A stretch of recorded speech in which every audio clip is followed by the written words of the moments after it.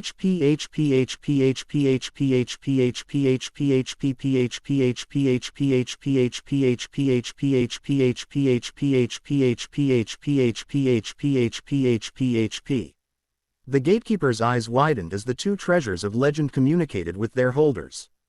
What is happening? Gatekeeper, open the door. Only now can the truth be revealed. The two treasures of legend have made an opening for us. The Counselor of Wisdom shouted. The gatekeeper opened the door and the gray-cloaked Counselor of Wisdom flung something through the door. A second later the door shut on its own accord. What will happen now? The gatekeeper asked. They will slumber and dream together. Their minds are too interconnected for anything else to happen. What was that you threw through the gate? The truth of what happened. About the betrayal. The counselor replied.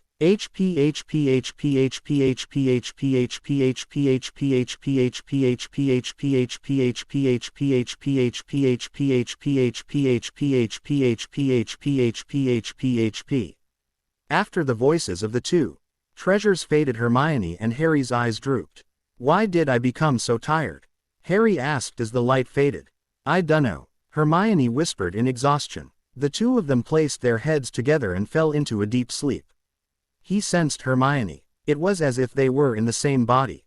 Harry, his lips asked. Hermione, the same lips questioned. What's happening? The lips asked in two different voices. The darkness faded and they saw the inside of a tent. Harry realized that it was the tent that the three of them had stayed in before Hermione had left him. Hermione appeared in front of them. She was in her 20s and looked completely exhausted. Why'd I see myself? Harry's and Hermione's lips asked. The Hermione in front of them sighed and rubbed her temples. A second later she spoke. Harry, please wake up soon, she whispered in a sad voice.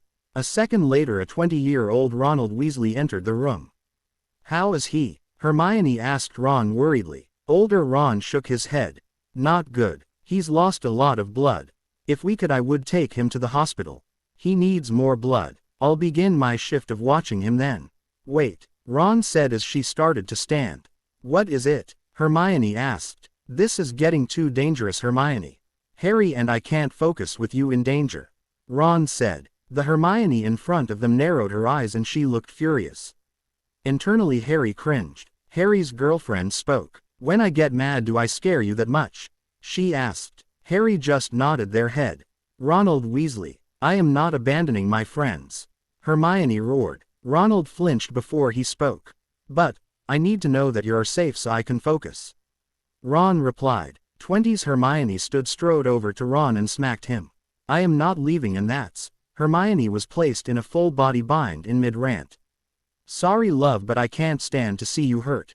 Hermione's eyes glared at him in total and lethal rage. The fury was further increased at the word, love. A few seconds later Ron pulled out a vial and forced Hermione to drink its contents. A few minutes later Hermione's struggling stopped and she was in a deep sleep. After Ron was certain that she was out, he walked over to the parchment and began writing a letter. When he had finished he drew his wand again and the words changed into Hermione's handwriting. Ron pocketed the letter and picked Hermione up. With a pop the two of them were gone. Hermione, I never had any idea that. Harry stuttered in horror and shock. It's okay, Hermione whispered consolingly. Their body was shaking from Harry's reaction as scene shifted. As the darkness lifted, Harry and Hermione's joined minds saw an unconscious and deathly pale 20-year-old Harry Potter in front of them. His head was heavily bandaged as was his torso. The bandages were crimson. He was shirtless and Harry sensed Hermione's shock at the condition the older Harry was in. Suddenly Harry's eyes snapped open and he drunkenly stood. As soon as he did he groaned in pain and collapsed to one knee. Harry, you shouldn't be moving around yet. Ron chided as he pushed Harry back onto the cot. You're all right, Harry said in relief. Yeah, but Harry, I have one thing to say to you. What's that? You idiot, you almost got yourself killed by doing that. Ron roared. Sorry. However, Harry didn't sound repentant. Ron took in a few calming breaths before he spoke.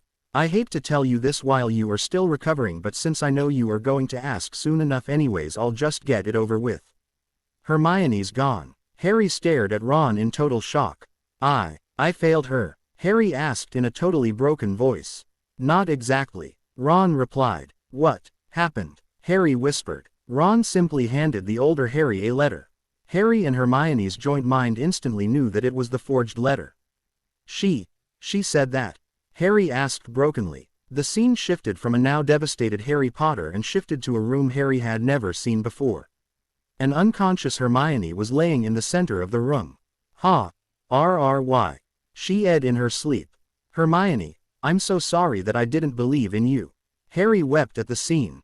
It's okay. I understand. But, Harry trailed off while he tried to explain himself. You were betrayed, injured, and I wasn't there. You had no reason not to trust him. Except from what I had already known. You had never turned against me. I didn't believe in you when you had always believed in me. Harry said in self-loathing. Harry felt her touch him gently. It's okay, she repeated gently. The older Hermione was growing pale in front of them. Suddenly Ron popped into the room. His eyes were wild and his wand drawn. He saw Hermione in front of him and Ron dropped to his knees. Strange, the watch said that she was dying. Ron murmured. Ron then achioed a small potion kit over to him. Ron pulled out a small vial and gently poured its contents down her throat. There, that should take care of things, he said in a confident voice. Ron looked at his watch and smiled. Harry and Hermione leaned closer and read on the watch that Hermione was now in deep sleep. A few moments later Ron left. Hermione said again and spoke in her subconscious state.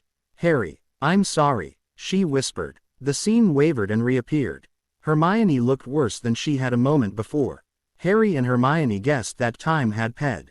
Hermione said and spoke one last time. I'll be with you, Harry. Her breathing stopped. Almost instantly Ron appeared. No, she was in a potion sleep. Ron cried and attempted to revive her. His attempts ended in failure. A few seconds later Ron picked her up and vanished. The scene shifted once again. They were in the hospital wing. Can you save her? Ron begged of Madame Pomfrey. The school nurse shook her head. Her heart has broken. She lost the will to live. What? Ron asked. She loved someone completely and totally and she was violently pulled away from that someone. I'm umming that she loved Harry and from what I understand your attempts to keep her safe broke her. I have never seen such a depth of love ever before. I killed her. Ron asked in horror. To an extent. Yes. I found him. Lupin rushed into the room holding a very dead Harry Potter. What happened? Ron asked quietly. Harry confronted Voldemort and by sacrificing his life Voldemort is no more. Madame Pomfrey looked at the now deceased young man. When did he pee away? About 3 hours ago. Lupin whispered. That's about when Miss Granger peed away. Pomfrey noted as she made a note on her board. Suddenly the scene froze and what looked to be a tunnel appeared. They saw an 11-year-old Hermione sitting on the couch reading a large book. An owl flew through the open window and dropped a letter onto her book. Harry's and Hermione's eyes shot open. That was not normal dream. Hermione said. Harry was pale, his body shaking. I'm sorry, Harry whispered miserably. Hermione shook her head and wrapped her arms around him. I know it's hard, Harry. She held him as he wept brokenly. HP.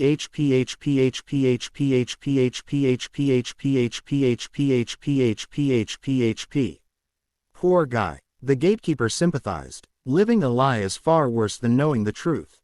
The counselor of wisdom sighed. Still, I wish we could have broken it to him more gently. The gatekeeper replied. There was not other way. HP.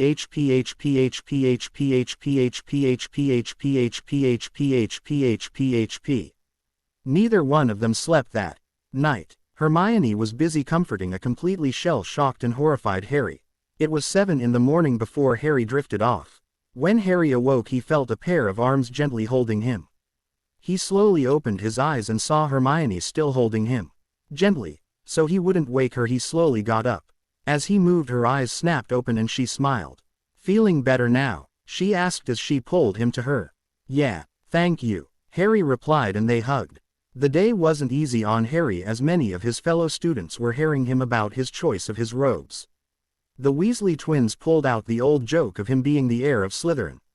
Hail! Fred bowed to Harry as he and Hermione walked down the charms corridor. George dropped to one knee in front of Harry. Mighty heir of Slytherin, we too humbly request that you do not destroy those within the house which you are within. George added, I'm never going to live down the dress robes, am I? Harry asked of them. The twins' evil grins answered Harry's question.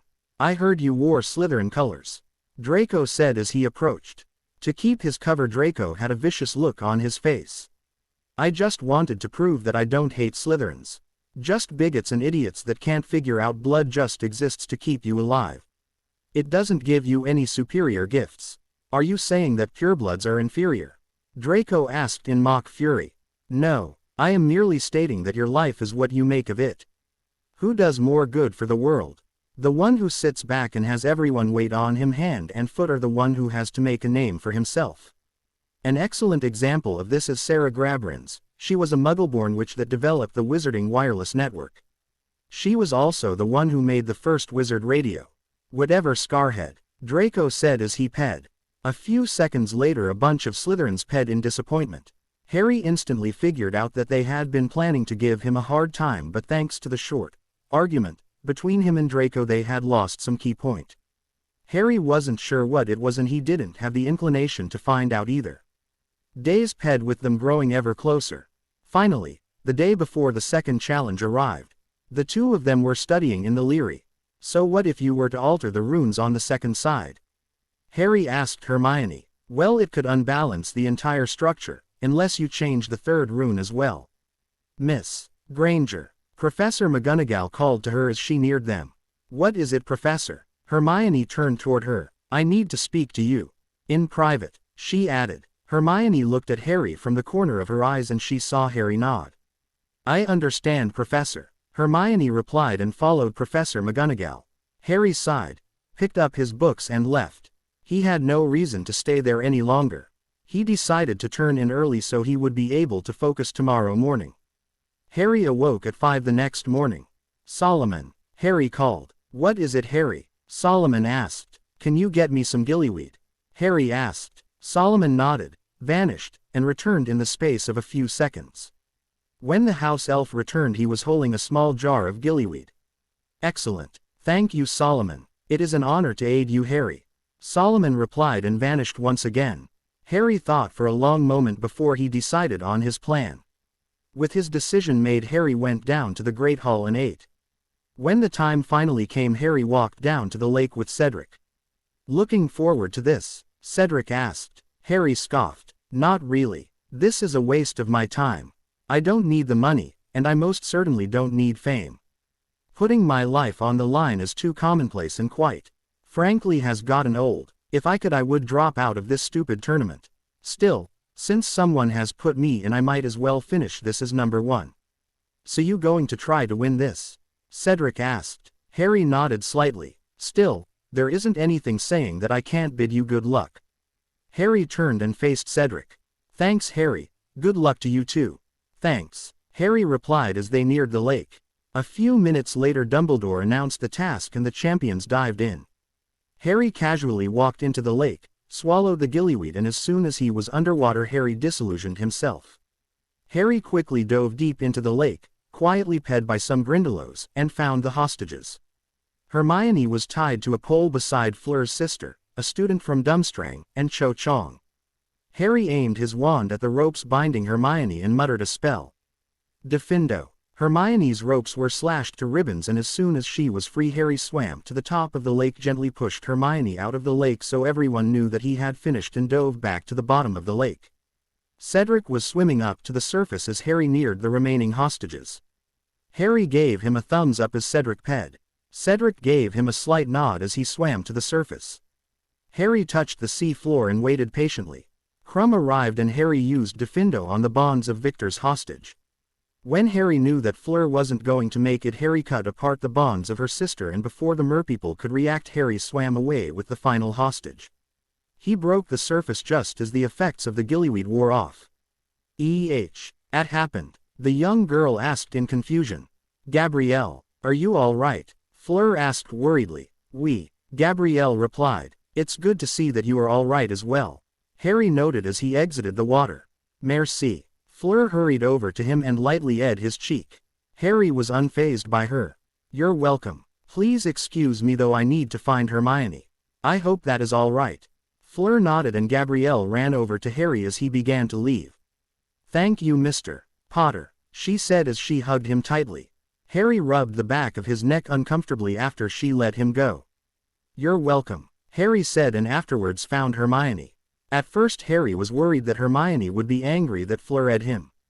But when she smiled, Harry knew that his fears were misplaced. Don't worry, Harry. The French greet each other with a amongst friends, so it isn't uncommon in France to see on the cheek. Hermione explained. She considers me a friend now. We barely know each other. Harry murmured. You just saved her little sister. What do you expect? Hermione smiled. Good point. Harry agreed as the scores were tallied up. Ludo Bagman stood and spoke under the effects of a sonorous charm. We have decided the standings. In first place with an accumulated with 72 points is Harry Potter. In second place with an accumulated 68 points is Cedric Diggory, followed by Victor Crumb with 67 points, and in last place is Fleur Delacour with 50 points. Ludo Bagman announced. Hermione wrapped her arms around him in excitement when it was announced that Harry had gotten first place. After the crowd cleared, Harry and Hermione were intercepted by Ms. Skeeter. Would you be willing to speak to the press? Skeeter asked Harry. Harry ignored her and continued to walk up to the castle. Mr. Potter, she called. Harry sighed in exasperation but continued to ignore her. Good job, Harry, Hermione whispered as they walked up to the school. Thanks, Harry whispered. When they reached the castle, Dumbledore was waiting for him. Mr. Potter, would you mind coming with me? Dumbledore asked. Harry looked at Hermione for a long moment and finally Dumbledore smiled. Ah, that is what is making you hesitate. Ms. Granger, feel free to join us. Thank you, Professor. Harry smiled. The two of them reached the headmaster's office, and as soon as the door shut, Dumbledore began to speak. Harry, I know I have made more than my fair share of mistakes concerning you. However, I feel that I should try to aid you in your future struggle. Alas, I have little time to personally train you right now. However, this should come in handy. Dumbledore handed Harry an ancient tome. This book was written by the forger of Excalibur himself. I found out you were interested in weaponsmithing, and while I am not certain where you plan to use these skills in your fight against Tom Riddle, I felt that if it might help, then I should give it to you. Harry stared at the ancient book in awe. He was holding an ancient treasure thought lost for all time. The art of forming the blade had been believed to have been destroyed during Nazi Germany's bombing of Britain during World War II. Wow, thanks, Professor, Harry whispered in awe. Might I inquire why you wish to forge a magical blade, Harry? Dumbledore asked with a twinkle in his eye. You remember that diary in my second year? Something about it is bothering me. No normal magic could have done that. I think that it was some terribly evil dark artifact, and I also get the feeling that it wasn't the only one that Voldemort made. Since it's not likely that I am going to have a basilisk fang handy, I might as well use something that has great power and protection. Dumbledore nodded slowly. Yes, that does make sense. Dumbledore said with a thoughtful look on his face. Sir, was there something you wanted to share with us? Hermione asked, catching his look instantly. I have a theory, and while it is plausible, I want to investigate a little further before I divulge any speculations, the headmaster replied. I understand, Headmaster. Thank you, Miss Granger, Dumbledore said. With the legendary book resting against his, Harry and Hermione left after thanking their headmaster. As soon as they did, they exchanged a look that said one thing: Room of Requirements. Now, Harry entered the Room of Requirement with Hermione at his side. Harry looked the northern wall. A mighty forge waited. The flames were flickering from within the furnace. On the other side a table waited for them. Harry took a seat opposite of Hermione. As soon as they sat, a letter appeared on the table. Harry curiously opened the letter. Dear Mr. Potter, the Goblin Nation has agreed to search for the pieces of Excalibur on the one condition that you yield the Goblin Blade in the third Potter Vault. It is a national treasure that needs to be returned to its rightful place. Garenshaft was the sword of our first Goblin King, and we desire to have it in our hands once again. While Garenshaft has no magical properties except for being unbreakable and never rusting, it has so much in historical contents that we wish to hold it once more. Gringotts. Harry reread the letter a couple of times. Well, she asked. In exchange for Garenshaft we will get the fragments of Excalibur. Harry replied. Not a bad deal. Hermione agreed. Do you know about Garenshaft? Harry asked. Yes. The blade was forged in 2000 BC by an ancient goblin blacksmith. It was given to their first king, Greedfist. The blade was then passed down generation to generation until 998 AD, when the blade was lost. Their king had been slain on the battlefield and the goblin army was decimated. Most assume that it was taken by those who raid the field of battle after it is over. Later it was found in 1898 by the Malfoy patriarch. In 1900 the Potter line gained control over the blade when Draconis Malfoy challenged Alexander Potter and lost the duel. "Wow," Harry said in awe. "Thank you," Hermione replied. Instantly the room provided parchment and a quill after Harry decided that he agreed. Harry began writing. "To whom it may concern, I have carefully considered the proposal and agree. The Potter line hereby returns the Goblin Blade Garenshaft. You may enter the third Potter Vault and reclaim your national treasure. Please send the fragments of Excalibur as quickly as possible. Thank you. Sincerely, Harry Potter." An owl appeared and Harry tied the letter to the owl. The owl took off through a window that hadn't been there a second before. A few seconds later Harry smiled at Hermione. After a few seconds Harry opened the book that Dumbledore had given him. Harry began to read aloud. Opening. "Swords are not made for war. They are used for war, yes, however, this is not their true purpose. A sword is a piece of art that must be treated with reverence. For example, Excalibur was not made to destroy. It was created to heal and unite a broken land. When the time comes Excalibur will fall into the hands of the one destined to wield it. Any weapon you attempt to forge must be made with the proper mindset. The sword in your hand is not a weapon but a powerful object for justice, peace, freedom, and art. Treat any sword as such. War is not glorious, nor is it beautiful. The harsh reality is that it is terrible. It is the worst type of insanity. Insanity's very definition is doing the same thing over and over and always getting the same results. War is the cruelest insanity of all. The sword that you wield can alter the course of history. Wield it with wisdom and compassion. Hopefully one day will come where you no longer need to raise your sword in battle. Chapter 1. Magics. Magics are akin to magic but yet immensely different. Magics are an ancient and mostly forgotten breed of magic. This very book has been filled with magics. Magics are essential to the forging of a powerful sword. Magics also cannot lose their power when placed into a sword. This means that swords like Excalibur will never lose their magical properties. It is nearly impossible to remove a sword's potent magics. Also, no dark magic has ever been made. This is mostly due to the fact that magics are a secret art that will likely be completely forgotten when I die. This is why I have created this book. Only certain people will be able to read it for what it truly is. It contains a memory of me. Not my soul, nor any form of dark magic. My memory can sense where a person stands, in the light or shrouded in darkness. While reading this chapter my memory will sense whether you are worthy of learning the ancient magics. If you are worthy you may read the segment of the book that appears blank to others. Harry flipped the page and suddenly words started to appear. Magics are forged from the heart. This is the first and most important lesson.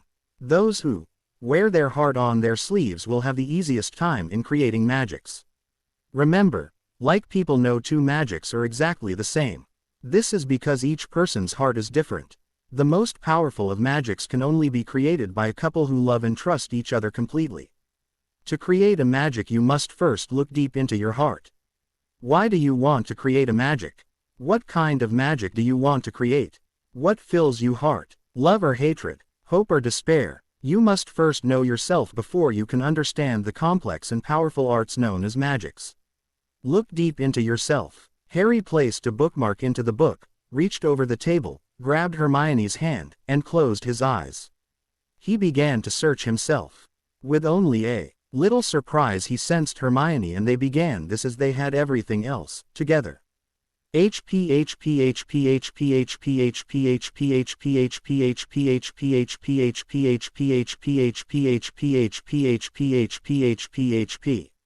Why does it seem that everything is picking up in speed? The gatekeeper asked. That is how history is. There are generations of peace before a short but chaotic session of war. And every time that happens the time of peace in between is shortened. Until something large happens and then the cycle continues once again. However, we are drawing near a critical point. Have you sensed that the council is weakening? The counselor asked. The gatekeeper nodded. It is a sign of the times. The counselor whispered. What's with Excalibur anyways? The gatekeeper asked. Single quote. I was wielded by the hands of freedom. I was shattered and made no more. However, I will arise from the ashes, be reforged by an inferno and announce freedom once more. I will be healed by a united soul and by tears. I will once again fall into the hands of a champion. This is a prophecy that I thought impossible, but seeing what is going on now I am beginning to wonder. Healed by a united soul. I think it refers to the soul of unity, and by tears, the tears of friendship. I wonder if Mr. Potter is that champion that the prophecy mentions.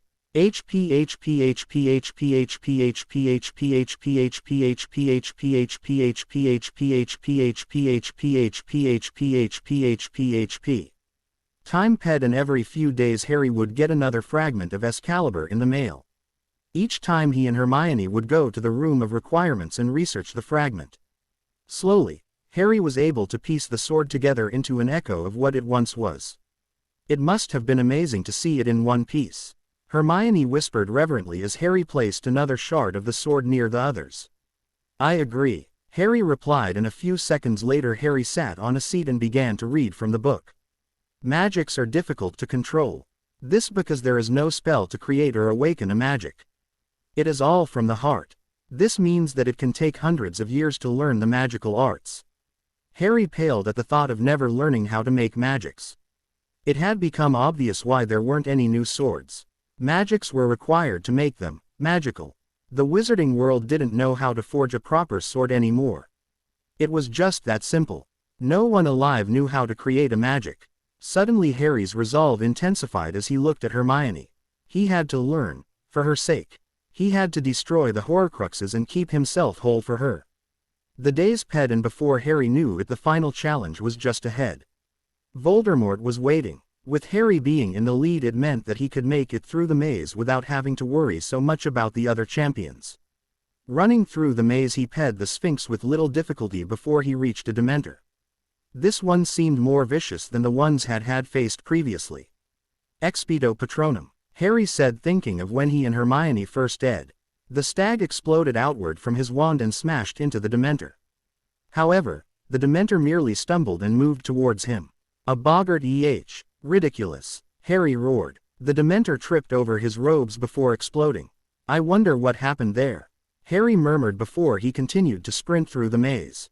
A short time later Harry saw a large spider guarding the cup. Harry summoned the cup to him, and after it connected with him he felt the familiar sensation of a portkey.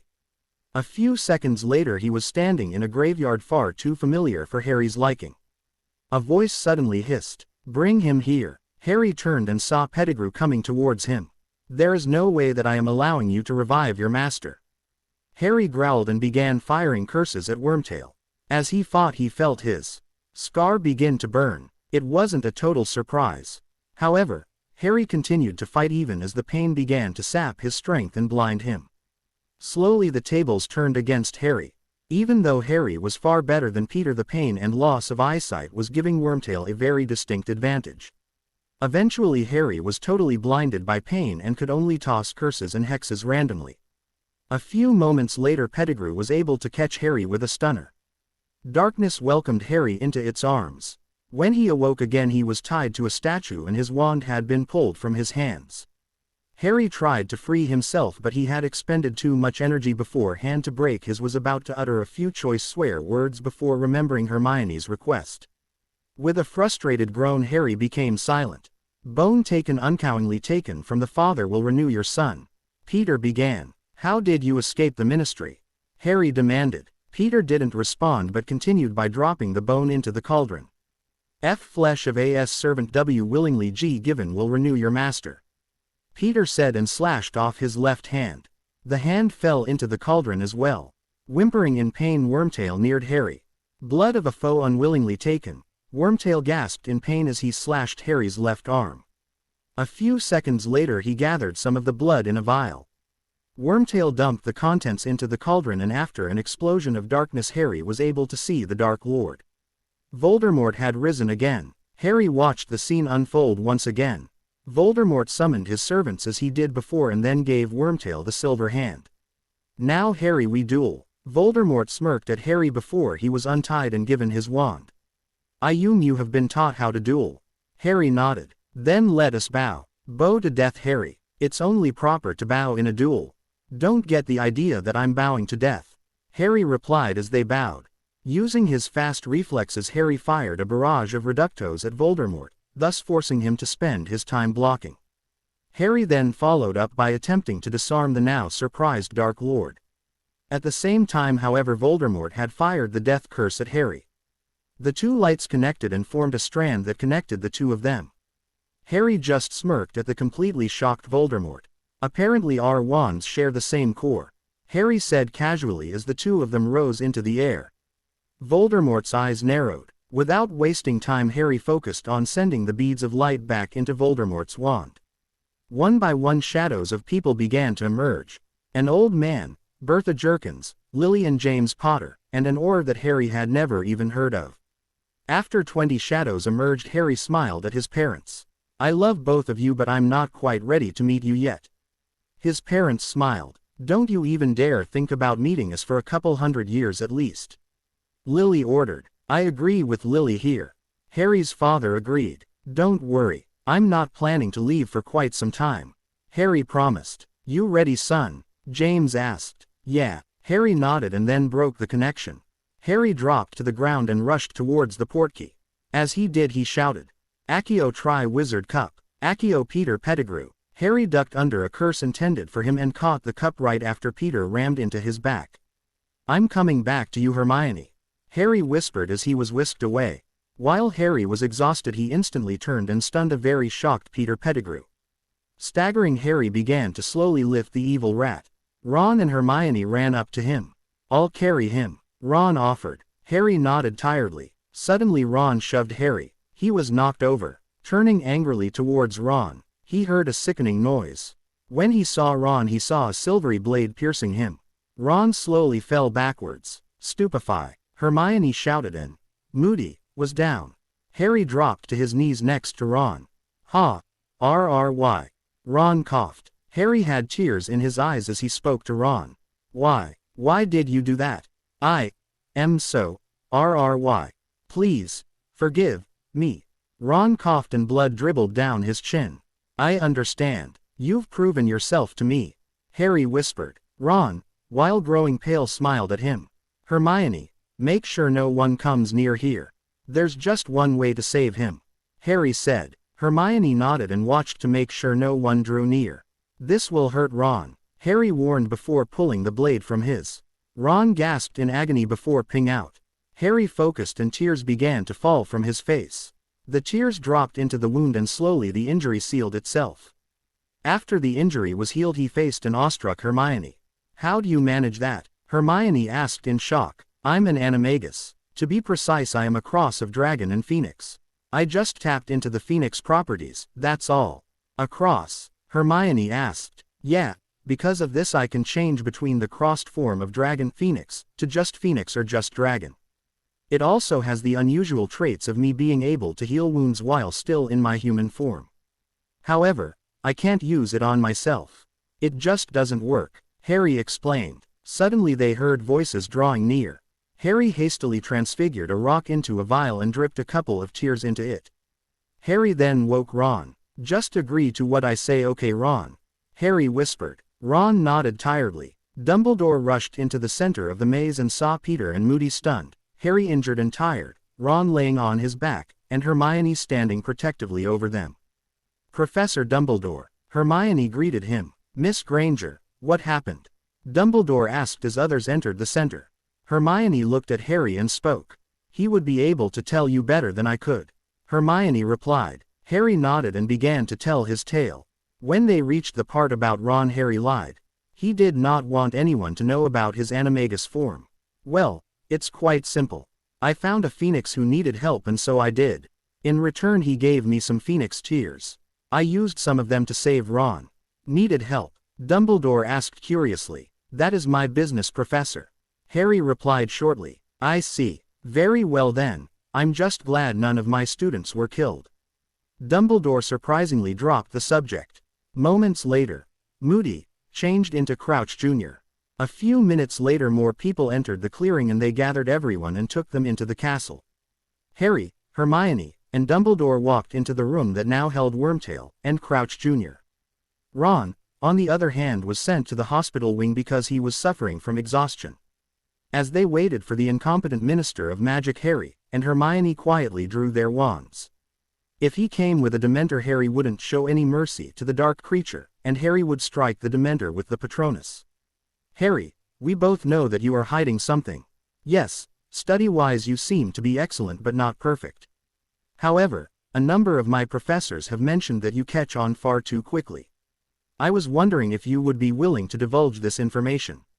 Why don't you just break into my mind and take it? Harry asked, innocently. For a number of reasons. First and foremost, that would be a major breach of integrity, and secondly, you have excellent shields. So you have tried to break into my mind?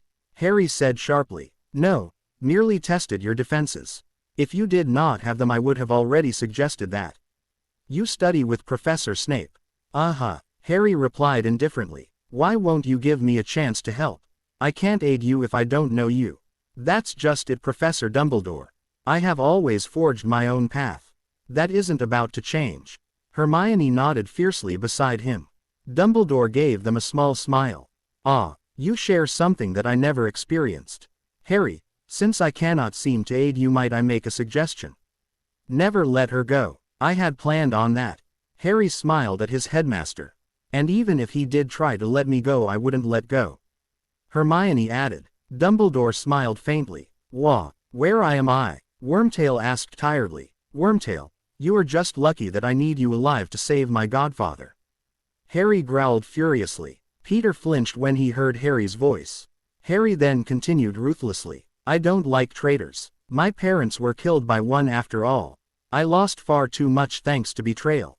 Harry said icily. Please, Harry, Peter pleaded. Shut up. Harry ground out fiercely. Wormtail paled and became silent.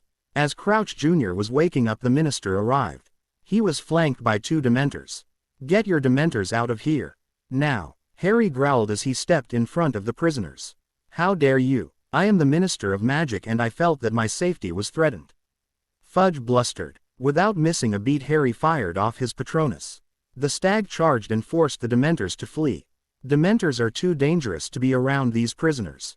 Harry growled. I am the Minister of Magic. Harry interrupted with a frown before he continued. But that is beside the point. These 2 are confirmed Death Eaters. You know this. Crouch Jr. was sentenced to life in Azkaban and Wormtail should have been in Azkaban as well. Now we are going to use a truth serum on them and we are going to find out why they tried to abduct me tonight. Harry said forcefully. A second later, Snape entered the room and handed the headmaster 2 vials. As soon as the minister had taken a seat, Dumbledore forced the contents of the vial down Wormtail's throat. Who are you? Harry demanded. Peter Pettigrew, also known as Wormtail. Peter said in his dazed state. Dumbledore took over. Are you a Death Eater? Yes. How did you escape from ministry confinement? Harry interrupted. I was able to steal a wand and I used it to stun a guard. Afterwards I turned into a rat and ran out of my cell. The holding cell was infested with the creatures, so I was able to blend in and finally escape. Fudge looked flustered and angrier than Harry had ever seen. After they had finished questioning Wormtail and revealing that Voldemort had indeed been resurrected, they switched their attention to Crouch Jr. Crouch Jr.'s story reflected Wormtail's almost exactly. Afterwards they left the prisoners and began to walk to Dumbledore's office. As they did, Harry began to feel the exhaustion begin to overtake him at long last. It wasn't easy for him to heal someone in his human form. It demanded tremendous energy and focus.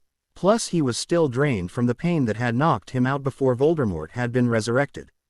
Harry swayed slightly. Harry, are you all right? Dumbledore asked in concern as Harry began to trail behind. I'm just drained, Harry whispered. Hermione snuggled into his right side and placed his arm on her shoulders. Lean on me, Harry, she commanded. I always do, Harry replied groggily. Let us head to the hospital wing instead, Dumbledore said. I don't need to go in there. Harry protested feebly. You have expended much energy tonight, my boy. Just rest there tonight. Please, Harry. I can't rest if you are in such bad shape. Hermione pleaded. I can't say no to you, Harry whispered into her ear. Thanks, Harry. A half-dozen staircases later, Harry found himself laying on a hospital bed with Pomfrey clucking over him like a mother hen. She chided him for taking so long to enter the hospital wing before she gave him a dreamless sleeping potion.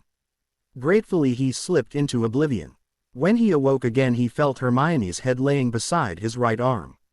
Loud voices were nearing the hospital wing. Harry had a bad feeling that those voices would prove to be the Ministry of Magic's action that would eventually lead to the demise of Wizarding England's government. McGonagall was enraged. That was about as much as he could find out. He just hoped that the Ministry hadn't lost all sense of logic, but the voices suggested otherwise. Any way Harry looked at it, however, it wasn't a good thing. It looked even worse when Harry's scar burned and Harry sensed Voldemort's exaltation. Now Headmaster, both of us regret the loss of Crouch Jr., and the escape of the other prisoner. Lucius Malfoy silkily. You were ordered not to bring the Dementors onto the school grounds. Dumbledore said icily. Pettigrew has proven to be a serious danger. He betrayed the Potters, destroyed a street, killed 13 Muggles, escaped the Ministry's clutches, and after being captured again he has escaped. You can see why I was concerned. Malfoy said easily. How did he escape if the Dementor preformed the on-Crouch and they were in the same room? Dumbledore demanded. It's a rather distracting experience watching someone's soul being removed, Headmaster. While I was watching in shock, Pettigrew took the opportunity to escape. He is certainly a slippery fellow.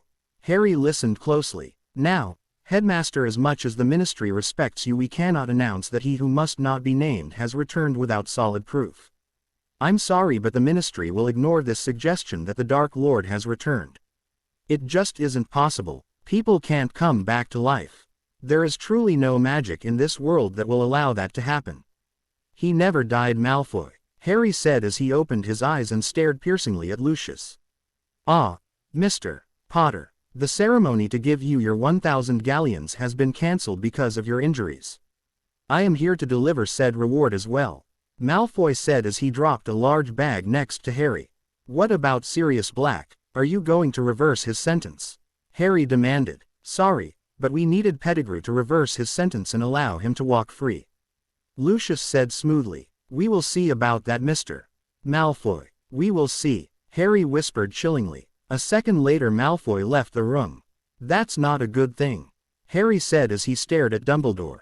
I agree. This means that the Ministry will not aid us after all. Have you done anything to counter Voldemort?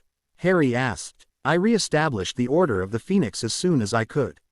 Its first meeting happened about 3 hours after you returned, Dumbledore said. I need to prepare as well, Harry said as he stood. Harry glanced outside after he stood and the darkness had spread across the entire grounds. He looked around and saw a clock that indicated that it was almost 11:30. What are you doing? Pomfrey demanded. Getting up, Harry said unhelpfully. The school nurse's eyes narrowed and she began to storm over to him. Before she neared him, Harry hurriedly hid behind Dumbledore. Headmaster, help me out here, Harry whimpered. Dumbledore chuckled lightly. After Dumbledore's chuckle, Harry decided that the headmaster didn't want to suffer the nurse's wrath either. So after a split-second decision, Harry bolted. Harry heard the laughter of his girlfriend, Albus Dumbledore, and, surprisingly, McGonagall, who had entered the hospital wing with both Dumbledore and Lucius Malfoy. Harry Potter, get back here. You need your rest, Pomfrey shouted after him. Bye. I'll see you in the next Healing Arts CL. Harry shouted back before he turned the corner. After he turned the corner he could still hear their laughter. His face flushed slightly. He had acted irrationally after all. Still, at the time it seemed like a good idea. Sighing, Harry walked back to the common room. However, before he made it he heard a voice that stopped him. Harry, wait up, Hermione called to him. Harry turned and suddenly a brown-haired girl was in his arms.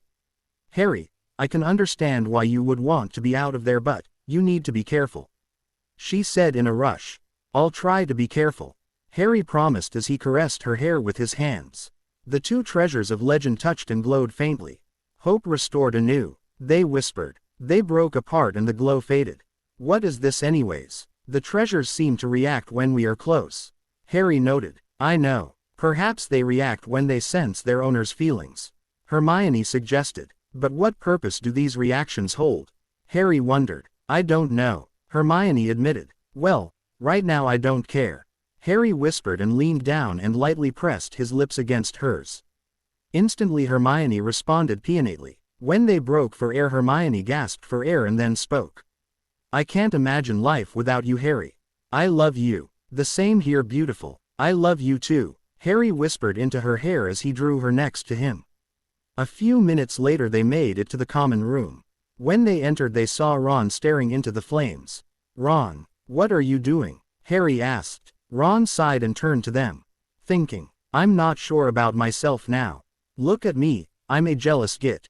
That's all I am. I figure I need time to decide what I want to be and how I am going to become what I want to become. I know that you are living on your own, and if you aren't comfortable I'll put aside my quest to figure out what I am for now so you have somewhere to live, but if not I need time alone. I should be ready after this summer. But I don't want to be insensitive towards you two ever again. It means that I need to mature though. Ron answered. Harry blinked before he spoke. That shows maturity. Ron, I live comfortably, don't worry about that. Are you sure you want to be alone all summer?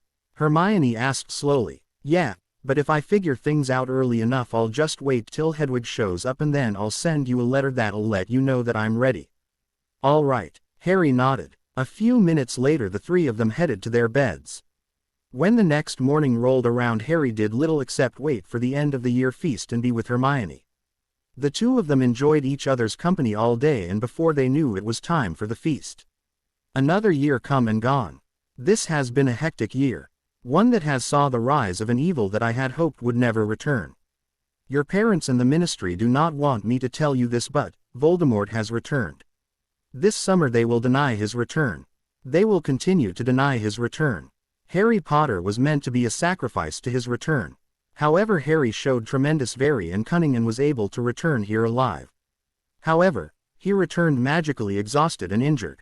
Voldemort used an ancient and horribly dark magic to return to his body. It required blood of an enemy. Voldemort decided Harry was the ideal blood donor in this situation. Hogwarts must unite or it will fall under the onslaught of the newly resurrected Voldemort. Mr. Potter, would you be willing to verify this? Under Veritaserum, Dumbledore asked. Harry stood and approached the professor. Yes, Professor Dumbledore, Harry agreed. Snape approached Harry holding a vial of the truth serum and offered it to Harry. He accepted the vial, sat on an offered chair, cast Sonorous on himself before he took 3 drops of the powerful Veritaserum. It was a feeling that Harry couldn't really describe. He felt more relaxed than even when he had been under the Imperious curse. He wondered if they were going to ask him anything. A second after that thought the truth serum wore off and he was looking at an awestruck group. Harry quickly took off the Sonorous charm before he turned to Dumbledore. What did I say? Harry asked of Professor Dumbledore, who was standing next to him. We asked what happened and you told us everything. Dumbledore explained. Oh, Harry said simply. Dumbledore sighed. Professor Snape had almost asked you what your most enduring memory was. Dumbledore added. Headmaster, can I strangle him? Please, Harry asked politely. Alas, sorry Harry, I cannot allow you to do so.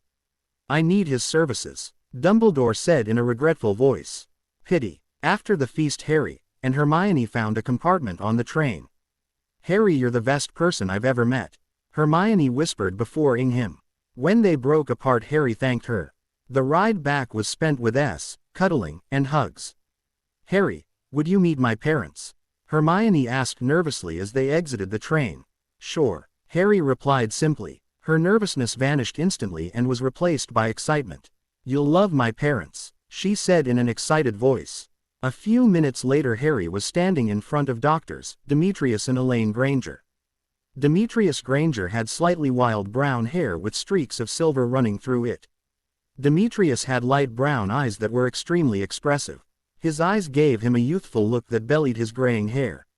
His wife, Elaine, was much like her namesake, fair. She, like her husband, had brown hair. However, her shoulder-length hair had no gray running through it and her eyes were a much darker brown. Her eyes held a wisdom that instantly reminded Harry of Hermione. It's a pleasure to meet you, Drive Granger, Harry said as he offered his hand to Mr. Granger. Mr. Granger smiled faintly before accepting the handshake and then speaking. We aren't obsessively formal. You can call me Demetrius, or if that's a little too strange you can just call me Mr. Granger. Thanks, Mr. Granger. And for friends we sometimes use his middle name, David. Hermione added, narrowing her eyes at her father.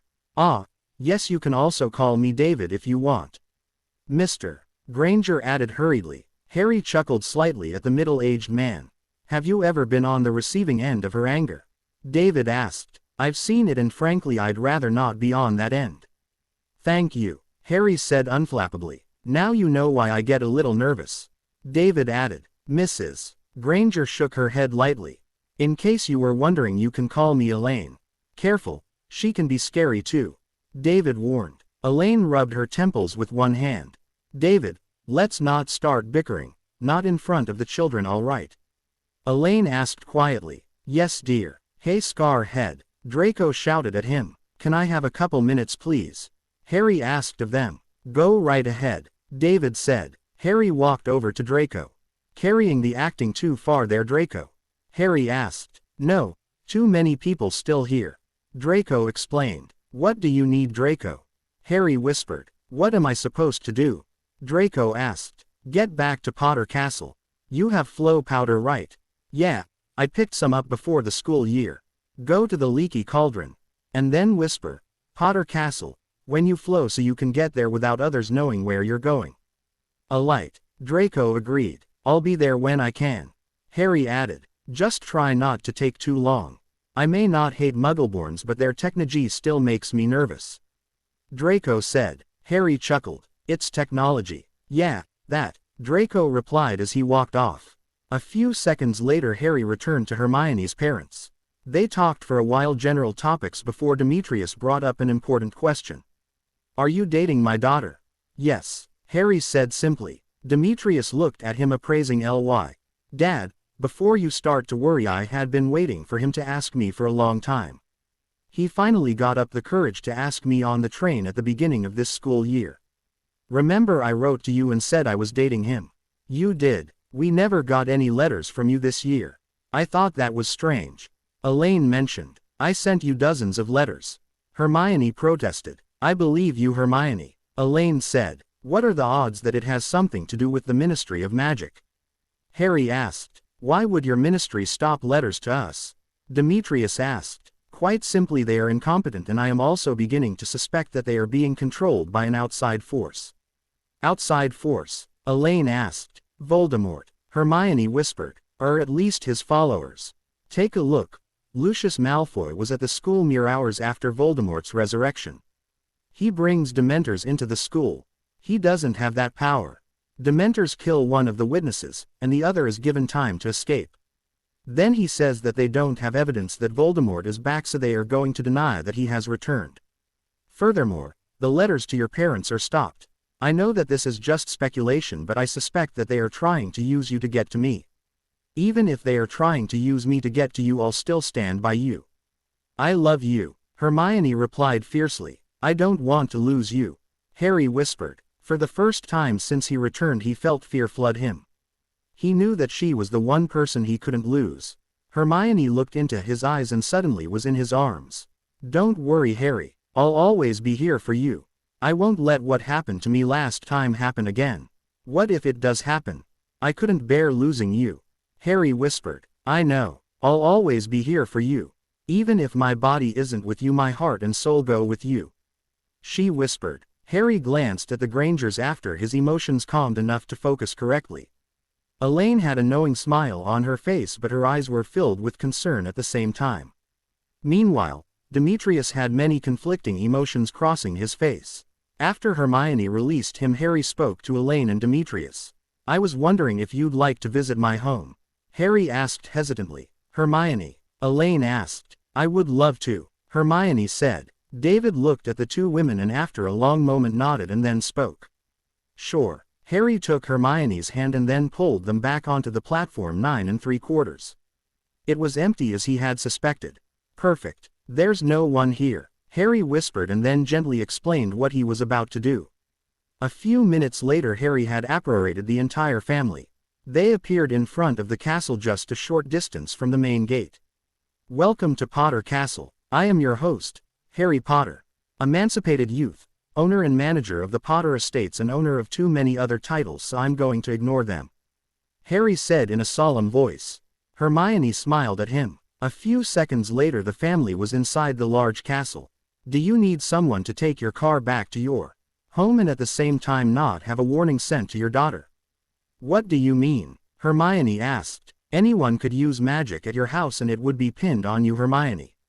What, I thought the ministry traced the wands or something. No, they can only detect where magic is being used. In a household of magic, it is assumed that it is the adult who is using the magic. Potter Castle on the other hand is protected against such interference. The readings for Potter Castle are always at 0. They know magic is being performed here because the Potters are a magical line, but they don't have a clue when it is being performed and they aren't able to back up the theory that magic is used here with records. Making matters even harder on them as they don't even know where this castle is. Plus they think that this building is just a small shack. Can you get our car home? David asked. Solomon. Harry called. Yes, sir. Could you get the Granger's car to their home without the ministry detecting it? Yes, Harry, we can. Potter elves are free and have the ability to use a special ND of elvish magic that can only be learned by an elf that has always been free. It's completely undetectable. Excellent, Harry said, and a moment later Solomon vanished. A few seconds later Solomon reappeared and announced that he had returned their car. Thank you, Solomon. Solomon gave a slight bow and then vanished. Impressive, Mr. Granger said as they entered the main hall. Yes, they are. Harry and Hermione agreed in unison. The older Grangers blinked at their uniform reply. Are you? Harry began. All right, Hermione finished. The two doctors stared at them in shock. If you, Harry started, haven't noticed, Hermione continued. We are close to each other. Wow, Demetrius finally said. Thank you, they said in unison. You care about each other, don't you? Elaine asked. Harry nodded in unison with Hermione. She is the most amazing young woman I have ever met. If she wanted the world, I would do anything to give it to her. Harry added. Draco entered the main hall.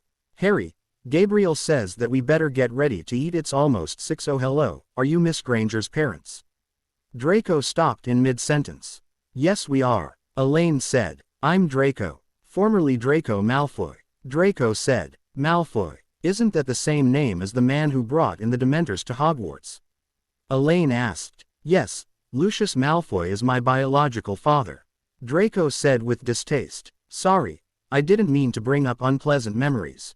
It's the past, ma'am. Draco said. Please call me Elaine. Thank you, Ma Elaine. Draco, what were you saying before you saw the Grangers? Harry asked gently. Oh yeah, Gabriel, you know the house elf who has kind of taken to helping me out. Said that we should get ready to eat. It's almost 6 p.m. and that we should make our way to the banquet hall.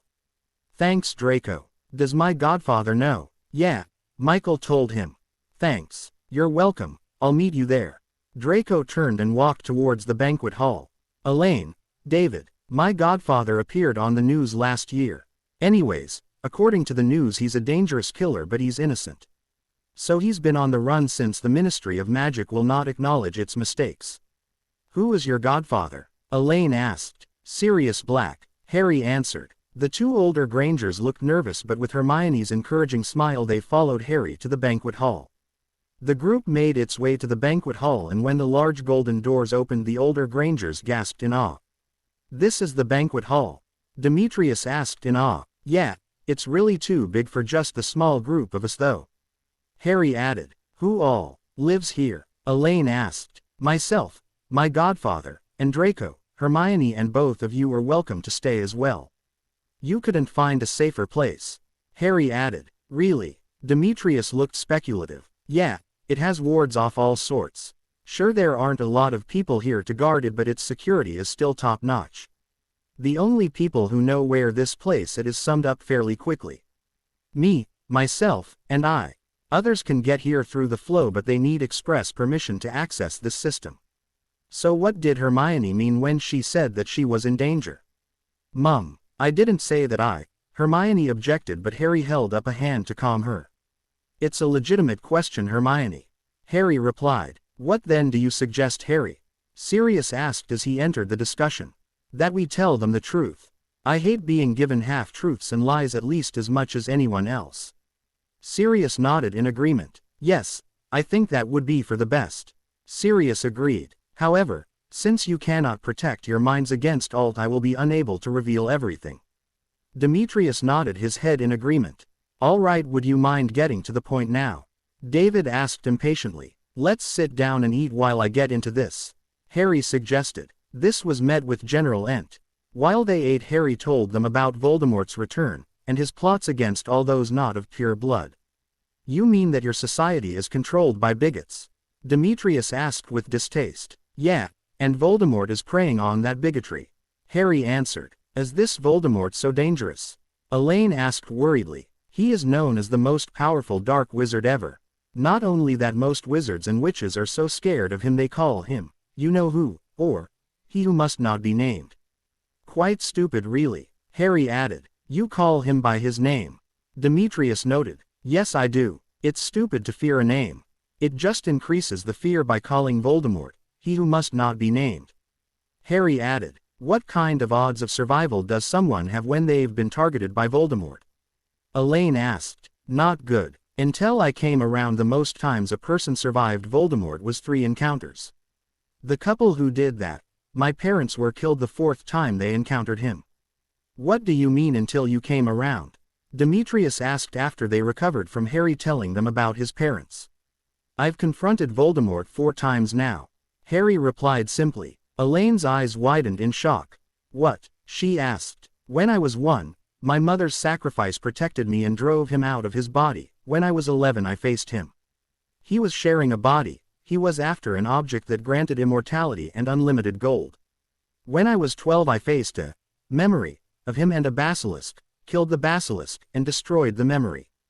The only reason I made it out of there alive though was because of a phoenix. This year I was portkeyed to a graveyard and Voldemort was resurrected. I then escaped with a witness. One of his followers is a matter of fact.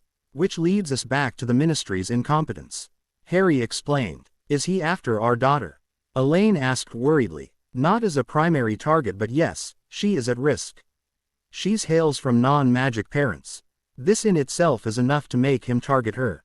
As long as you aren't a pureblood, you are going to be targeted by Voldemort and his followers. Sirius said quietly. Harry nodded. If we took her out of Hogwarts and moved to another country, would that keep her safe? Demetrius asked. Harry shook his head. If we don't stop him here, it will only be a matter of time before he takes control over everything. Harry replied quietly. So how do you stop a man that loses his body and comes back? Anyway, he is using a dark art to keep alive. This means he's split his soul into objects that keeps him alive even when he should die. I will start collecting these objects shortly, and once I have access to a magical sword, I'll be able to destroy them without damaging myself or anyone else. Once those objects are gone, it will be possible to destroy Voldemort once and for all. How many of these objects are there? Demetrius asked. He split his soul 7 times. So 1 part is in his body and the other 6 are in objects. I'll get started on getting rid of them this summer actually. Wait, you keep on saying, all. Elaine said with narrowed eyes. I am the only one who can finish him. You see, there was a prophecy made that essentially makes it impossible for anyone else to kill him but me.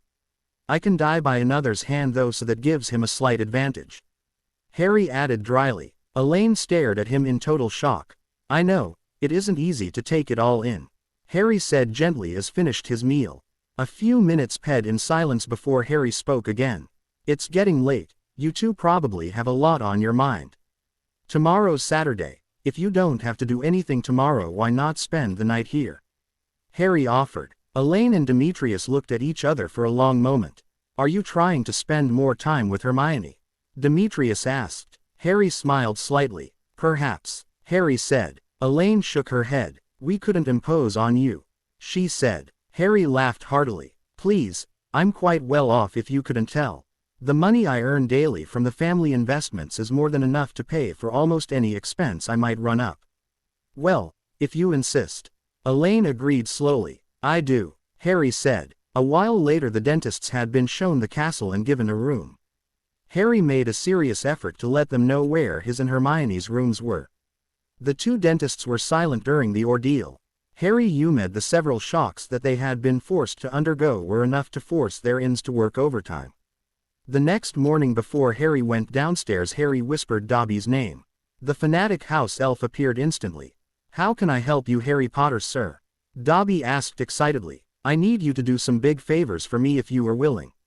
Harry began. "Dobby will help Harry Potter as much as Dobby can," Dobby said in the same excited voice. "This cannot be revealed to anyone except Hermione, okay?" Harry asked. "Yes, Harry Potter, sir," Dobby agreed. Harry carefully grabbed the box of the latest issue of the Phoenix. "Dobby, I need you to take these into the room of requirement. Think, Phoenix's distribution center, to get into the right place. Then just look at the sheet and put them in the right slots. When you're done there, could you come back here? I need to talk to you about something important." "Yes, Harry Potter, sir," Dobby saluted and popped away with the newest issue of the Phoenix. The Phoenix, only truth is immortal. After the events of the Triwizard Tournament, two very different versions of what happened have emerged. They are simply divided into Dumbledore's and Harry Potter's version and the Ministry of Magic's version. The Ministry claims that he who must not be named has not returned and that Harry Potter, the boy who lived in Albus Dumbledore, are just trying to draw attention to themselves. Mr. S. Potter and Dumbledore on the other hand claim that you know who has returned by means of a dark arts potion. In a time such as this one cannot make a mistake and choose the wrong side to join. Is the Ministry correct, or are the two most respected wizards in England correct? Join us on yet another journey to discover the truth. The Phoenix continued by logically pointing out the details on both sides neutrally. In the end, however, it urged caution and pleaded with people to consider the ramifications of their action or inaction. Any logical person who read the Phoenix would be drawn towards Harry's side of the story. With a slight smile, Harry waited for Dobby to reappear. When the house elf popped into existence near Harry, he instantly began to offer the house elf a deal. "Dobby, I need someone to take the Phoenix into the room and distribute them there. You would be the ideal person due to so I guess I'm saying that I would like to hire you. You can work for Hogwarts during the school year and whenever I don't require your eye stance." "How does 10 galleons a week and weekends off sound?" Harry asked. "Oh no, I couldn't," Dobby began but was interrupted. "Then how about 20 galleons a week and weekends off sound?" Harry suggested. "Harry Potter, sir, offers far too much to me. I likes money but I likes work more. 3 galleons a week and 1 day off is the most I could accept, sir." Harry nodded after pondering for a long moment. "Very well, Solomon," Harry called. Solomon appeared with a pop.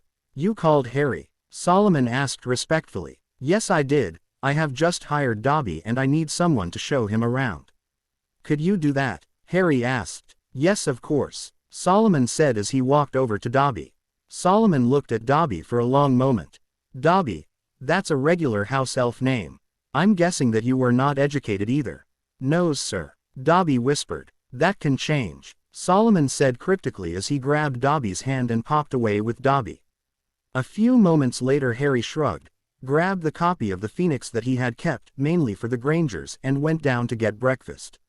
When Harry entered the banquet hall, he saw the 3 Grangers talking quietly.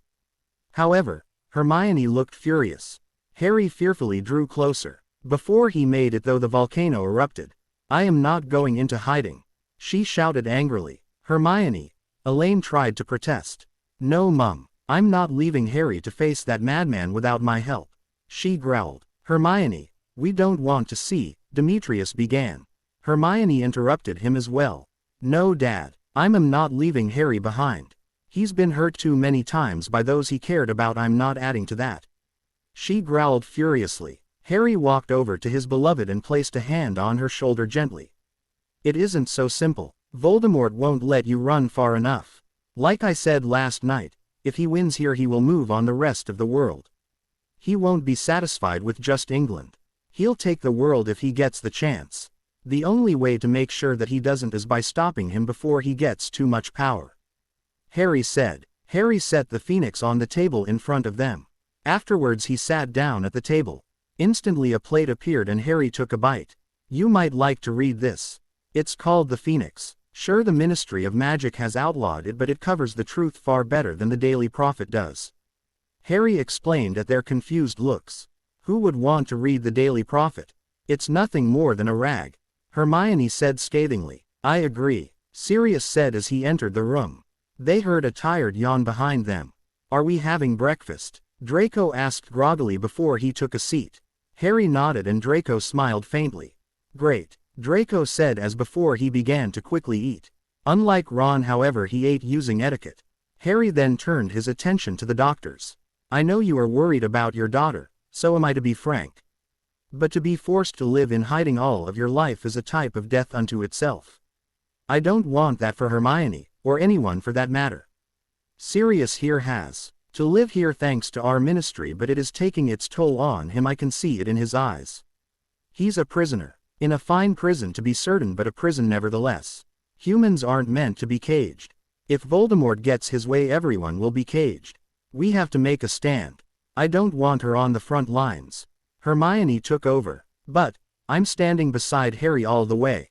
Even when he faces Voldemort, I'll be beside him, she declared. Elaine smiled sadly. You've already decided, haven't you? It wasn't a question. I have, Hermione said. Demetrius sighed. I see. I hate to see my little girl become involved in a battle, but she's made up her mind. Demetrius sighed sadly. Hermione reached across the table and took his hand. I don't enjoy the idea of going to war, but I can't abandon Harry, she explained. Hermione drank some orange juice from her goblet as her parents looked at each other. Demetrius nodded sadly before he turned to Harry. Now, Mr. Potter, what are your plans towards my daughter? Demetrius asked. Harry smiled. Well, David the First was beginning to wonder when you were going to ask that question. I love your daughter. She means everything to me. I know that we are young, but I can't imagine life without Hermione. She means so much to me. She gives me hope and she completes me. She's turned me into a better person and she's helped heal wounds that couldn't have been healed without her. I know that I don't deserve her. She's a far better person than I could ever hope to be. Harry, you strengthen me as well.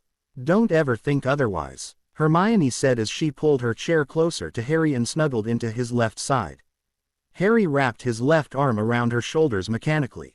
Draco spoke a second later. They changed the path my life was taking, and for the better. You see, I was turning into one of those pure-blood bigots, but these two opened my eyes and showed me that I didn't have to follow my father's path. Harry was born to one of the most ancient and noble lines, descended from heroes of old and extremely wealthy. Yet he fell for a Muggleborn whom had always done better than me in CL. Plus they had always treated me kindly. I didn't deserve it. I've watched them for a long time now. They make each other better. Without Harry, she would have had her nose stuck in a book all day. Harry without her would have probably gotten himself killed when he tried to save the stone in our first year. Thanks to her though, he still lives. Harry and Hermione blushed at the praise. Did you two really help him? The Elaine asked curiously. Harry and Hermione nodded. According to him, Hermione finished. The two doctors looked at each other in awe. I'm beginning to wonder if you two aren't twins that were separated at birth from the way you talk, Demetrius noted. No, Harry began. We have just become really close so we can understand what the other is going to say, Harry finished. Draco looked at them with a slight awestruck expression. That can only happen under one situation in the magical world, Draco whispered reverently. What is that? Elaine asked. I should probably tell them first, Draco replied simply. Draco looked at Harry and Hermione, silently telling them to talk to him privately. Harry finished his toast and took a long draught from his goblet of orange juice. A second later he sighed and spoke. Feel free to wander the castle, Mr. and Mrs. Granger. When you want to leave, please just call for Solomon and ask him to tell me, Harry said as he stood. Hermione stood at the same time, never once leaving Harry's side. Draco looked at his now empty plate mournfully for a second before getting up and following Harry and Hermione, who were leaving the banquet hall. I didn't realize what you two talking like that meant last year. I'm such an idiot, Draco berated himself as soon as Hermione had shut the door. What do you mean? Harry asked. Your souls have touched. Not just a little either, your souls are really in touch with each other. Think of it this way, you've established a link, not a physical link but a magical, soul link. It means a lot in our world. I'm not the best to explain it though. I didn't really study the subject of love after all. The only reason I know that much is because it's common knowledge to purebloods. Lucius warned me about the dangers of a soul link. Apparently you can send emotions and more through it. You've already sent thoughts through it unknowingly. I really don't know much more about it. Sorry. Draco apologized. What about twins? They can talk in unison and such. Hermione mentioned. Yeah, they're either brothers or sisters, so it makes sense. They have a family connection. However, they can't go farther than sharing thoughts. Why? Hermione asked curiously. A soul link is forged in purity. So if they fell in love with each other, that's called incest, and that isn't exactly pure. It's more along the lines of revolting. It's actually possible to destroy the ability to communicate through the soul link if that happens. The soul link will still be there, but completely and totally ineffective. Draco explained after thinking for a long moment. Harry nodded and glanced at Hermione. Her medallion, the tears of friendship, had begun to glow lightly. Two souls united as one. The tears of friendship whispered. Create friendship, life, birth, love, and peace, and begins anew. The soul of unity added. Harry looked at Hermione and they shrugged. The two treasures had spoken frequently enough that they listened but didn't panic. Draco stared at them for a long moment before he blinked and then blinked again. Two treasures have spoken, he asked. Harry nodded. Draco rubbed his temples. What is it now? Harry asked. Draco sighed and looked at them seriously. Harry, Miss Granger, the Malfoys are a family that has hidden secrets, for Malfoy line has found that there are 3 treasures of legend. If they begin to speak, a miv and dramatic change will soon occur. If one speaks, it is a symbol that the second will begin to search for the correct holder. If the holders of the 2 treasures are close together and that they speak, the 3rd treasure will begin to awaken. One reborn in the fires of life, a keeper of the flames, and the last, the protector of the cycle. Draco explained solemnly. The cycle? Harry asked. I don't know about it. Draco admitted. I see. Thanks, Draco. Harry said thoughtfully. I might be a Slytherin, but I'm loyal. Draco grinned. A few seconds later Harry departed. Instantly Hermione was beside him. What now? She asked. Do we tell your parents? Harry asked as he walked towards the entrance hall. Not yet. Later, please. Hermione asked. Not too much later though. Harry warned. She nodded her agreement as they entered the entrance hall. Harry strode purposefully over to the miv doors, opened them, and exited. He then went to the forges behind the castle. Are we going to? Hermione began. Yes, Harry answered. Harry then asked his own question. When do you? Not until they are at least comfortable with the idea of us, Harry. She answered. Why are you going? I need to work on Excalibur if we're to destroy Voldemort. Harry explained. Yeah, but I have to finish this and soon, Hermione. Otherwise there will be far too many deaths. Harry replied simply. Hermione sighed and cuddled into his shoulder. Okay, she said simply. A few hours later the Grangers entered the smithy and told their daughter that they were leaving.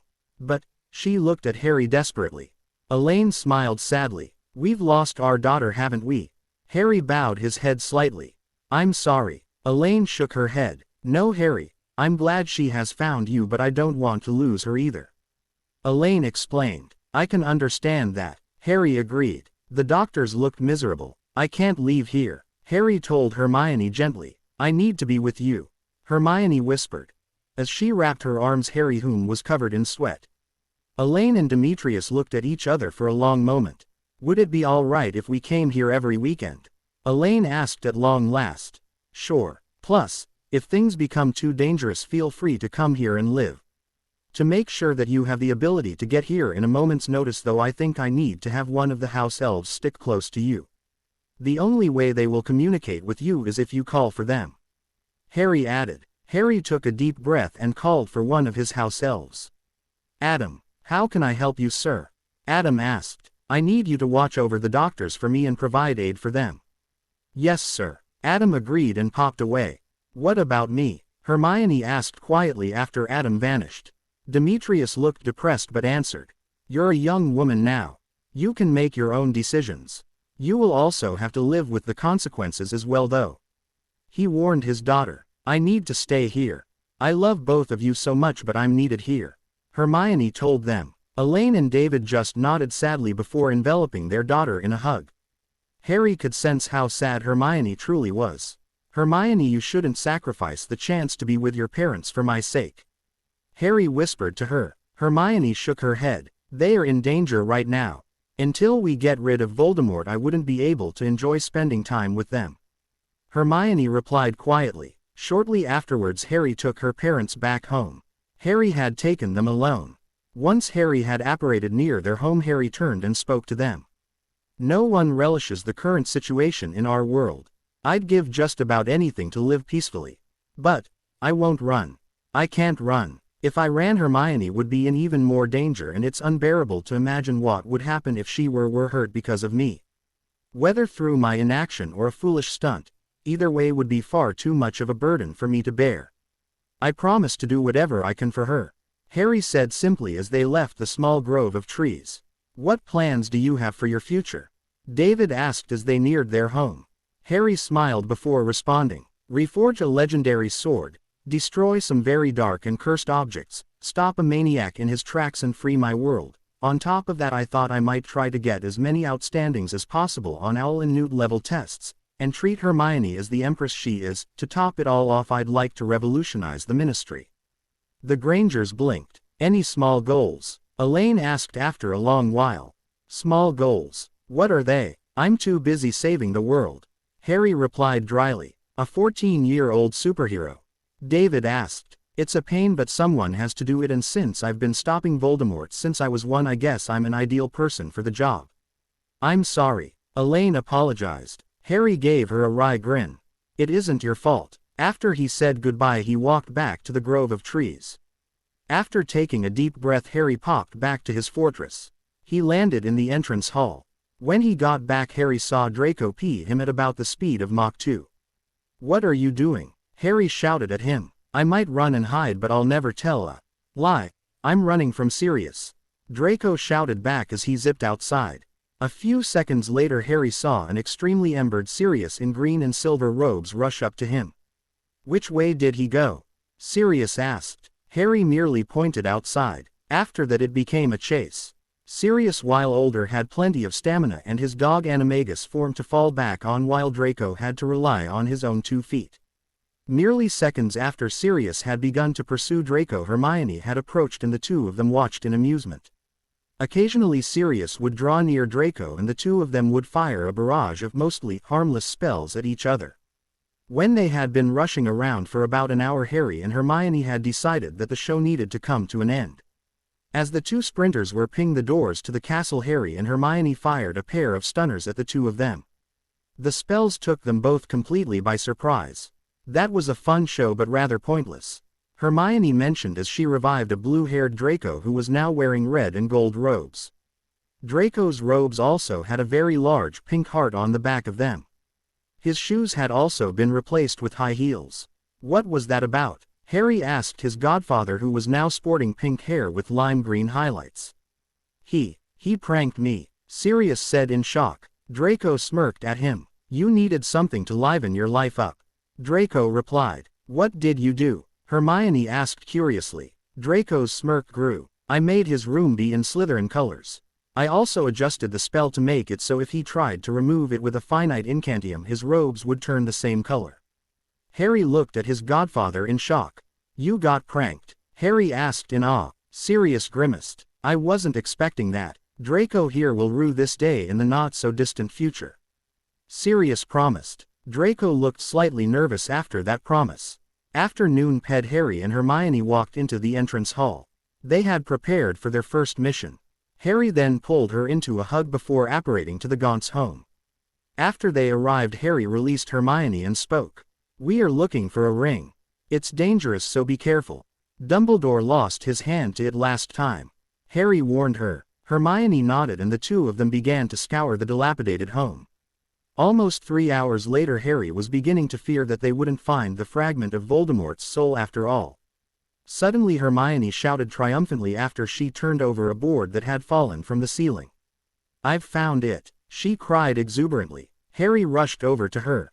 "That's the one. Great job, Hermione," he said as he drew a pair of gloves from a pocket inside his robes. He carefully picked up the ring and cautiously placed it in a small pocket. After he did so, he grasped Hermione's hand gently and popped back to the castle. Instantly upon arrival, Harry called for Solomon. "Yes, Harry?" Solomon asked. I need a trunk that only Hermione and I can access. He said simply. Solomon nodded and vanished. It was only a couple minutes later when he returned with a medium-sized trunk. Just tap your wands to configure the trunk so that it recognizes you. To get it to return, just pull out your wand and focus on the trunk. Solomon explained. Harry and Hermione gently tapped the trunk with their wands and the trunk glowed with a silvery light for a few seconds. The trunk then opened. Harry plucked out the Gaunt's ring and placed it inside the trunk.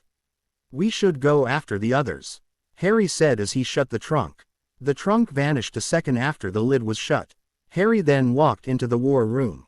Hermione followed as well. Next up, the locket, Harry said as he grabbed some flow powder. Hermione also grabbed some flow powder.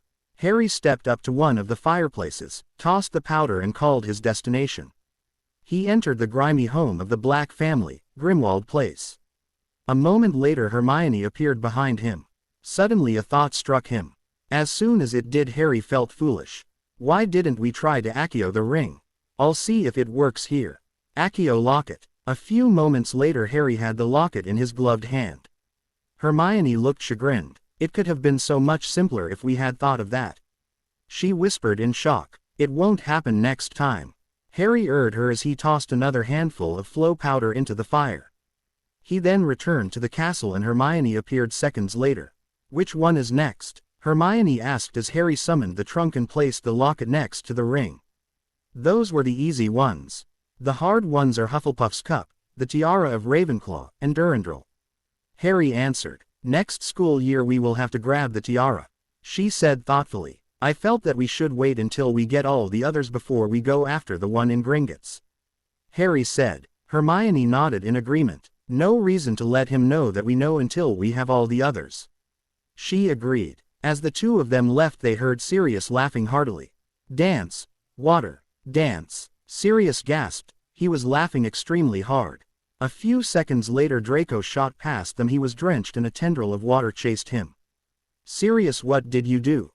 Harry asked. I warned him that he would be pranked in the near future. Sirius smirked. So you decided to attack him with water? Hermione asked skeptically. It might sound stupid and simple but it's effective. Besides that there was a whole lot more to it. You were just seeing one of the effects. Why didn't he just try to freeze the water? Harry wondered. He's panicking. A lot of things have happened to him and he couldn't stop any or the other effects, so he's umming that this one is the same. When he realizes that it can be frozen he's gonna be shocked. Sirius explained. Sirius. Yeah Harry, you're terrible. Thank you. 10 minutes into the show Draco became desperate enough to try to freeze the liquid attacker. When it froze instantly Draco blinked before shouting at Sirius. That wasn't funny, he shouted as he neared the howling adult. Sirius laughed harder. Harry shook his head slightly and walked towards the dining hall. Hermione chuckled slightly and followed him. When they entered the dining hall Hermione pulled Harry to her and turned him around at the same time so he was facing her. She eyed him peonately and left him in a dazed state. Wow, Harry stuttered. Hermione looked flattered. Do I still leave you stunned? She asked. Why yeah, Harry eventually managed. She blushed but her smile widened. Thanks Harry. She hugged him as she spoke. Harry wrapped his arms around her and they just stood there holding each other. The world vanished and all that remained was the two of them, holding each other, and Harry was home. Sword in hand a warrior clutches stone too. With ancient and finely honed skill engraves he fading memories into sword. Spoken from the stone and handed down from the blade. Now their tale unearthed. The steady rhyming from the hammer, the pounding of the anvil, the intense heat from the searing dragon flames. These are the elements that Excalibur would be rebirthed to. A rebirth caused by a young man named Harry Potter. The silver from the soul of unity glistened against his sweat-soaked shirt. However, Harry couldn't see the treasure as it was covered under a thick, now severely scorched dragon hide apron. Harry, Hermione asked from just outside the shack that Harry was working in. I've almost completed the sword. Harry panted. Harry, stop. You're going to kill yourself if you don't get out of that heat and rest for a long while. Please. All right. Harry agreed. How could he say no to her? She meant everything to him. Only if she was in danger could he say no. Harry, Hermione, we've got trouble. What is it? Harry asked as he hung the scorched dragon hide apron. Look at the Daily Prophet, Draco said as Sirius handed Harry the paper. Daily Prophet, Order of the Phoenix discovered. Quote, recently it has come to my attention that there are those among us who desire to spread fear and malcontent. This, Order of the Phoenix, is one such group. My finest undercover operatives discovered Order thugs attempting to coerce a family into believing that you know who has returned, and when they refused to believe them they became angry. At this point my agents attempted to intercede on the behalf of the victims, however, they were attacked by these terrorists. Because of this my agents had to fight for their lives. Sadly, one of my men did not escape the carnage and was severely wounded as the rest of my men were forced to retreat as more reinforcements from the terrorists were arriving. Cornelius Fudge, Minister of Magic. Dumbledore. Wise leader or terrorist? Is Dumbledore a kind, loving leader, or is he the cunning, cruel mastermind of a terrorist cell? Intelligence gathered indicates that Albus Dumbledore may be the leader of the Order of the Phoenix. See terror listings on P10. The Order of the Phoenix is attempting to cause and spread fear, and one tactic that has been observed that they use is that Voldemort has returned. Since this is an impossibility, all the Order is doing is causing panic and worry in the population. Muggleborn tax. Quote, this new tax makes sense. They've entered our world, so they should pay into it, and since most Muggleborns live in the Muggle world they need some way to pay into the system. Therefore, the Wizengamot came up with the Muggleborn. Every person will be given an identification card. Purebloods will be given a gold card that eases some of their extremely tax burden by eliminating all sales taxes. A half-blood is given a HP card. The HP card allows them to buy at the original tax level and prices. The final card, the Mount card, Muggleborn tax card, increases the sales taxes by a small amount. This should reduce some of the trouble with our broken tax system. Minister Fudge said Tuesday at an open conference. He also later mentioned that everyone will be required to have their card at time of purchase, otherwise they cannot buy anything. The minister continued, "You've got to be kidding me. They think that the Order is a book of terrorists. This is stupid," Harry growled. "What are you going to do, Harry?" Hermione asked. Harry shook his head slightly. "You already know the answer." "Yes, it's time to finish off the ministry, isn't it?" Hermione said seriously. "Yeah," Harry nodded. "Just one question, Harry. How?" Sirius asked seriously. "We will fight. I think we should decide what our group needs to be called and our purpose, and now," Harry added. Hermione frowned thoughtfully for 2 moments and smiled at him. "The Shield Legion," she said simply. Sirius nodded in agreement. "It's simple and effective," Draco agreed. The Shield Legion. I like it. Harry nodded. "So what are we going to do?"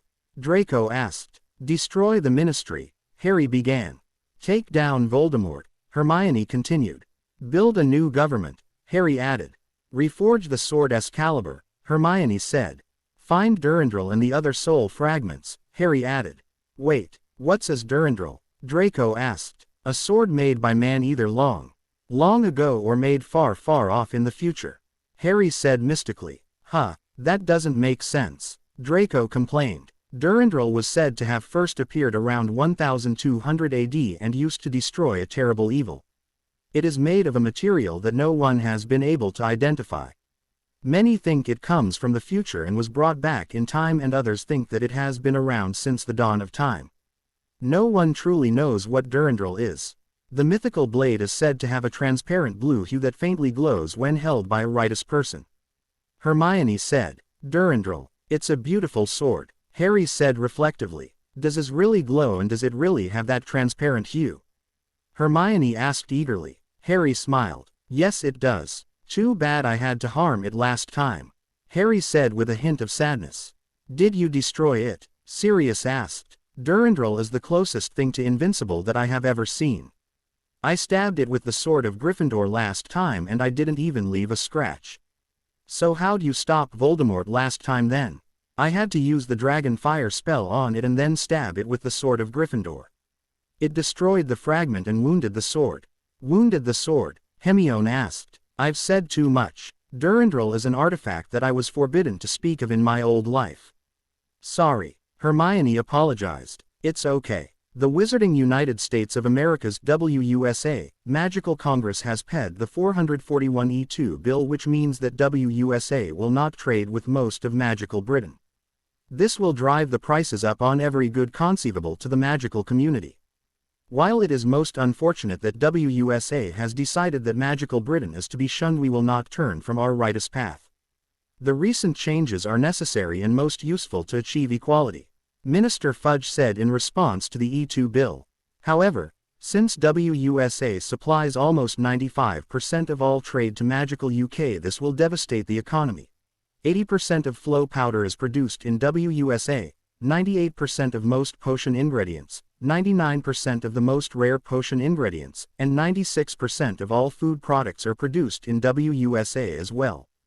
Just from these few things it is obvious that this will be severely crippled. I stand to the minister, Dolores Umbridge said in a press conference after the minister's statement that, "Well, it looks like Magical Britain is going to feel some pain. I love that." His red eyes glowed maliciously. HP.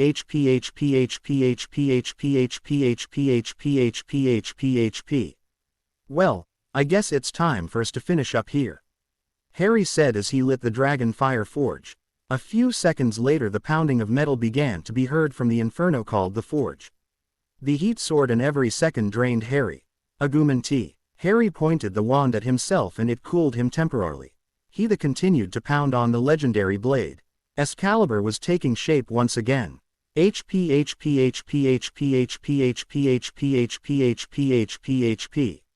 1 week to start of term. Harry, we need to go get our supplies, Hermione said. Harry nodded. I agree, Harry replied. They spent several hours and far more money than they would have needed to if WUSA had not paid the E2 bill. Still, Harry was not complaining. It would help destroy the ministry in Diagon Alley before the day neared its end. That night Harry dreamed, "Give me strength to face the truth. The doubt within my soul. What's going on? No longer I can justify the bloodshed in his name." A black-cloaked being appeared. "Harry Potter, you've caused quite a disruption." "I do that quite a bit," Harry agreed. "You are interfering in matters that do not concern you, boy. Just because the gatekeeper in eternity gave you a second chance doesn't mean that you can do as you please." The speaker's eyes glowed a dark green. "Whatever you say. Besides, is it a sin to seek the truth beneath the rose?" Harry asked coolly. "In your case it is a sin." "Really?" Harry asked as he readied himself. Harry drew his wand. Perhaps a demonstration of power of the Nether Realm is in order. Harry found himself standing in the great hall of Potter Castle. "Now, I don't this to be a completely unfair fight. I believe that Granger should join you. Leave her out of this."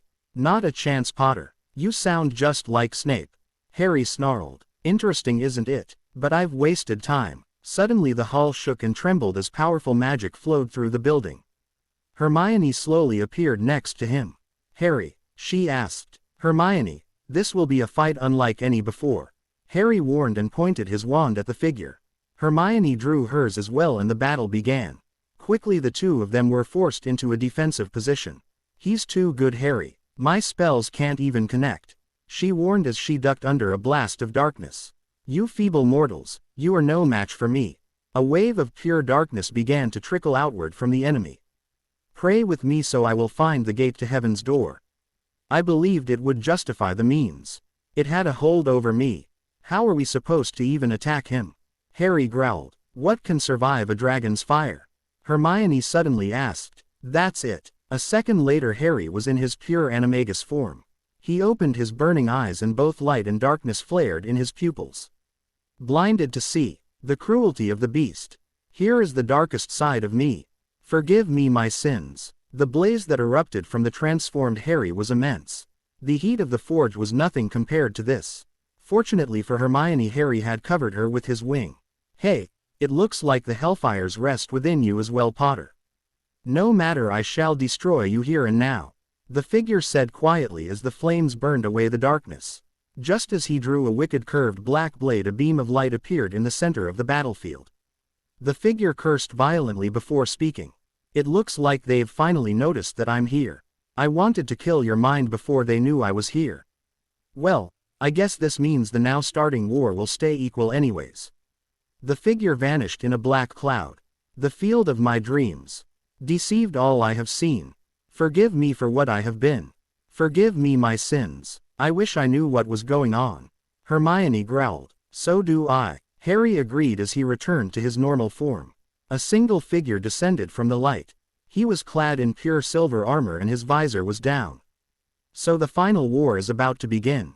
He said gently. Who are you? Hermione asked. I am merely a messenger. He replied. What is your message? The final war of this age is about to begin and you, Harry, have a critical part in it. Pray for me cause I have lost my faith in holy wars. This paradise denied to me cause I can't take no more.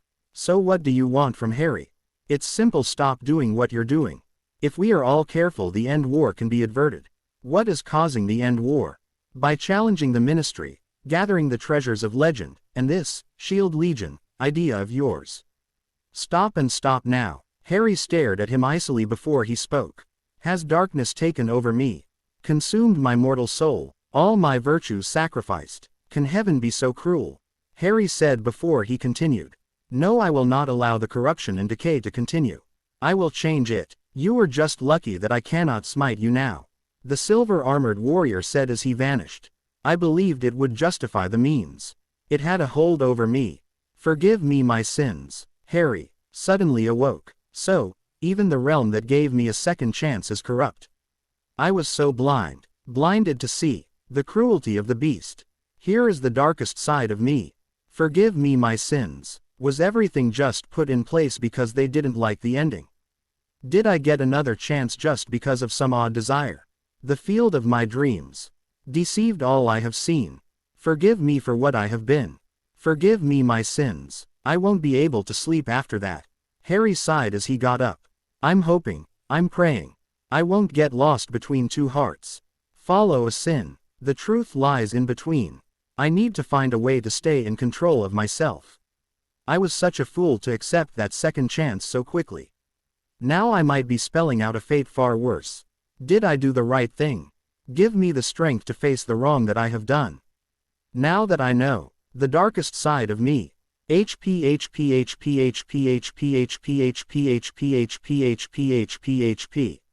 There is no wrong on your hands.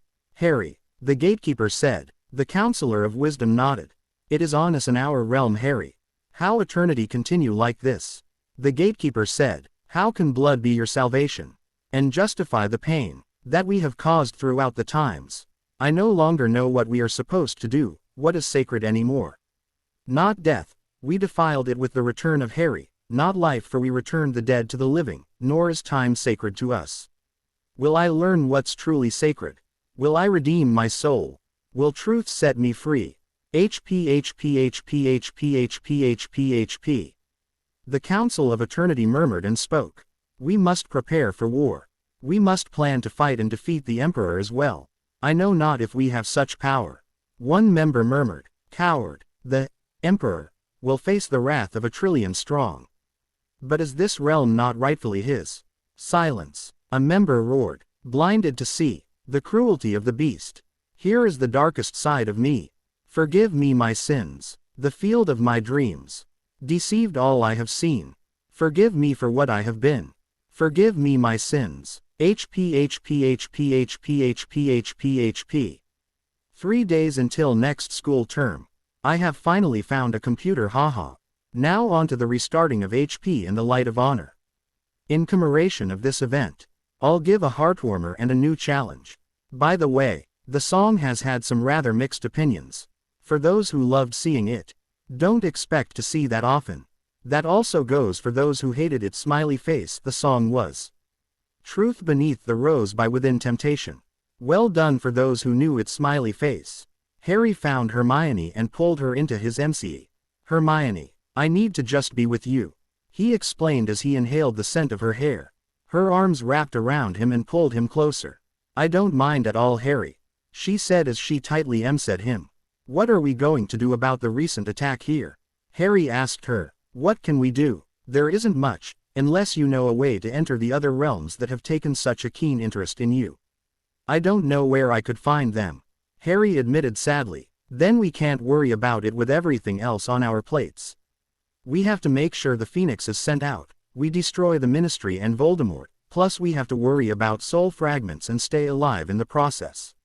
You are right, Harry agreed. She smirked slightly. Aren't I always? Keeps me alive and I like that a lot. Harry agreed with a broad smile. September 1st is such an important day, isn't it? Yes, it is, since we go to school on that day. Harry shook his head. That wasn't what I was thinking about. Remember, our 1-year anniversary. It is, isn't it? I've got it. We'll spend the day together, do something special, and then apparate to Hogwarts. You don't have to do anything like that, Harry. She blushed lightly. I want. He wasn't able to finish his sentence. His mouth was occupied with another task. A much more important task. One that obliterated every thought. September 1st. Weasley's home. Mum, we're gonna be late, Ginny Weasley called worriedly. Meanwhile, merely a few hundred miles away, Harry Potter and Hermione Granger were in a bookstore. It wouldn't be unusual to be there if one ignored the fact it was a Muggle bookstore. Have you ever read this? Harry, this is a click. I love this book. Harry, this is one of my favorites. Harry, have you heard of this book? At 10:10 they left the store. Harry took the books to a secluded place and sent them where Hermione ordered. They ended up going to his castle. Do you want to go to the park and take a walk? Harry asked. Yes, I'd like that. Once they reached the park, Harry spoke. Hermione, you are the most wonder person I could ever hope to meet. I trust you beyond any other. My beautiful, beloved, precious Hermione. I want to drop to one knee right now, propose to you, ask your father's permission right now, and get married before we go to Hogwarts this year. But I can't. Why not? Hermione asked. She had a disappointed look on her face. The law forbids even proposals before 7th year. And why does that matter to us? Well, be accused if we marry while the law is still in existence, then if we were found out, then no matter how much money I'd try bribing people with, it wouldn't make any difference. Both of us would spend a long time in Azkaban, and when I say a long time I mean hundreds of years. Hermione smiled at him and then spoke with a fierceness he hadn't seen in her ever before. I don't care, Harry. She placed her lips on his and his world exploded again. I want to marry you. But what about the law? Harry asked. She smiled. You mean more to me than any law. Besides, there is the ritual. Harry blushed lightly. She was right. Right. Harry nodded. She loved him. He loved her. What else mattered? Hermione, would you marry me? Yes, she said in excitement and ed him yet again. Harry pulled her into his arms and returned to Potter Castle in a magical swirl. After he did so, he released her. To marry as you wish, I will be able to do so, but it will not be as formal. Harry reminded her. We can get the formal ceremony after we take care of the laws, or we are old enough. I want to be yours from now on.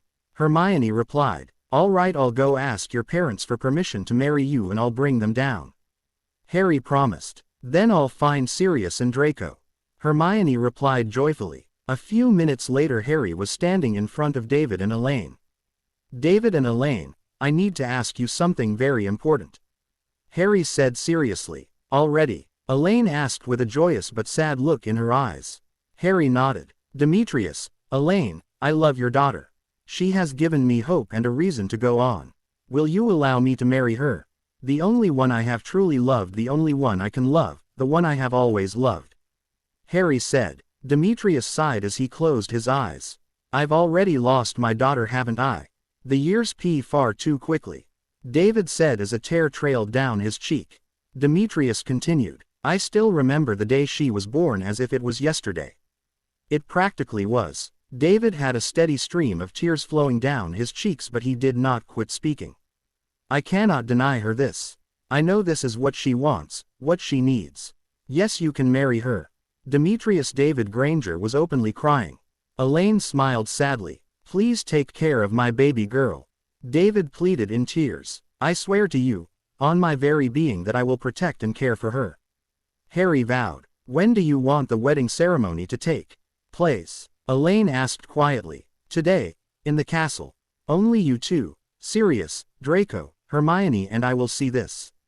Harry replied. Why? Elaine asked. The ministry is stupid to say the least. Harry supplied dryly. I don't understand that. Elaine admitted. Simply put, they disagree with a marriage between Hermione and I. The doctors nodded, and as Harry left the room they followed. Drew his wand and held it in front of him like a sword. I, Harry James Potter, solemnly swear to cherish and protect Hermione Granger as long as I draw breath. The tip of his wand began to glow a faint blue. Thus I vow to cherish, protect, and love Hermione Granger. The wand glowed a faint silver. Thus my binds are to the other half of myself. Two people bind together to become one flesh. His wand began glowing a pure white light. Hermione, touch your wand to mine, Harry instructed. The two wands resonated together and they both began to glow. Hermione, will you accept this unity? It was only possible thanks to our previous bonds. If you accept, then it will never be broken. Harry asked seriously. I do, with all of my heart, she replied. The entire entrance hall flared a brilliant white before it dimmed. Harry was touched by her acceptance. I, Harry James Potter, accept this unity as well. Again the castle flared a brilliant white. Thus two become one, one is two, and two hearts beat as one. Thus, the cycle of eternity continues. Harry said. A final blast of pure light, and several waves of magic flowed. Finally the magic and light dimmed and they felt the new connection. Harry pulled her to him and spoke. Welcome home, Mrs. Potter. She smiled faintly. I love you, and I'm married to you, but I think Mrs. Potter is your mum. She grinned. Harry laughed. Right. Sirius looked confused at the last statement. What does that mean? He asked. It's just Hermione, she explained. Sirius, it means she doesn't want to be called by her last name yet. Neither do I, for that matter. Harry explained. The reasons are several-fold. First, we can't get into the habit of calling me Mrs. Potter. We also, she grinned and allowed Harry to continue, don't always know who's watching, and while we are safe here, it doesn't mean that we are safe everywhere. They finished together. As much as I enjoyed this, we need to leave now, Draco said, pointing to his watch. Harry looked his own and paled slightly. He's right, Harry agreed. Accio Trunks. Get over here, Draco, Harry urged. He did, and Harry took a stone out of his pocket. Portus, Harry whispered. The rock glowed slightly. Draco, take this portkey, you will appear in your common room, Harry ordered. Draco held onto a portion of the stone and his school supplies in the other hand. A second later he vanished. Hermione was next and she took another stone to their common room. Finally, Harry vanished. 10 minutes later they were seated in the Great Hall and ready to hear Dumbledore's speech. Welcome to another year at Hogwarts.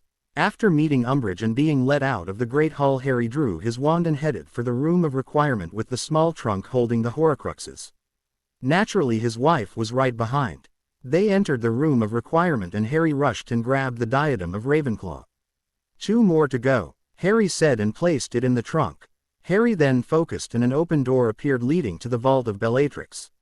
Acco Horcrux, Harry murmured. A second later they had all of the Horcruxes besides Durandal. Hermione, before this night is over I am going to destroy all of the Horcruxes, Harry vowed. Let's get them destroyed and then grab Durandal, Hermione said with a glint in her eyes. Harry transformed into his phoenix form and went to the headmaster's office. There he grabbed the sword of Gryffindor. By the end of the hour Harry and Hermione were surrounded by shards of the locket, cup, ring, and diadem. Now here is where things interesting, Harry said as he pried the stone out of the remains of the ring. The 6th Horcrux was me. But it couldn't exist within me and my soul vaporized it. Hermione smiled and pulled him into a hug. That's not so surprising. You're too pure and loving, Harry, she said and eyed him pianately. Eternity no longer moved as she held him and pressed her lips to his. Harry was shaking slightly as he thought of what he needed. I need to get an entrance to where Durandal is held. Hermione, this is going to be dangerous, Harry warned. She nodded and they opened the door. They stepped onto the land. It was rugged gray rocks. Welcome to the Forbidden Land, Harry said grimly. Forbidden Land? Hermione asked as she looked at the dark skies. Harry shuddered. This is a place where death is common and life rare. The souls of the dead are here, and not ghosts. They are something worse. If they can, we will be joining them as residents of this land. If I thought that I had a chance of leaving you behind, I would have. This is far worse than the Chamber of Secrets ever was. Harry shuddered a third time. Hermione was pale but she was determined. They began the journey across the Forbidden Realm. Mortals, what has summoned you to this realm? Do you seek your own demise? Harry shook but responded clearly. We seek Durandal, a fool's quest. You must suffer for the rest of eternity. We will not be consumed by your darkness nor will we leave without Durandal. I have overcome death and you will not stand before me as we claim Durandal. Such a foolish boy. It is time for you to die. I didn't die, travel through time, and marry, just to die here. Harry growled. You do not have the scent of death upon you. I was returned to life. You were the one of legend then. Quite a surprise. If you are the one of legend then you will be the one to wield the blade. You must undertake the gauntlet. Should you survive then you will have the right to wield the blade. We shall purify the blade for you if you are the one. Harry's eyes widened. This was unprecedented. Should you succeed the path to freedom will open for your realm, should you fail your very soul shall be mutated and you will spend eternity howling your anguish. I have to do this. I must stop the upcoming evil. Very well. Young one, step forward and confront your destiny, for better or for worse. She will accompany you and should you fail she will be consumed as well. I won't endanger her, Harry exclaimed in horror. That is far too late, little one. Her soul is linked to yours, further bound by marriage, eternally sealed by love. Don't you understand? You are one. You cannot exist without the other. We have to do this, Harry, Hermione said as she pulled him close to her and at his neck. They stepped forward and the gauntlet began. Dust and debris swirled around them before they found themselves in an entrance hall. The hall was filled with Dementors. Harry, we are one. Let's unite our power and defeat this. Hermione grabbed his left hand. You're right. We are one. Harry and Hermione's wands glowed brilliantly. A few moments later the two of them shouted with a mighty voice and a single Miv dragon phoenix that had a rider exploded out from their wands. It ripped through the Dementors as if they were nothing more than dry leaves. Interesting, you ped the first challenge with flying colors. However, the gauntlet is long and your strength is not infinite. We will make it. We will survive. We shall. See. Harry and his wife panted as they overcame a challenge where their magical cores had been attacked and drained. Fortunately they would recover and in fact gain more magic from the experience. What's next? Harry's pale love asked him tiredly. I don't know, Harry admitted as they struggled to walk forward. 3 days have passed, yet you still live. Well done. However, you still have the rest of the gauntlet to survive. The next challenge begins now. A dragon made of pure fire arose from the ground. Hermione, I need a rider, Harry said as he transformed into his pure form. Hermione jumped onto his back and the next battle erupted. Fire blazed, darkening the rocks and Harry was quickly losing what little strength he still had remaining. Animagus. Lose strength quicker here. However, Hermione and Harry coordinated a single attack that finally overloaded the flaming dragon. Afterwards, Harry collapsed onto the cold, rugged ground in his human form. Hermione recovered in midair and landed next to him before she toppled beside him. I'm wiped out, Hermione whispered as she placed her hand on Harry's. I don't have enough strength to move anymore, Harry whispered as his eyes closed. Quite impressive, yet disappointing. No matter, Harry slipped into the darkness. Hermione quickly followed him. Years ped, seconds ped, days ped, minutes ped, hours ped, half hours ped before they awoke. Exactly how long they slumbered Harry would never know. It felt like an eternity ped, yet it felt as though he awoke instantly. The first thing he noticed was that he was still living, still human. The next thing he noticed was that Hermione was still with him. After that he noticed that he was quite comfortable. Finally he opened his eyes. He was looking up at a canopy. He was in a comfortable bed. He had no idea what had happened. Had all that occurred in the Forbidden Realm been just a dream? Hermione, Harry asked with his brittle voice. Harry, Hermione rasped. You all right? Harry whispered. She merely nodded before she eyed him. It began to turn peonate quickly. It seems that you survived the gauntlet. Well done, a voice said to them from outside of the curtains. Hermione and Harry blushed at the thought of being caught where they had been headed. It is a pleasure to take you to the halls where the sword Durandal waits. A few moments later the raggedly dressed duo left the warm, comfortable bed sadly. Harry took in his surroundings. It reminded him of the Gryffindor common room. Excluding the fact that there were no chairs or tables in the room. There was only the three of them. The one whom had spoken to them was lean, red-haired, and if not for the facts that he was calm, had elven ears, and well-dressed, they might have mistaken him for Ron. Rony, am pleased to guide you to Durandal, the man said as they started off. Why does this place look so much like Hogwarts? Hermione asked. It's a long and complicated process, Miss Granger. However, to explain in the most time-economical way, you could consider this an alternate existence. It exists in part from your minds. If Potter Castle had had more people, then this place most likely would have looked like Potter Castle. The other influencing factors include that you entered the Forbidden Realm from Hogwarts, and more than a few other reasons. I was chosen to be your Val today. Draconis and Sirian were rather irritated with me for that reason. Rony smiled. Draconis is Draco while Sirian is Sirius. Harry and Hermione surmised as one. Indeed. A few seconds later they entered the great hall and Durandal laid on the table in front of where the head of the castle should sit. They walked towards it and Rony lifted the blade. The sword was beautiful. Its hilt was silver in color and its blade was shaped like an isosceles triangle. The farther towards the tip the smaller the blade became. The blade was wide and broad at the base, and as it neared the point the blue transparent blade narrowed into a tip. I bestow this blade upon you. Only a completed and whole soul shall be able to wield this blade. Farewell, Harry Potter. Farewell, Hermione Potter. Rony reverently handed the blade to them as he spoke. As soon as Harry had the mythical blade in hand, the castle vanished and they found themselves in the room of requirements. Truly, a wondrous thing. Congratulations, I am pure once again. Even though this is the case, you are not ready, nor are you worthy to wield me. Still, you aided me, so now I must aid you. Show me the remains of Excalibur. Harry pulled out the fragments and the larger reforged piece. Not bad, an excellent effort. Take my hilt. And place the tip of my blade on the hilt of the Sword of Kings. I shall revive Excalibur for you. Harry did as he was instructed and the blade Excalibur was instantly reforged. Once more Excalibur is whole and complete. Now show me if you are worthy. Go out and reveal to me your hearts. I understand, Harry said. Harry slung Excalibur onto his back and Durandal shrunk itself and went into his pocket. I will watch you from here. The two of them left the room and entered the rest of the school. I wonder how long that took?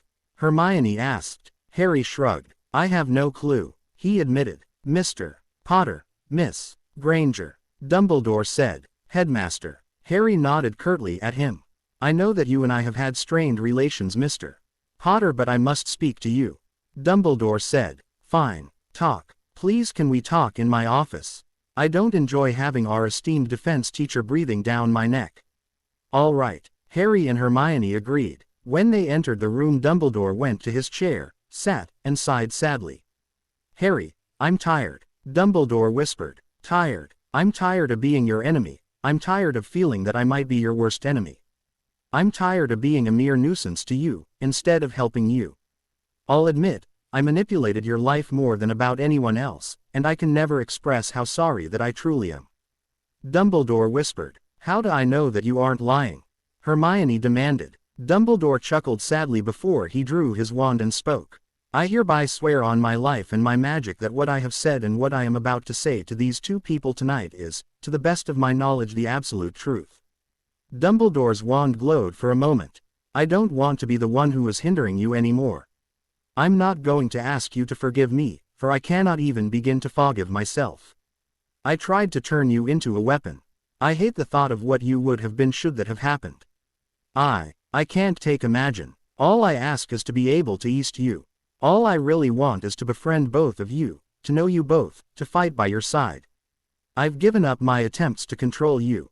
I was wrong. Dumbledore whispered. I see. No more manipulations? Harry asked. Not one. I swear it. Dumbledore promised. I no longer forgive easily, Headmaster.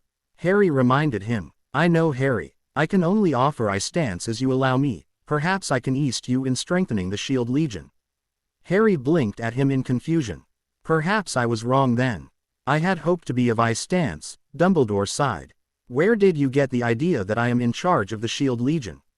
Harry asked. Harry, I know you. I know how you think. Destroying evil is just something you excel at. I would prefer not to have to. Harry replied coldly. Dumbledore sighed and nodded. Yes, and I can respect that, but these are terrible times. I know enough about you to know that you will take a stand. Besides that, who besides a select few, which includes you, would be willing to create the Shield Legion? I can list them if you want. List them please, Harry requested. Myself, Madam Bones, but she doesn't have enough money to do that. Arthur Weasley, but he doesn't have the money nor the influence. Moody, except he's too paranoid. You have the money, influence, and power to do so. Quite frankly, the others just don't have the capability. Even if they are willing. What if the Shield Legion was created by a group? It is a legion after all. Harry noted. Dumbledore shook his head. It is too united in purpose. I have read the charter of the Shield Legion and its structure reminds me of both Miss Granger's and your work. At the very least you two wrote the charter. Harry looked at Hermione through the corner of his eye. Now, Harry, Hermione, I know that you don't trust me. This oath should, however, clear that up. Can you forgive me? I don't expect that you will. Let me aid you is all I'm asking. The Order of the Phoenix has resources that will greatly ease the Legion. Harry sighed before he drew his wand and created a scroll. Hermione nodded in agreement. A few wand flicks later by Harry and Hermione and a contract was forged. It essentially stated that Dumbledore and the Order of the Phoenix couldn't reveal the leaders, or any members of the Legion. The Phoenix would be able to lend resources to the Shield Legion, and the members of the Order, including Dumbledore, would not be able to act against the Legion in any way. The Legion would also abide under similar rules. The contract went much deeper and made the entirety of the contract ironclad. Security was paramount. Hermione added several clauses and items to the contract which gave the Shield Legion, and by proxy, the leaders, secrecy and resources. After finishing and placing several spells on the parchment, including an invisibility spell that Hermione could activate or dissipate at any time, they handed the contract to Dumbledore. Dumbledore read through the MIV agreement slowly. You two are quite serious. You demand a secrecy oath. Dumbledore noted as he read through the contract. After reading through its entirety, Dumbledore nodded. It is understandable, and I as leader of the Order of the Phoenix will agree. Dumbledore signed the document. Harry signed and Hermione acted as the witness. Now, you cannot reveal the leaders of the Shield Legion. Harry relaxed slightly. How can the Order help? Dumbledore asked. Right now just be quiet and gather intel and resources. Don't call attention to yourselves. The Ministry can't survive this pressure. You intend for the Ministry to fall? Dumbledore asked in shock. Harry nodded. It's a lot easier to build a new government than to save the current one, I'm afraid. I'm going to try to get Voldemort into such a tizzy that he attack the Ministry and destroys it. After that, well, we finish off Voldemort. The Shield Legion will then work on a new magical government. Perhaps, a magical republic. The Department of Mysteries cannot fall into Voldemort's hands. Dumbledore protested. It can, and it must. He'll go for the prophesy. That's exactly why he can't GE the department. Dumbledore replied. I want him to know the prophesy. He'll start panicking. Then he'll try to hunt me down. That means that he won't be messing with government as much or executing Muggleborns. Speaking of which, the Order should work on getting the information on all Muggleborns. I plan to pull them away from this macker. How? Dumbledore asked curiously. If you're alive, would you host a group of Muggleborns? I have places that are heavily warded too. We defend them at various locations then. Dumbledore asked. Harry nodded. Once the Ministry falls, the Order should station itself here and act as a defense against Voldemort. This is for the sake of the children as well. Obviously you need to start gathering supplies. If you are besieged, then you'll need them. Harry noted. Let me get this straight. You plan to allow the Ministry to die, essentially give the country to Voldemort, and then hide? Dumbledore asked in disgust. Only at the beginning. We can't win in a head-on fight. It's going to be a war of attrition. We need to shield ourselves. We can't protect people if we go into a react mode and let everyone just wander about. We need to know where they are and have them in defensible places. As soon as the Shield Legion is larger, we'll aid in the operation to pull Muggleborns and purebloods that aren't bigots out. How are we to meet and get every Muggleborn and the few purebloods out? Dumbledore asked. Suggest to them that this is just in case of the worst, and offer them portkeys. If they refuse, don't press the issue. Many will accept, and then they'll be moved instantly. The rest we will get as quickly as possible. We will know where to go by that point, and that means that we'll save a huge portion of the magic population. Impressive. You have thought about this.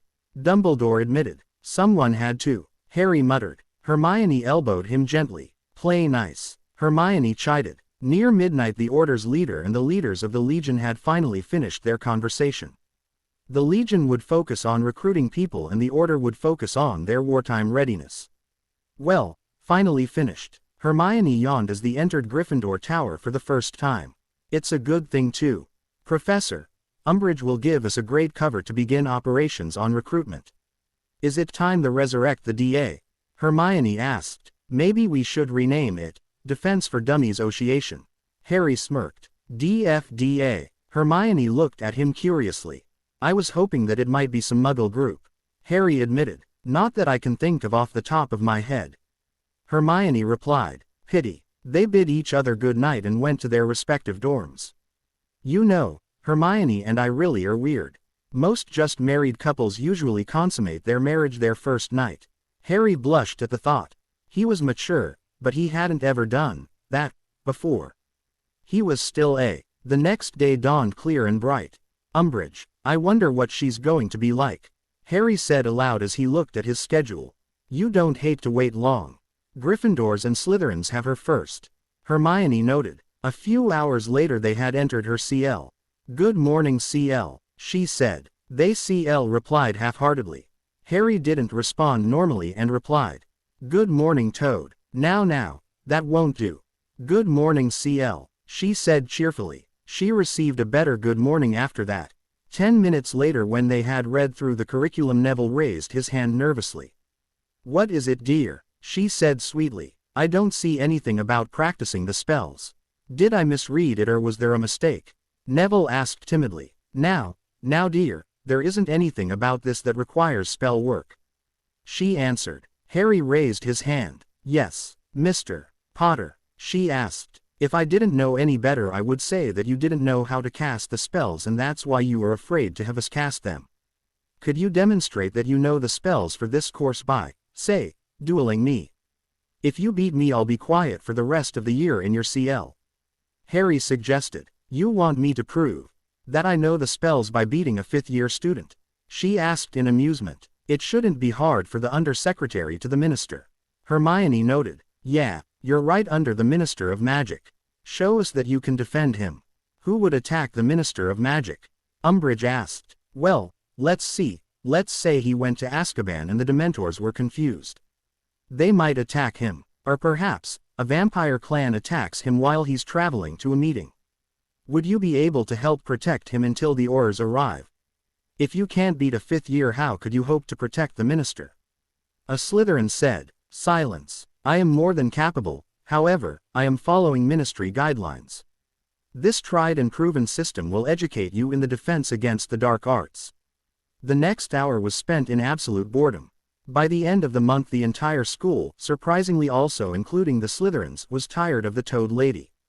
Hermione, it's time. Let's get the DA. Harry said. Where should we meet? Hermione asked. 3 broomsticks. Harry replied simply. Harry had expected a group of a little under 15. He, however, met a group of nearly 100.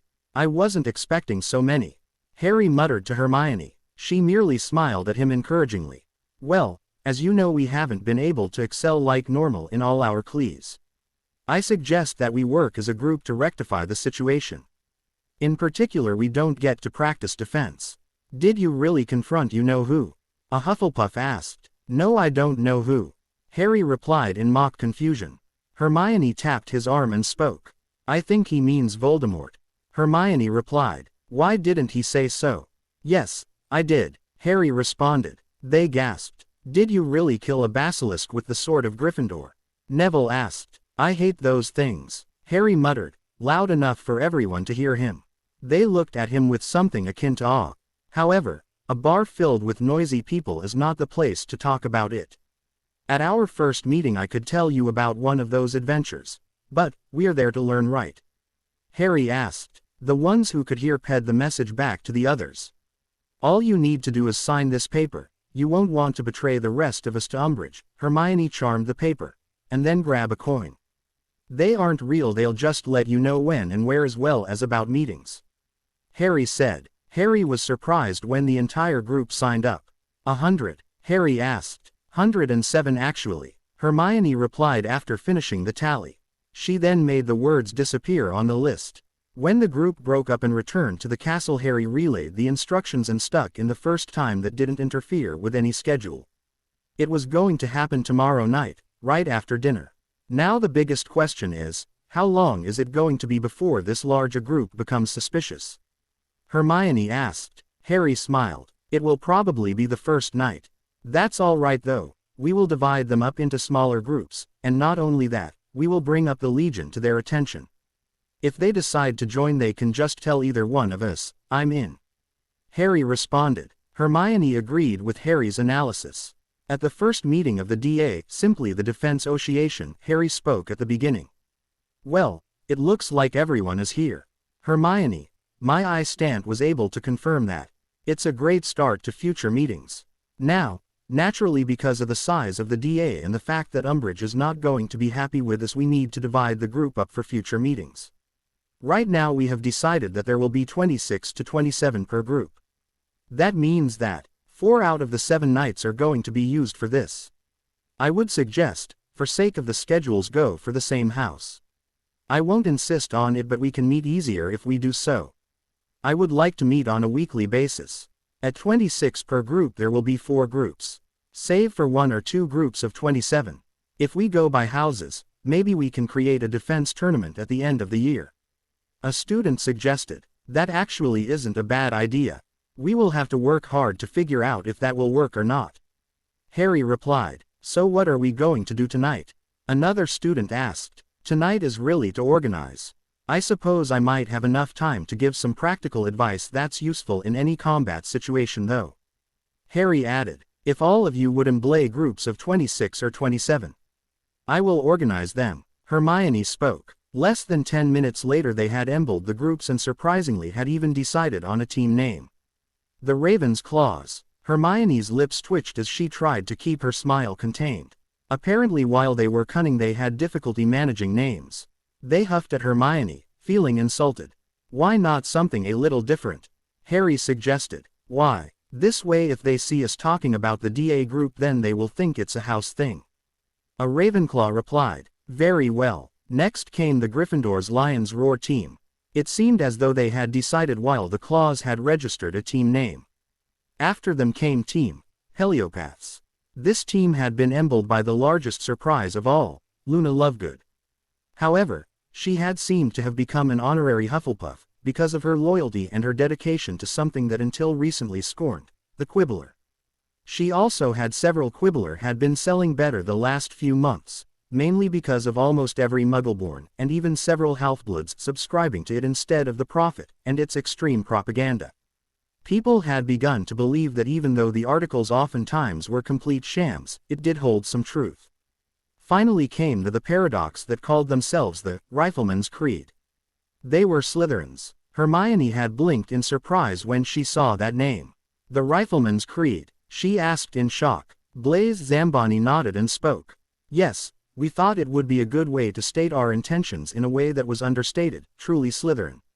Why is it understated? Harry asked in confusion. Apparently it has a clause that goes something like, I will shoot my enemy before he shoots me. It seems to fit. AS will bite if it feels that you are about to strike at it. If it feels provoked it will attack. Same principle there. Besides we liked adopting the phrase, this is my rifle, maybe we should turn it to, this is my wand. Blaise grinned. Behind them Draco nodded slightly. Draco had been studying, just not magical as much as he had been studying the Muggle realm. Somehow he had stumbled over the Rifleman's Creed. Excellent choice. Harry commended them. Harry conveniently ignored the fact that it was supposed to be a team name. After the organization was completed Harry began to give the basic combat advice that he had promised. Now remember, without movement there is no combat. It's stupid to stand and trade spells back and forth. War is not a game where you take turns attacking each other. Don't get into the mindset that your shields will protect you all the time either. They are useful but, they can be shattered, or the spell might just pee through. Name a shield spell that blocks an unforgivable and I'll dance D in the Great Hall. Harry said, drawing the laughs of the entire group. What if we are fighting in a group? A Ravenclaw asked. Your tactics will change quite a bit in this case. But the basic concepts of don't get hit still applies. Now in squad-based combat, you have someone the group maintain 360 degrees of visibility. But you keep enough space apart that you won't get hit by a spell that an ally dodges. Harry continued for the next 50 minutes before he released them so they would be able to return before curfew. The next day Harry and Hermione were called into Umbridge's office. Mr. Potter, Mrs. Granger, do you know why over 100 students were out of their common rooms an hour before curfew? Umbridge asked. Sweetly. Harry shrugged. Perhaps they plan on remodeling the castle. Harry mocked her. Slytherins, Gryffindors, Hufflepuffs, and Ravenclaws working together on a project like that. Unlikely, Mr. Potter. It is even more unlikely that they would gather 100 students for a remodeling party. Umbridge scowled. You asked me if I knew what they were up to, that was my unction. After all, over 100 students wouldn't break the rules. Harry replied. I will be watching you, Potter. What did I do? Harry's eyes narrowed dangerously. You are a suspicious person. I can't trust someone like you. Umbridge glared at Harry. After that she turned her eyes on Hermione. Miss Granger, do you know why there were that many students wandering the castle at that time? Umbridge asked. Hermione glared back at her. You won't listen to Harry. We've been together for a long time now. Why trust what I say if you won't trust Harry?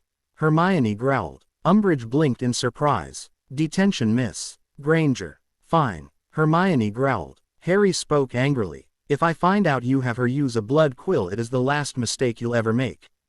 Harry said ominously. Detention, Mr. Potter. My promise still stands. Harry said as he stood. You better not try to use a blood quill on Harry either. Hermione added dangerously while she stood. What do you think you are doing? Umbridge asked. Leaving. I haven't dismissed you yet. Harry and Hermione whipped around and aimed their wands at her. Let me put it this way. I either curse you several times or I leave now, it's your choice. Harry's green eyes penetrated her. She shuddered. Then leave and you'll lose 20 points for Gryffindor. Umbridge said. Hermione followed him. Will you really do that if she makes me use a blood quill? Hermione asked. Harry nodded. You're my wife, my love, my hope. I will do so if she tries it. Harry whispered. She smiled and laid her head on his shoulder. Thanks, Harry. Hermione sighed in contentment. A few hours later Harry and Hermione entered the room of requirement and they met his American contact through the doors that the room provided. It's good to see you again. Snaps said. It's nice to see you again. I refuse to call you Snaps. Hermione changed tracks in mid-sentence. Snaps grimaced. Yeah, it's a pretty stupid name, he admitted. Harry looked around and noticed he was in a combination of Muggle and magic building. The office where they had appeared was decidedly American. The wall behind the desk had an American flag hanging over it. The song was playing softly in the background and there were several awards that had the presidential seal fixed upon them. What song is that? Harry asked. Hermione looked at him in some surprise. You don't know either? Hermione asked. It's a hymn. The Marines' hymn. The Marines' hymn. Yes, the system will cycle through several songs and for the next 30 minutes it's Marine songs. Do you mind telling us about that? Hermione asked in interest. I don't know all that much about the military. Snaps looked apologetic. Hermione looked at him in sorrow. But what I do know I'll tell you. The U.S. Marines are descendants of the Royal Marines. The first colonial Marines were Gooch's Marines and they were Royal Marines. When we created the Declaration of Independence we knew that we would need to defend ourselves. Who would be better than our own version of Marines? On November 10, 1775 the first U.S. Marines were born. They originally were a very small group of fierce warriors. Their fighting spirit has never changed but they have gotten much bigger. They have the most demanding training regiment that the United States has to offer. A Marine has iron discipline. Their motto is, Semper Fidelis, or, Semper Fi, for short. It stands for, always faithful. I've just ran out of knowledge. Oh wait, their uniforms are also pretty cool too. Snaps added. What about the other NCHES? Hermione asked. Hermione and her love of knowledge was legendary for a reason. Harry merely smiled and listened as Snaps explained all the NCHES. Harry knew that it was probably pointless, but Hermione loved having knowledge gained. She also freely gave of her knowledge. Anyway, before your lovely girl here launches another question, could I ask one of my own? Snaps asked pleadingly. Harry chuckled lightly. What brings you here besides the quest for knowledge about everything? Snaps smirked at Hermione at this. Hermione blushed lightly. We need to prepare for a large-scale conflict. Voldemort is on the move, Harry said seriously. Snaps nodded his head slightly. Yes, I can see that you need to do so, but what are you asking for exactly? Snaps asked. We will continue to need the resources you've supplied, but we will need more combat supplies. You need combat gear, Snaps asked rhetorically. He rubbed the bridge of his nose for a moment before he spoke. I'll get the supplies that I can. I won't use the WBM though. I can understand why. It's stupid to mess with the wizarding black market. Harry agreed. A few more pleasant tries were ped between them before Harry and Hermione returned to the school. Nicely done, Potter, Durandal said to him as they exited the room of requirement. Thanks, Harry replied back mentally. Over the last few days the Rifleman's Creed, Heliopaths, and the Ravenclaws had all joined the Shield Legion.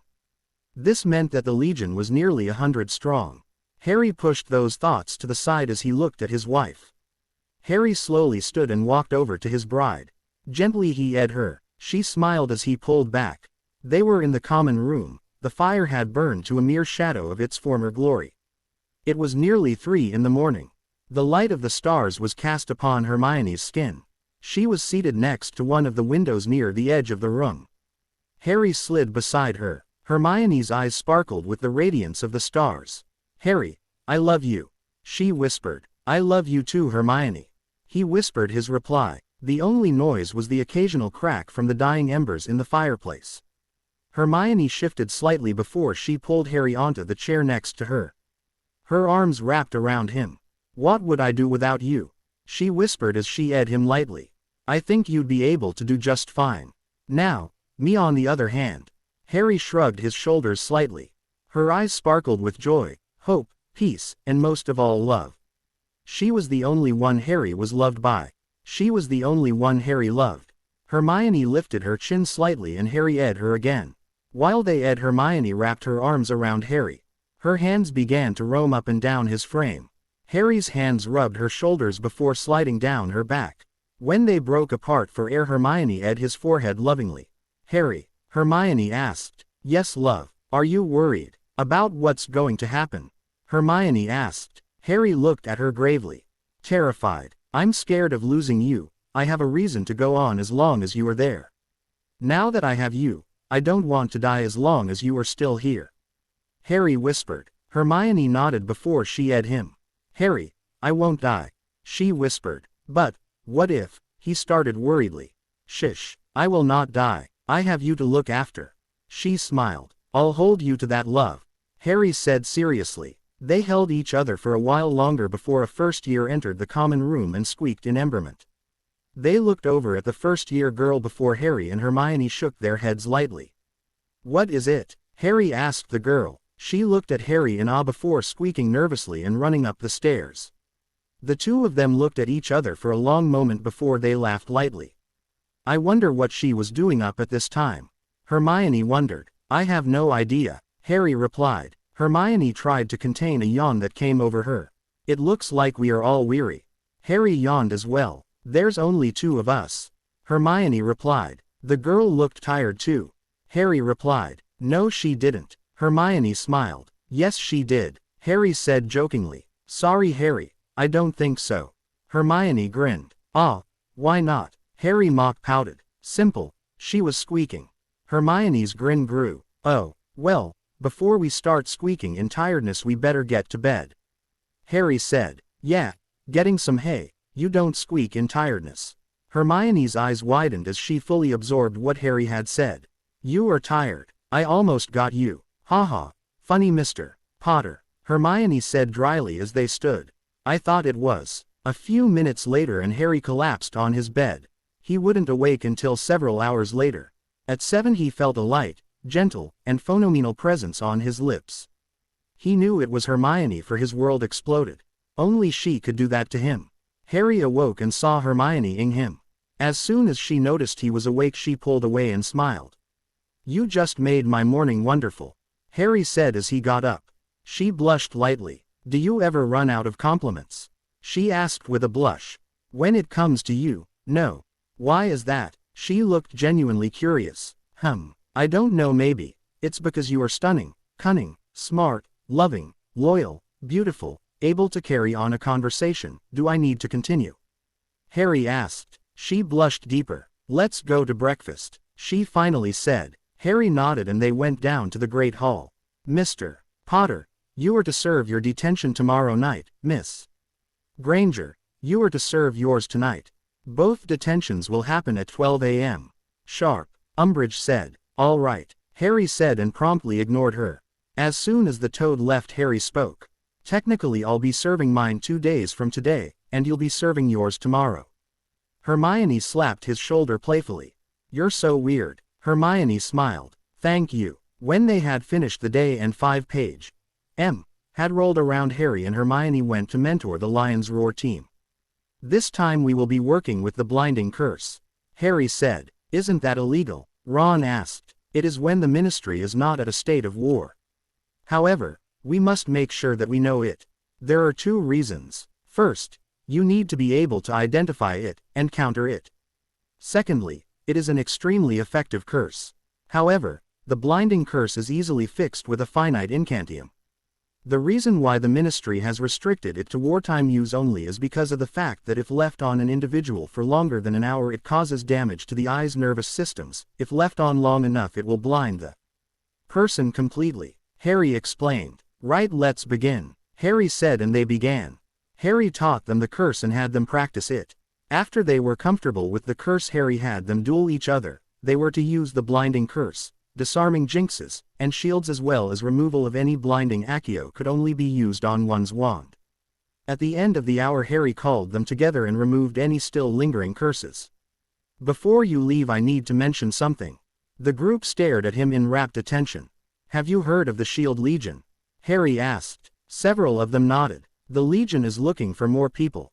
The group is small, and I just so happen to have their charter here." Harry read through the charter. "So they are a resistance group vowing to destroy Voldemort and bring equality to wizards?"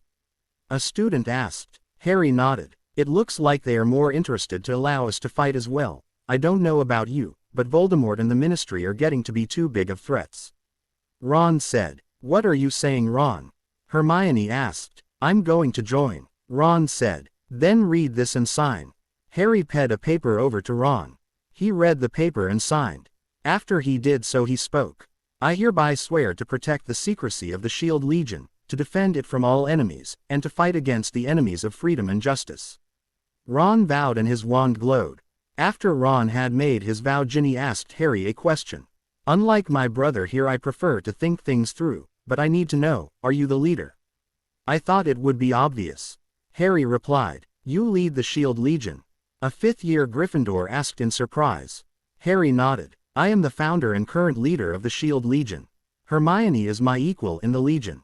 She also named it," he added. "That settles it. If Harry made the Shield Legion, I'm joining," Neville said. Neville then joined. 15 minutes later, the entirety of the Lion's Roar team joined. The meeting ended with the newest 25 Shield Legion members leaving. Ron had stayed behind and waited to speak to Harry. "Harry, could you take a look at this?" he said, holding an item on a necklace. "The final treasure of legend," Harry whispered. It was a shield. It looked to be made of platinum. Harry sensed immense peace emanating from it. The treasure that symbolized peace and death. It was the final treasure that brought the circle unto completion. "When did you get this?" Harry asked. "I woke up last night and this was around my neck," Ron said. "It is a treasure of legend. Remember the tears of friendship I gave to Hermione last Christmas? That's also a treasure of legend." Hermione drew close and the 3 treasures glowed brightly before they spoke. "At long last, hope has begun anew. We have been gathered. War has descended upon the realms that exist yet are unseen. The darkness will strike against the corruption. War will burn the lands. The light will awaken and gather itself. Corruption will fight a war of two fronts. Darkness a war of two, and light a war of three. The light opposed by the unseen, by the darkness, and by the corrupted. Death will claim a part of light, the entire corruption, and even darkness will yield its numbers to death. Only a few will emerge from this unscathed. What happened? Ron asked. HP. The Dark Realm is attacking at long last. The counselor said. The gatekeeper nodded as he watched one of the Edge cities burn. This is our Ragnarok. HP.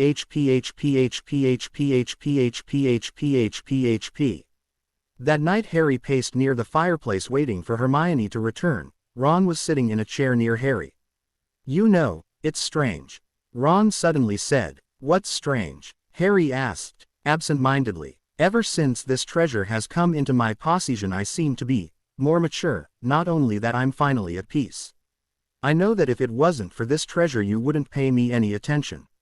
While I'm saddened by that I can accept it, for I was a fool.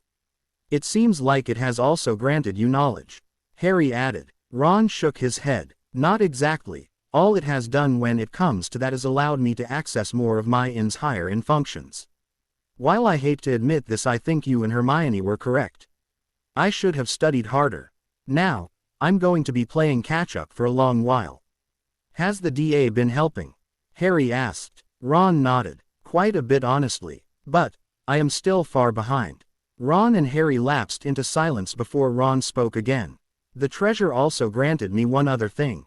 What's that? You and Hermione have a soul link, don't you? To top it off you two married illegally. Harry was too stunned to do anything but nod. Ron sighed slightly sadly this time. I'll admit that last month I was starting to develop a slight crush on her.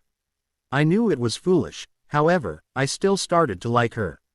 You were getting a crush on my wife?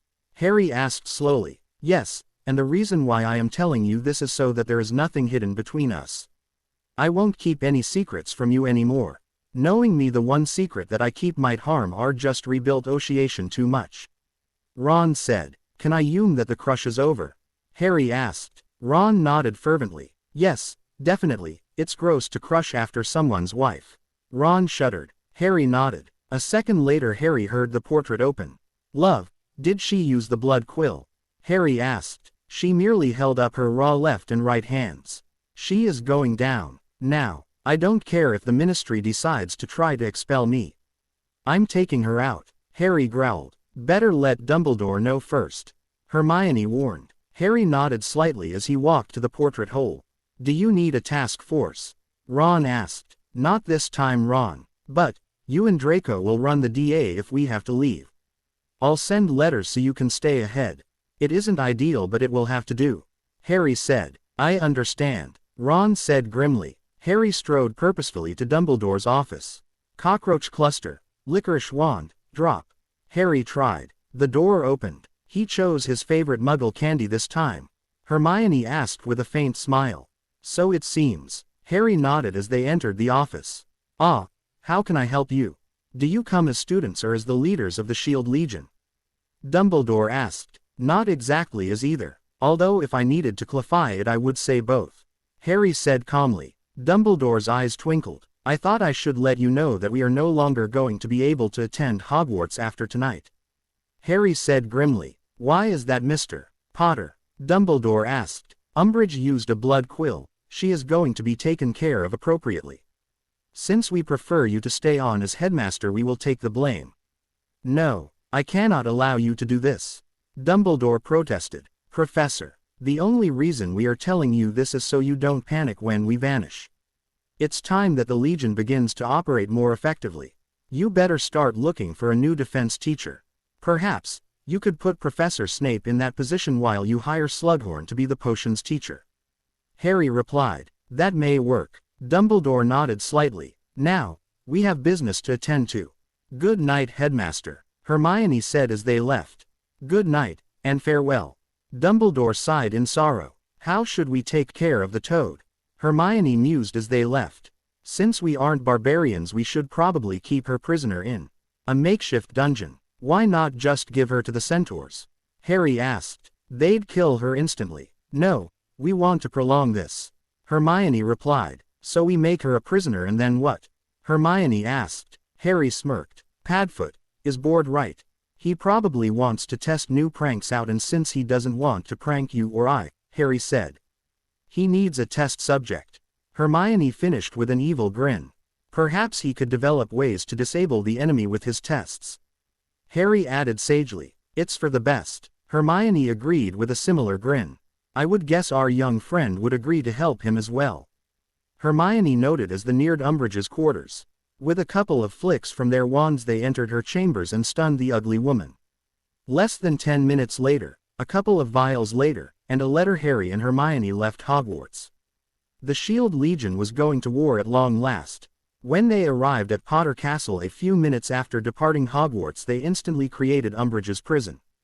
It was a cold, chilling room. The cell was made out of a former potions lab. The room had been refitted with a cot and a chamber pot behind a folding screen. Why did you give her the folding screen?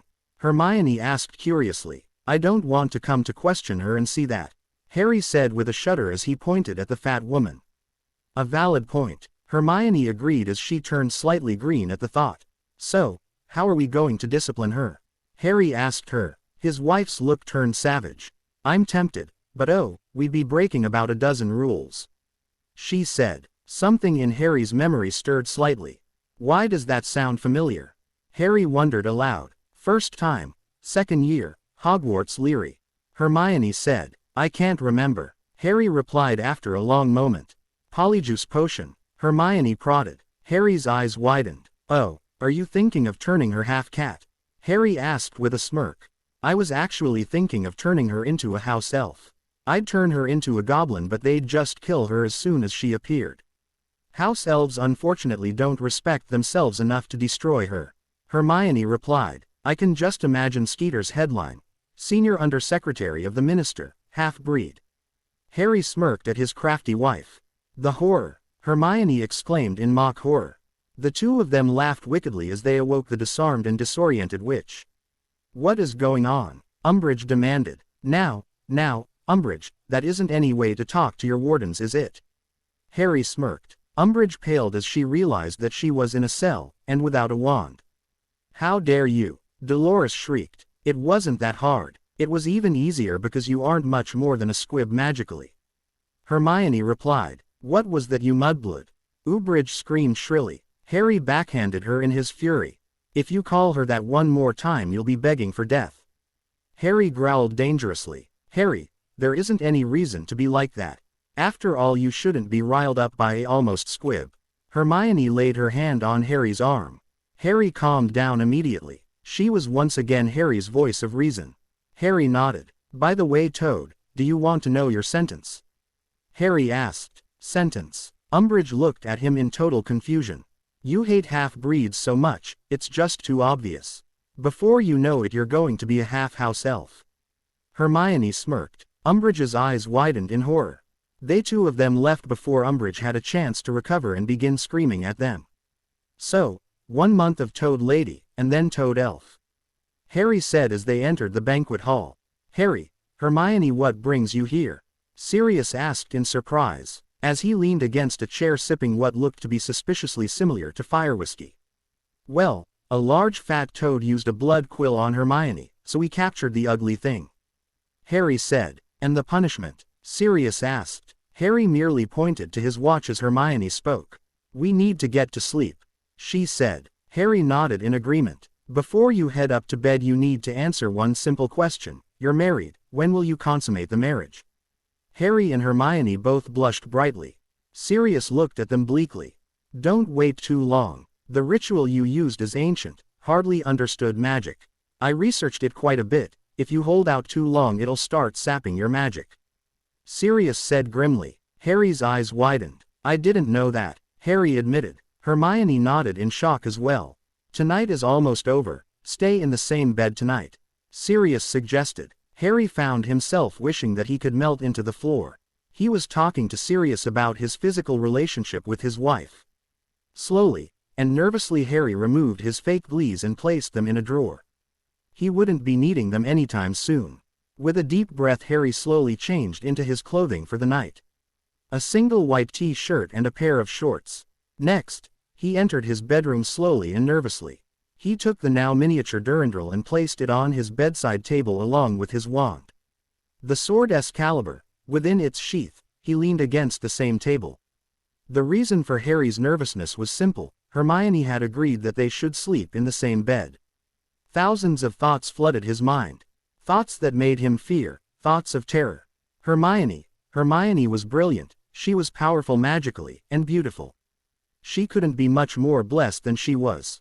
Then, he heard the door to his room open slowly, almost as in apprehension. "Harry," Hermione called tentatively. I'm here." Harry's throat was suddenly very dry. "You must be nervous too." Hermione muttered just barely loud enough to be heard. Muttering a quiet, "Yes." Harry walked over to his beloved. Hermione was wearing a pale white nightgown. It went to her knees and not an inch further. Harry then gathered all of his will and lifted his wife into his arms.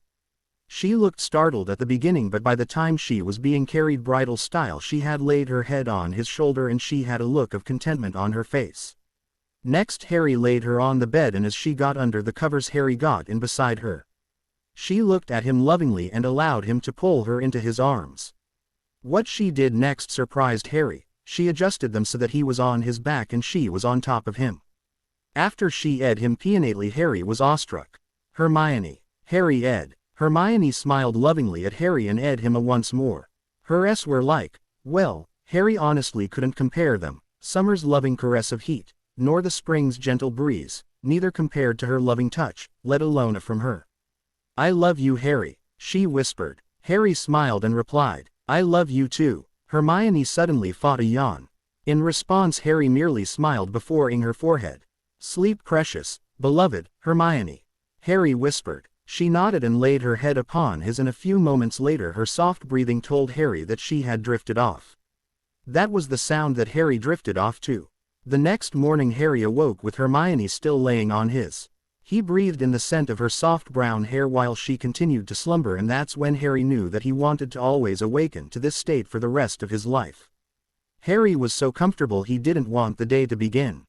Instead, he began to caress his wife's hair. Hermione sighed in contentment and drew even closer to Harry.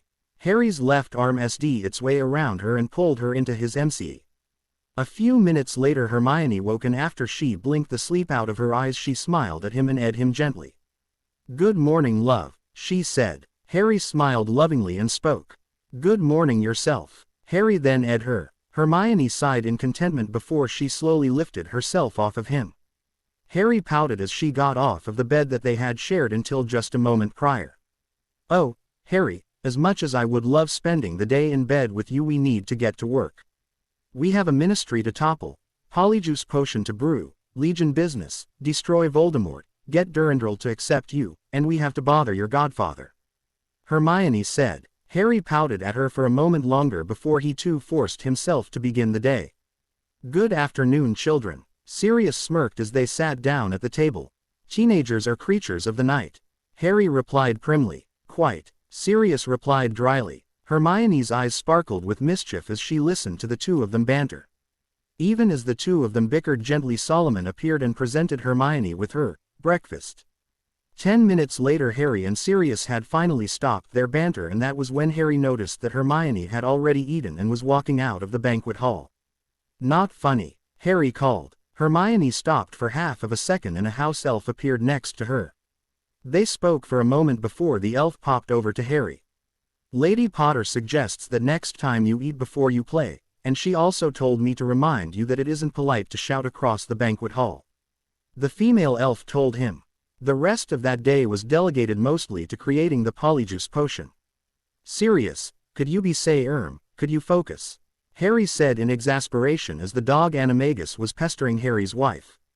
"I wasn't messing around, Harry," Sirius said honestly. Harry blinked and looked at his wife. Hermione gave him a small nod. "Very well then, carry on," Harry spoke grandiosely. That left Harry alone on the task of the Polyjuice potion. About that time Harry decided that this really wasn't his best day ever. First Hermione forced him to get out of bed, a bed that she had been in too, and then she ate breakfast without him, To make matters worse was that Sirius and Hermione left him alone to brew the complicated polyjuice potion. It was with relief when dinner rolled around and Harry was able to proclaim that the now gently bubbling potion was stable enough until its next brewing session. During dinner, however, Harry's bad day soured even more. "Harry, the leader of the Order of the Phoenix has written to you," Solomon said as he handed Harry a letter. After Harry had read the unusually short letter, he crushed it and stood. "Solomon, open a direct flow connection from here to the headmaster's office. It's already been prepared for you, Harry. All you need to do is go to the nearest fireplace." Solomon replied. "Excellent initiative, Solomon." Harry complimented the house elf. "Thank you, Harry." Hermione had just caught up with Harry when he had reached the flow headmaster's office. Harry called. It was merely moments later when Harry and Hermione had entered the headmaster's office. "Excellent response time, Harry," Dumbledore said. "Thanks. So how hard did we get hit?" Harry cut to the chase. "Azkaban is all but dust now. The Prophet is trying to pin the loss on you and Sirius. I thought Fudge was an imbecile, but this far beyond what I had previously thought." Hermione muttered. "As a side note, did you know that you have the unique honor of being the first Muggle-born Shadow Empress?" Dumbledore asked. "Shadow Empress? What's that?" Harry asked. "Essentially it means I am the female version of a Dark Lord," Hermione replied in a dead voice.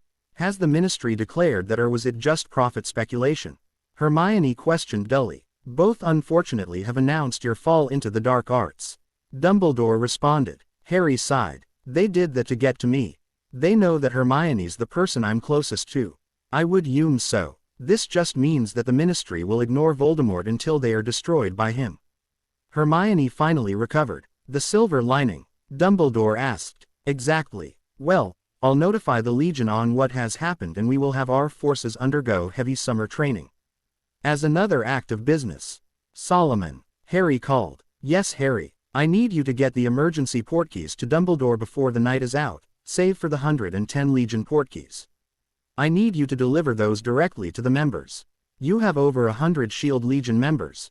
Dumbledore asked in awe. "The Legion moved fast," Hermione replied. After the three of them finished their discussions, Harry allowed Dumbledore access to the castle, and then added a couple of trusted Order members to the roster. Remus being one of those. When they had returned, it was already nearing midnight once again. "If this keeps up, we will end up magic-less," Hermione noted. "Well, it's the busy season," Harry responded. "That is very true," Hermione agreed. The two of them then headed to Harry's bedchambers once again. "Wormtail, bring Lucius and Bellatrix to me," Voldemort whispered in his chilling voice, his red eyes glowing with an unparalleled viciousness. "Yes, my lord." Peter simpered and began to search for them. As the Dark Lord waited, he summoned a book to him. "Potter. He somehow is blocking me. Interesting. The old fool must have taught him mind magics. No matter. He might have the prophecy, however. There is another place for me to gain that prophecy," Voldemort muttered as he began to flip through the runic rituals within the book. "You called my lord." Lucius kneeled before his lord. "Indeed. Ah, Bellatrix, I see you've arrived as well. Now, it's time to carry out a critical operation. Destabilize the Ministry, Lucius, at the same time make them terrified of Potter and his mudblood, Shadow Empress. This will ensure that he has to continue to hide away while I continue to grow in power." "Yes, my lord," Lucius agreed. "Then go, Lucius, and do not fail me again." Lucius Malfoy rose and quickly left the room. After Lucius left the room, he turned to Bellatrix. "Bellatrix, your orders are simple. Find a way to masquerade as the mudblood. Act as a Shadow Empress would as her. You must occasionally bring a Harry Potter with you as well. This will further ease me. However, do not allow yourself to get caught. My lord, this will be next to impossible without polyjuice and their essences," Bellatrix said hesitantly. Voldemort then nodded. "Indeed. However, I believe that you will be able to manage it. If you are unable to do this task, return to me," Voldemort replied. "Hermione, how close is the polyjuice to finished?" Harry asked. "It should be finished here in a few minutes," Hermione replied as she stirred once more. 3 minutes later, Hermione carefully drew a goblet of the substance. "Here it is," Hermione noted and set the steaming goblet down. "We can add this to her drink next time she has a meal." That's why you allowed her to have pumpkin juice or tea. Harry realized. Yes, fortunately this is a unique blend of polyjuice that isn't affected by food or drink. So you could just drink normal tea and it is actually polyjuice. Have I ever mentioned how clever you are? Harry asked in wonder. Hermione blushed lightly. Once or twice. Well, in that case, you're unbelievably clever, Harry said as he pulled her to him. Hermione's eyes stared deeply into his own. A second later Harry and Hermione's lips connected. While they ed, Harry's right hand slid down her back, found the edge of her shirt and slid underneath her shirt. MMH. Hermione sighed in contentment in the. Harry's hand was caressing her skin when they broke for air. I think we should take this upstairs, Hermione suggested. Yeah, Harry agreed. The polyjuice forgotten, the two of them headed up to the master chambers. Upon arriving, Hermione locked the door and drawing her wand she placed several one-way silencing spells. No one can hear what we're doing, but if someone knocks we can hear them, Hermione explained. My clever, beautiful witch, Harry murmured and pulled her to him once again. Several s later they had arrived at a new destination, the bed. Hermione had sat down upon the bed during one of their s. Her hands had been wrapped around him, so she managed to pull him down as well. With his lowered status, all it took was for Hermione to adjust slightly and Harry was sitting right next to her on their grand bed. Just as things were starting to really heat up. Read. Hermione and Harry were missing shirts and Hermione's skirt was nearly off. A pounding was heard on their door. Harry and Hermione both groaned in frustration at the terrible timing, and while Hermione was replacing her garments, Harry hit the door with a finite incantium. What is it? Harry called, buying time as he pulled his shirt back on. Dumbledore said that there is something critically important that he needs to talk to you about, Sirius said through the door. Did he mention exactly what? Harry asked as his wife had finished getting her garments back on. Something about a new set of rebellions. It sounded rather chaotic at the school. Harry opened the door and with Hermione at his side they exited. Odds are that this rebellion was inspired by the newest release of the Phoenix, Hermione noted. I haven't seen it yet, Harry admitted. Neither have I, but it's the only paper taken seriously enough that isn't under ministry control to do this kind of damage. What about it occurring from whomever taken over since Umbridge? Harry asked. It's possible, however, it's also unlikely. Hermione shook her head in response. I have a copy of the Phoenix here. Sirius dug into his pocket and pulled a copy of the Phoenix. The Phoenix, Only Truth is Immortal, Special Edition. At approximately 9:45 a.m. yesterday morning, the Ministry of Magic released a press statement proclaiming that Harry Potter, the boy who lived, and his closest friend, a Muggle-born witch by the name Hermione Granger, were none other than up-and-coming dark magic users. Hermione Granger has been dubbed a Shadow Empress and Harry Potter, a Dark Lord. This was decided when Harry James Potter and Hermione Granger left 2 days ago. At approximately the same time, Dolores Umbridge, Senior Undersecretary to the Minister of Magic, went missing. This surprising and bold move by the Ministry has been frowned upon by all other magical governments, none more so than the WUSA and the Magical Ministry of Australia. The Magical German Union's president also has announced his support of the boy who lived. The WUSA's President Alexander Adams spoke to his people over WAW, Wizarding American Wireless. Since the 1600s, the magical peoples of America have resisted the backwater and primitive ways of our magical counterparts in the United Kingdom. Yet apparently, even as the rest of the world has advanced, the Ministry of Magic in Britain is unable to press forward. This is simply caused by who they have in government. Still, the peoples of the world, including us, found it fit to ignore the political dealing and strife within this ancient land and just keep them as allies and trading partners. Even as thousands remained oppressed, we merely watched. Watched as countless mundane origin, known as Muggleborns to Britain. The terminology was influenced by the magical writers in the United States. Wizards and witches are unable to do anything except either flee their homeland or decay within their own lands as their minds are wasted. Over the last 10 years, immigrants from Wizarding Britain have almost doubled. The numbers are staggering. Almost 80% of all mundane origin wizards and witches from this land flee within the year that they graduate. Too long has America ignored this. Therefore, I am calling upon the magical United States Congress to declare war upon Britain's Ministry of Magic. Germany, France, Australia, India, Brazil, Portugal, and even Sweden are each calling upon their governments to take direct action against the events occurring within the borders in Britain. International outrage began to occur when the British Ministry of Magic had instigated the Muggle tax, and was further increased when the Hogwarts Inquisitor position was formed. International fury was further provoked when Albus Dumbledore was removed from his positions in government. The Ministry of Magic ignored over 300 warnings from the WUSA alone. Germany also sent 100 warnings that the actions the Ministry of Magic was taking could instigate a war. Finally, an event occurred that made international tensions explode. This morning at 10:30 a.m. the Ministry of Magic announced that Muggle-born witches and wizards needed to register at the Ministry of Magic. The German Minister of Magic spoke to his people regarding the new Mugglereg policy. This is a revolting and obvious attempt to end the Muggle-born wizards and witches more than they are already. Germany has become fed up with the attempts of amendment that this government over the last few years. Therefore I am calling upon the Merlin's Chamber to draft up new legislation against the ministry. The German minister continued with several other statements before the conference ended. Minister of Magic Cornelius Fudge was unavailable for comments. The Shadow Empress. Recently Hermione Granger was announced as Shadow Empress. However, her very history suggests that she would be the last person to become such a person. The young girl was born. The Phoenix had several articles covering current events and it painted a picture that had never occurred in the history of the world, a magical world war. Italy, Albania, and Britain had joined a new alliance against the international magical community. These three nations were known for their pureblood histories, and the Britain's new allies had a keen interest in ensuring the survival of magical Britain's government. Harry laid the Phoenix down and scowled.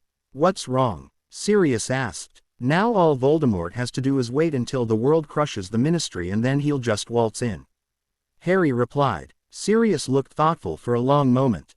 "Actually this might also work to our advantage," Sirius answered. "How so?" Hermione asked. The gleam in Sirius' eyes told them that he had an idea that would essentially mean that he would be pranking the entire world. "I know that look," Harry said nervously. "Between the three of us we could create a false prophecy, don't you think?" Sirius smirked. "Well yes, but what would be the point?" Hermione asked. "Oh no, there is no way," Harry began. He was seeing where his godfather was going. "Oh yes there is. We create a false prophecy, predicting that you will annihilate him if he challenges you with Death Eaters. The prediction further states that if I, Hermione, or Dumbledore die you'll grow 1,000,000 times stronger than him. Killing him then becomes a joke for you. Another part states should he issue you a direct challenge when he has taken the Ministry of Magic that he will win.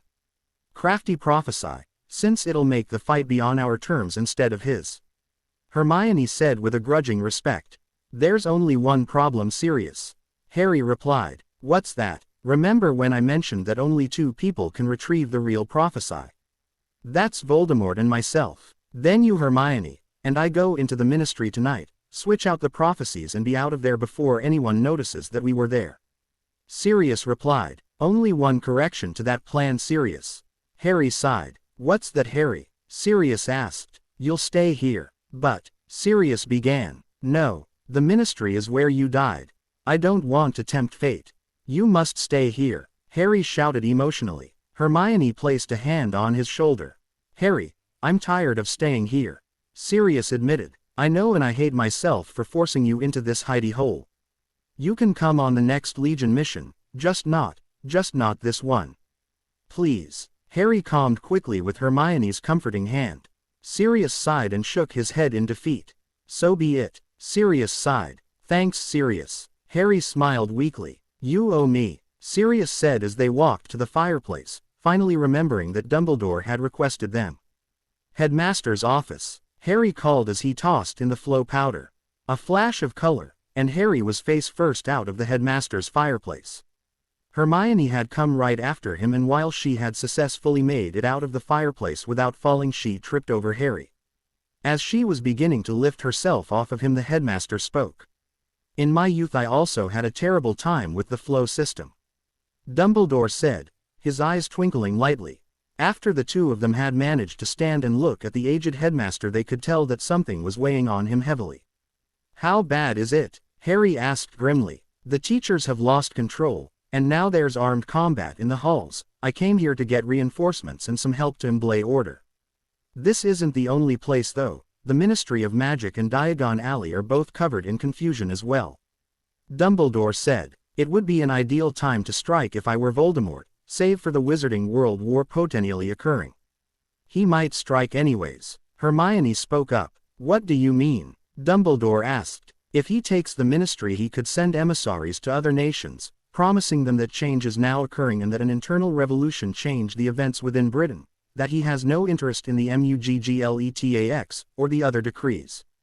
Then, he waits for a while, in charge obviously until the world has calmed down. Afterwards, he stages a terrorist attack, which means for the safety of the people, he seals the borders. He then has complete and total free reign." Hermione explained grimly. "Voldemort might decide to do something like that, his nature suggests such a course of action. Still, we need to get this under control first," Dumbledore said as he finished the letter.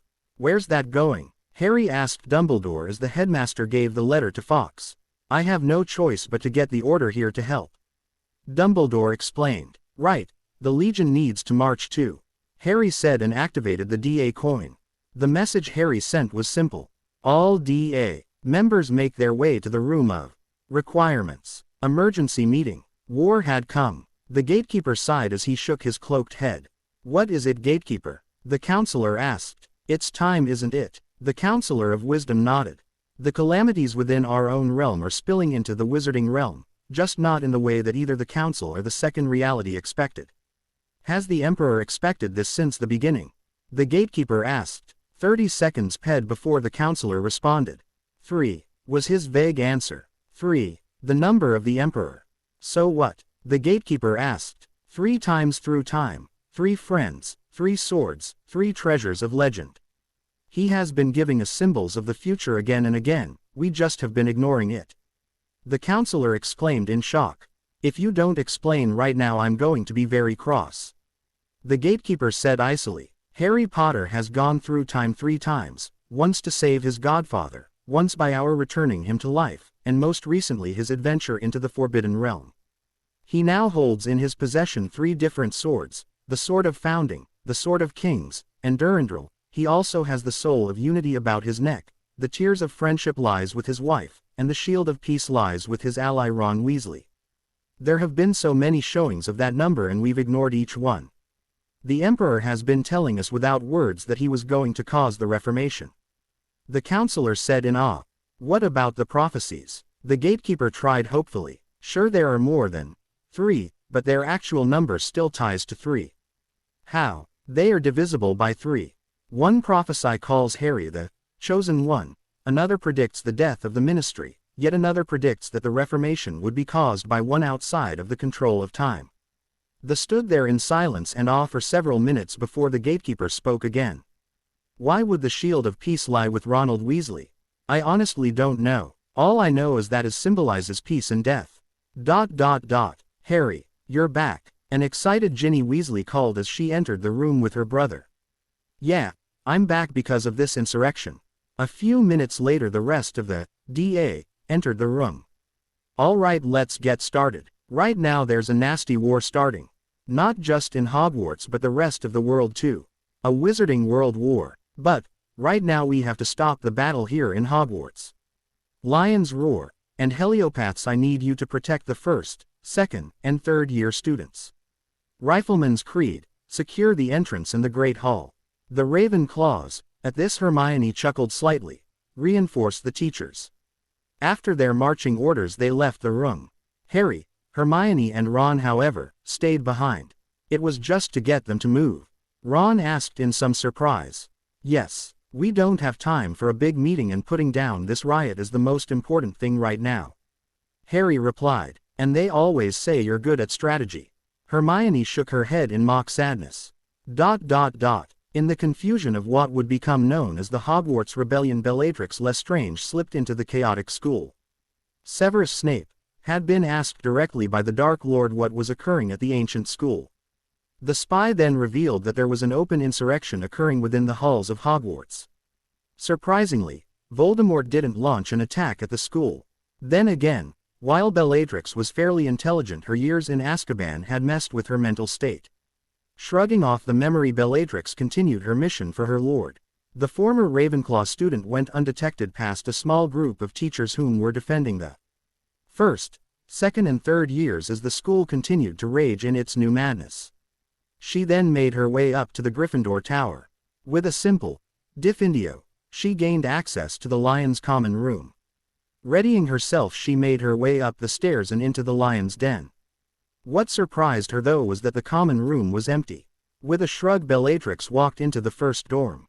It was a first-year girls' dorm. She tried again, on the other side. First-year boys' dorm. 45 minutes and 8 dorms later, the woman found the fifth-year girls' dorm. Quickly she searched the room and found what she was looking for, an abandoned bed that still had hairs upon it. She had to be careful. Intelligence told her that the mudblood had a cat. However, Bellatrix wasn't Dark Lord's second in command just because the Dark Lord liked her ity. Bellatrix waved her wand and found the correct hairs. Hairs that could eventually be reproduced by pulling her own hair off her head while she was under the guise of the mudblood. 10 minutes later, Bellatrix had gathered all of the hairs that she could. All that remained on the bed were the hairs of the disgusting cat. 15 minutes later, Bellatrix had managed to gather enough hairs from Golden Couple of Hogwarts and slipped back out of the castle. She had done so without anyone noticing, even the old codger known as Albus Dumbledore. Alexander Greenger was different. He was intelligent. He was above all loyal to the things he should be. Even from the tender age of 10, his parents knew that he was dark, terribly dark.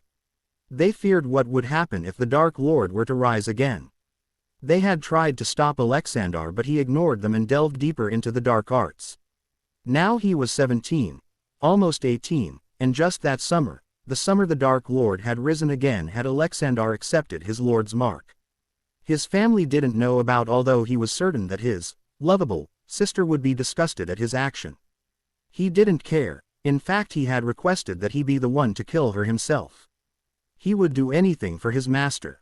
The internal rebellion was the perfect time to strike against her. She was currently in the Slytherin common room protecting a small group of first years when he stealthily entered the room, lowered his wand, aimed at the back of her head, and as he began the incantation he rejoiced at his success. Reducto, he whispered. Daphne seemed to stiffen before she dropped to her knee and the spell ped through the space where her head had been a second before. There was only one thing that Alexander Greenger did not factor into his plans, that his sister might in fact be skilled enough to dodge his attack. This one flaw in his plan led to its entire unraveling.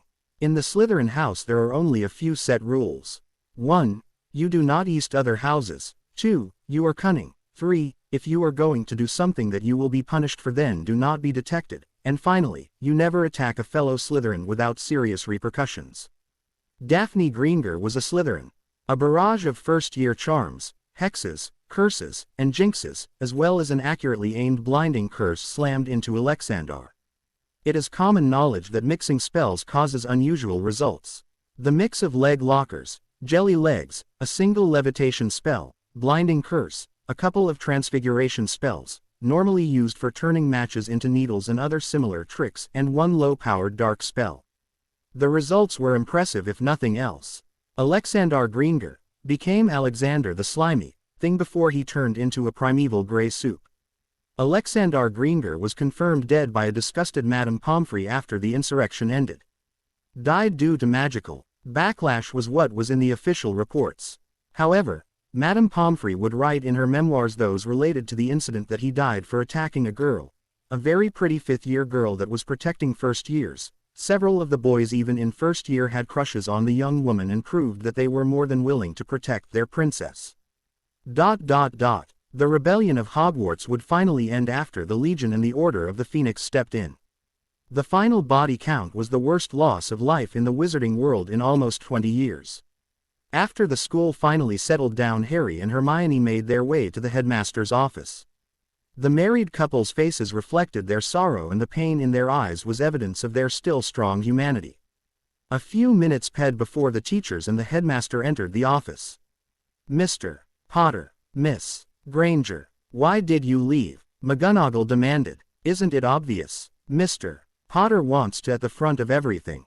He loves his publicity, and since this year he isn't in the spotlight, he decides to find a way to get into the spotlight. Severus Snape sneered. Severus, not now. This is not the time to relieve your hatreds. Dumbledore chided. Hermione had quickly stood and had her wand pointed at Snape's head. Her brown eyes had narrowed dangerously. Harry gently placed a hand on hers before he neared the potion's master. Severus Snape, I don't care if you hate me or not, it doesn't matter to me in the least. Why, you're pathetic. You fear the ghosts of your past, so you try to insult the person closest to your memories. I remind you of my father. Newsflash, I am not my father. As a side note, why did you bring this child to this meeting, headmaster? Harry turned to the aged man. Albus blinked before he spoke.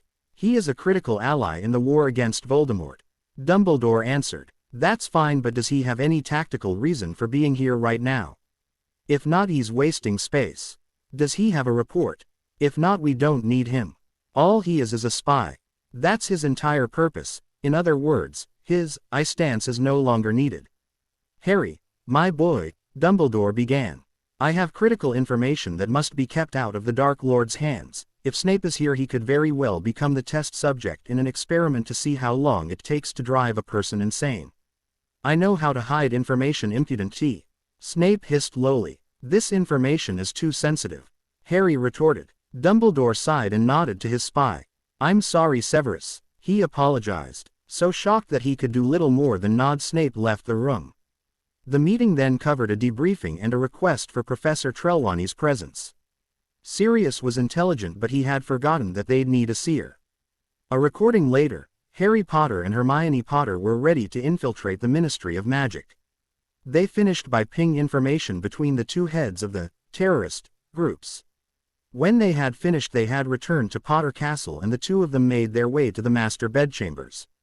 Not a good set of events, but I'd say we did a good day's work. Harry groaned as they collapsed on the large bed. I'd say so. Hermione agreed tiredly. Not even taking the time to change into night clothes, the two of them slipped into the sleep of the dead. Neither would wake for several hours. A few days later, after the battle at Hogwarts had ended, Harry Potter and Hermione Potter were sent a letter by WUSA's Magical Congress requesting their presence. Dear Mr. Potter and Miss Granger, due to the recent events in the magical world, most notably the Wizarding World War, we have convened for the 501st Magical Congressional Session, and we request your presence for this session. Usually the Magical Congress is completely sealed off to the public, let alone the public from other nations. However, due to the unusual circumstances, tradition must be breached. Contained within this envelope are two two-way international portkeys. These are sound-activated portkeys, with their keyword being registered as the Red Horse. All lodging and needs will be attended to during your stay here in the WUSA. Also included are 2 sets of amnesty papers, essentially protecting you from any and all legal prosecution during your stay. Please do not abuse this privilege. Wizarding United States President Alexander Adams, 39th President. What do you think? Sirius asked them. Hermione sighed before she answered. It's because of this war that is emerging. Hermione replied. What do they want exactly?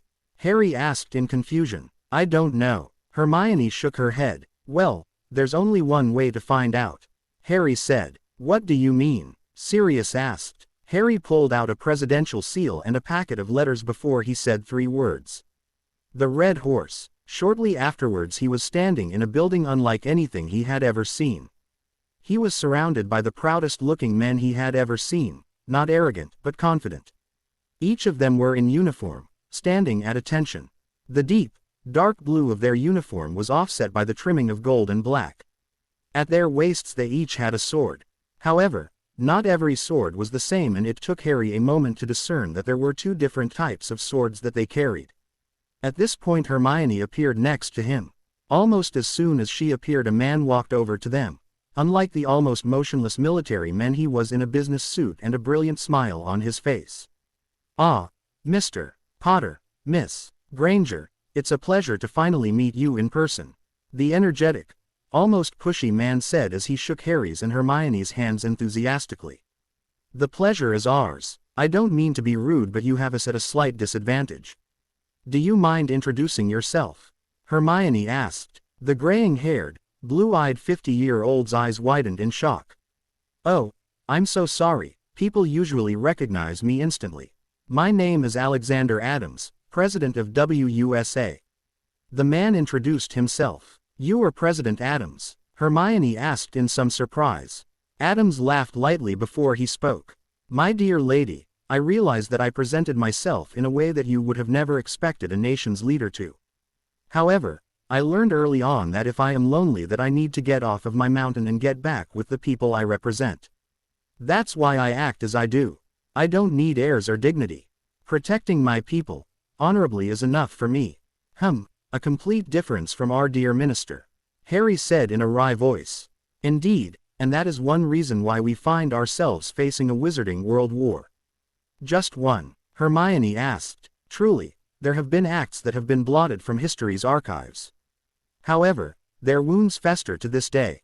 But, that's for later, Miss Granger. By the way, can I call you Hermione? You can call me Alexander or even just Alex if you'd like. Adams said. Thank you, Alexander. Hermione said graciously. She is definitely an excellent catch there, Mr. Potter. By the way, can I call you Harry? Sure, you can call me Harry. Harry replied and ignored the catch statement. Sir, the congressional session is about to begin. An officer saluted the president. Thank you, Captain. We'll get going right now. Tell security to lower the portkey wards for 10 seconds. Aye, aye, sir. The captain saluted and pressed a concealed button and then spoke again. The command has been issued, sir. Ward. Drop in 45 seconds. All right. Harry, Hermione, please hold on to me. The president said. Is that all right? Yes. Now just grab a hold. The president said a little impatiently. 3, 2, 1. Portkey wards down. Activate. The president said. A moment later they were in a grain field. What's this? Harry asked. This is the heart of our Congress. It's unplottable and under about 1 million charms and wards. By the way, the United States Magical Congress can be found here. A second later it appeared out of nowhere.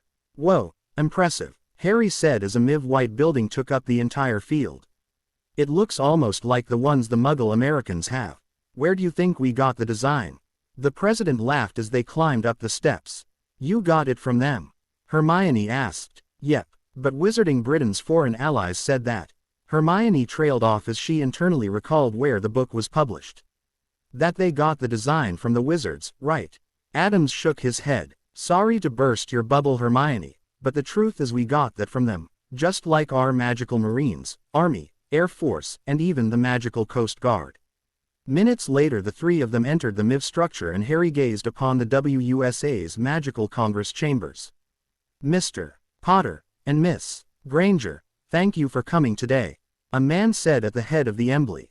It was our pleasure. Now, Mr. Potter and Miss Granger, you may be wondering why we summoned you. There is actually several reasons.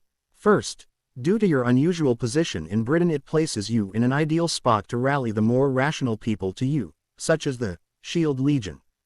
From what intel has told us, the Legion is less than 100 people strong. However, they give us hope that not everyone in England that is a wizard is unable to accept freedom for all as a belief. Also, due to the fact that you are hounded by the ministry, we deemed it best to send you support as well. We have 50 MUSMC men and women plus a handful of special ops from our various NCHES that we'd like you to take with you when you leave for your own protection. If it wouldn't be much of a problem, might they impose on you for a short time?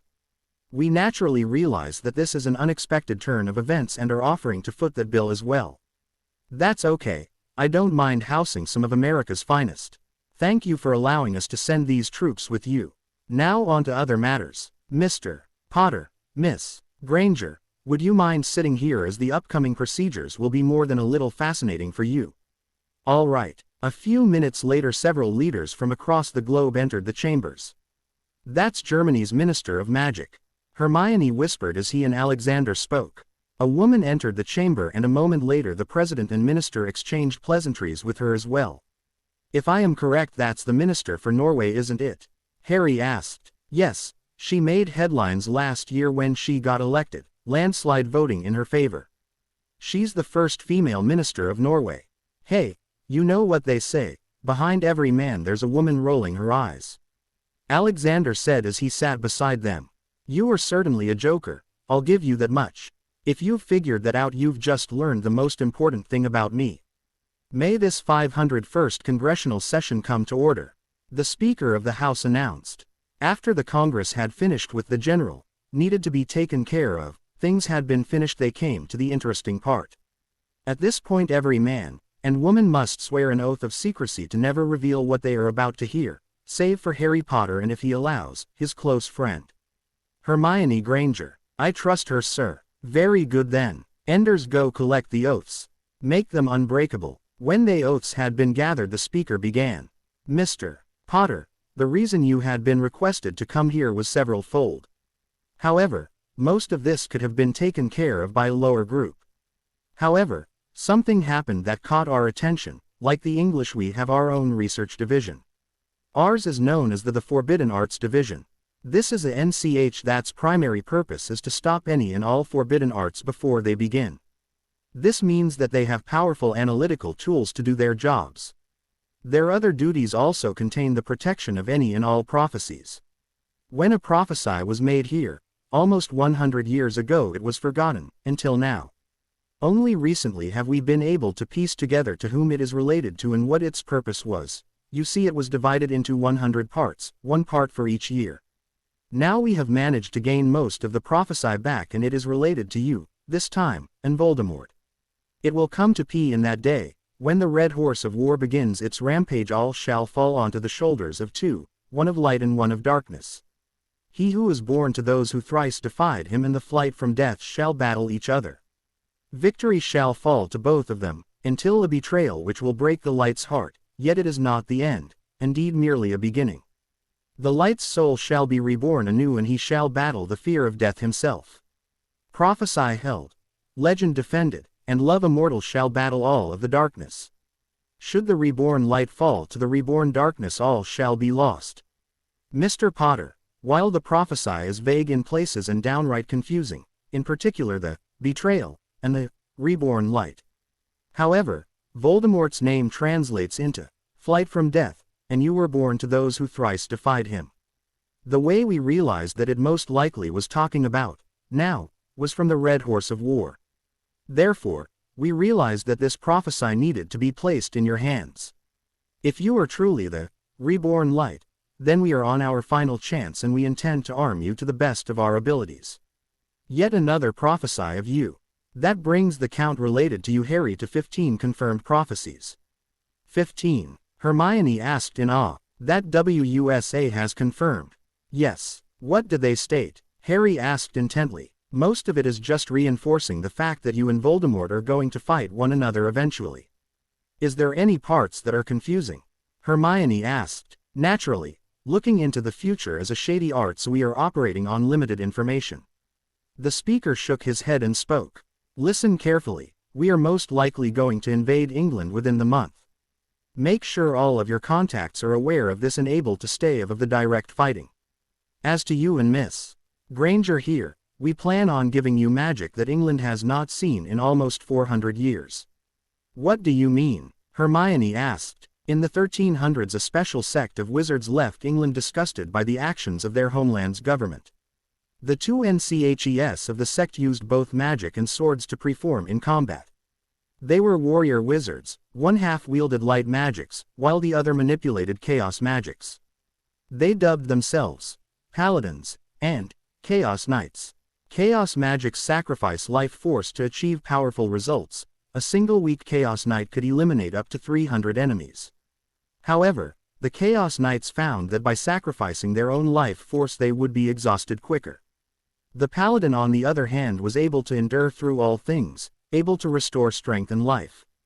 However, a paladin is exceptionally weak in the beginning, since it is nigh on impossible to master their arts. So around 1322 AD the two groups merged in a new goal, to preserve their way of life and humanity itself. They went from most bitter of foes to closest of friends by the actions of one man, King Arthur. Yet because the magic is so difficult to get a handle on, they stayed divided and supported each other in teams. Officially the sect died in 1779 during the American Revolution. However, They left behind a record of themselves. Their spirits also yet remain in this plane of existence. Yet, to speak to them is extremely dangerous. They reside in the forbidden realm. Harry had been listening intently and fascinated, until he mentioned the realm. Indeed, a truly dangerous undertaking. One that only a desperate man would take. We will leave you with their records and hopefully someday their arts will be reborn. It is a type of magic that Voldemort could know not, and give you more strength than you could imagine. I don't know if I should dare resurrect these warriors or not. Harry murmured. Decide carefully, the speaker warned. 3 days after the 501st Congress ended, Harry and Hermione had finally returned to England with 50 of WUSA's best special combat ops from the WUSMC, WUSA, and WUSN. The WUSAF was not represented since they were not created for direct infantry combat. They were unlike the SEALs, Green Berets, Scout Snipers, Ranger, and Ghosts, or as their Muggle counterparts said, Spooks. Each of the men there held an air of confidence that was truly impressive. An hour later, after they had all been ignited their rooms, they immediately began to scan the fortress that they would be stationed at for the duration of the war. Or something like that. Harry didn't pay them much attention. After all, he and his wife were deep in one of the several books that President Adams had handed them before they left for home. The Chaos Knight. Alas, after nigh 4,000 years the Chaos Knights closed their eyes, waiting for their new era to be born. E'en as this year of our founder draws to a close, we shall see the end of the Chaos Knights as well as our brethren, the pure masters of life magics, draw their last rattling breaths. Yet we the Chaos Knights, hated for eternity, have found what could be our last chapter, a legacy of honor and protection, at long last ending. Nevertheless, this is our story. A tale spanning far before the great unifier King Arthur brought two warring foes together and turned hated enemies into beloved brothers. Yet this tale could ne'er be told be it left to an ancient tome. Only through the memories of yore could our way of life be remembered. Nevertheless, only those of true worth shalt e'er see our hallowed past. Thy heart shalt be tested, and tried, young ones. Harry and Hermione Potter, art thou ready to begin thy trials of the heart? Harry's eyes widened as he saw the words in front of him. Hermione, what do you think? Harry asked. I'm not sure what this is. Hermione admitted. Ease thy hearts, this manuscript be'th not a Horcrux. Instead it is merely a doorway to something akin to a pensive. Take the plunge, Harry suggested. I don't know if that's wise. I mean, we are talking about an ancient book that is writing to us. The two of them debated for a long while if they should or shouldn't accept the test when a few new words appeared. The two of you have ped the first test, not trust immediately. Excellent, however, this is only the beginning.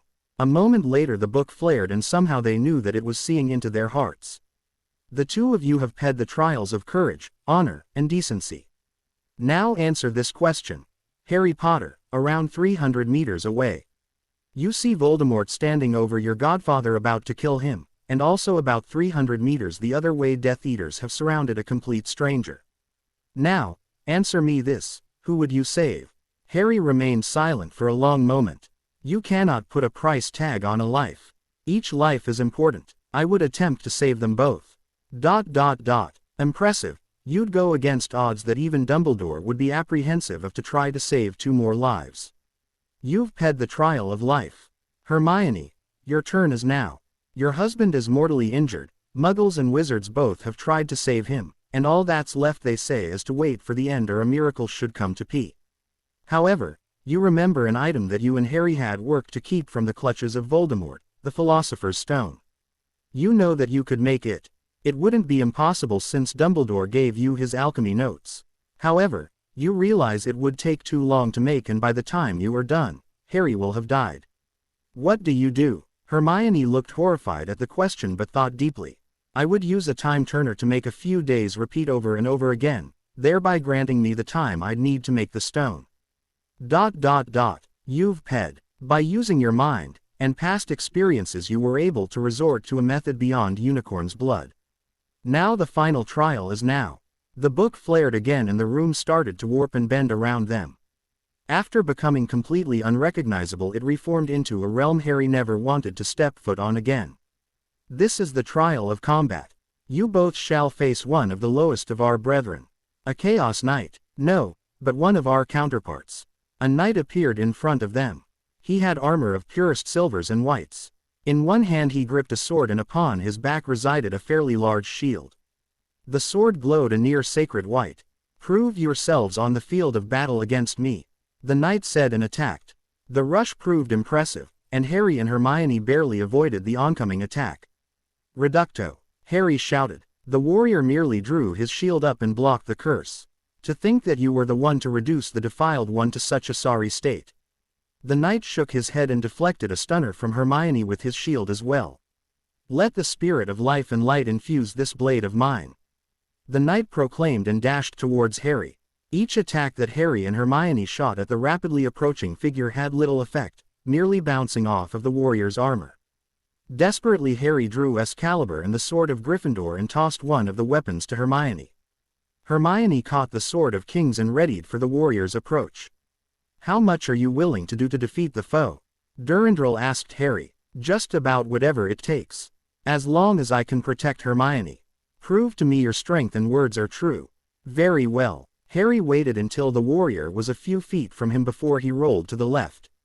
However, he had extended his right arm, with the sword of Gryffindor right into the path of the charging knight. Surprisingly, the knight rolled to the right and dodged the attack. A moment later the two of them were slashing at each other, locked in a melee. Fortunately, it appeared that the sword of Gryffindor had some lost magics on it that allowed him to wield the weapon effectively even though he had never fought with a sword in his life. Save against really big SS. Much to the knight's surprise, Harry was holding his own and even fought the knight effectively enough that he was unable to land a blow on the elusive ex-Hogwarts student. "Blade of life and balance, strike down my foes," the knight murmured, and a brilliant light wrapped its way around the weapon. The flurry of blows from the silver warrior increased and Harry was put on the defensive. The knight batted Harry across the face with the large shield, and as Harry tried to rise and block another blow, the knight stepped on his sword arm. Now pinned down, all that Harry could do was watch as the blade descended upon him. He knew it was the end. Harry wouldn't close his eyes though. He would see the killing blow that had paid by his defense. However, even as the blade dropped to deliver a final attack, a silver and ruby sword blocked the attack. At the same time, Harry saw Hermione's foot smash into the knight's face, forcing him to tumble backwards. Blood now dripped from his attacker's nose and Harry stood quickly beside Hermione. "I cannot believe that I had forgotten the woman." The knight growled and readied himself for another attack. "Thanks, Hermione, you're a lifesaver." Hermione's lips smiled lightly. "Aren't I always?" she asked questioningly. Harry smiled as well. "Very much so," Harry agreed. Then the three of them began their battle anew. For the next several minutes all that could be heard was the clash of steel, increasingly more intense every moment. Harry and Hermione both realized quickly that their magic was useless against this foe when a direct reducto bounced harmlessly off of the knight's back from Harry's wand. Even the flame whip that Harry had learned from his headmaster had little to no effect. Even though magic had abandoned them, Harry and Hermione had not lost yet. The two of them fought valiantly against the knight, who had access to magic, and was more skilled with the sword, was forced to stay on an equal footing. Then they realized that the knight was getting better, and stronger. "How is this possible?" Hermione asked as she stood from a particularly vicious blow. "One of the light grows stronger the longer he fights. His strength stays with him. Admittedly they start pathetically weak and easy to defeat, but grr, Hermione, we have to finish this now." "How?" she panted as she rolled away from the sword strike of the knight. "I need you to defend for me. This might be our only chance," Harry said as he transformed into his Miv dragon form.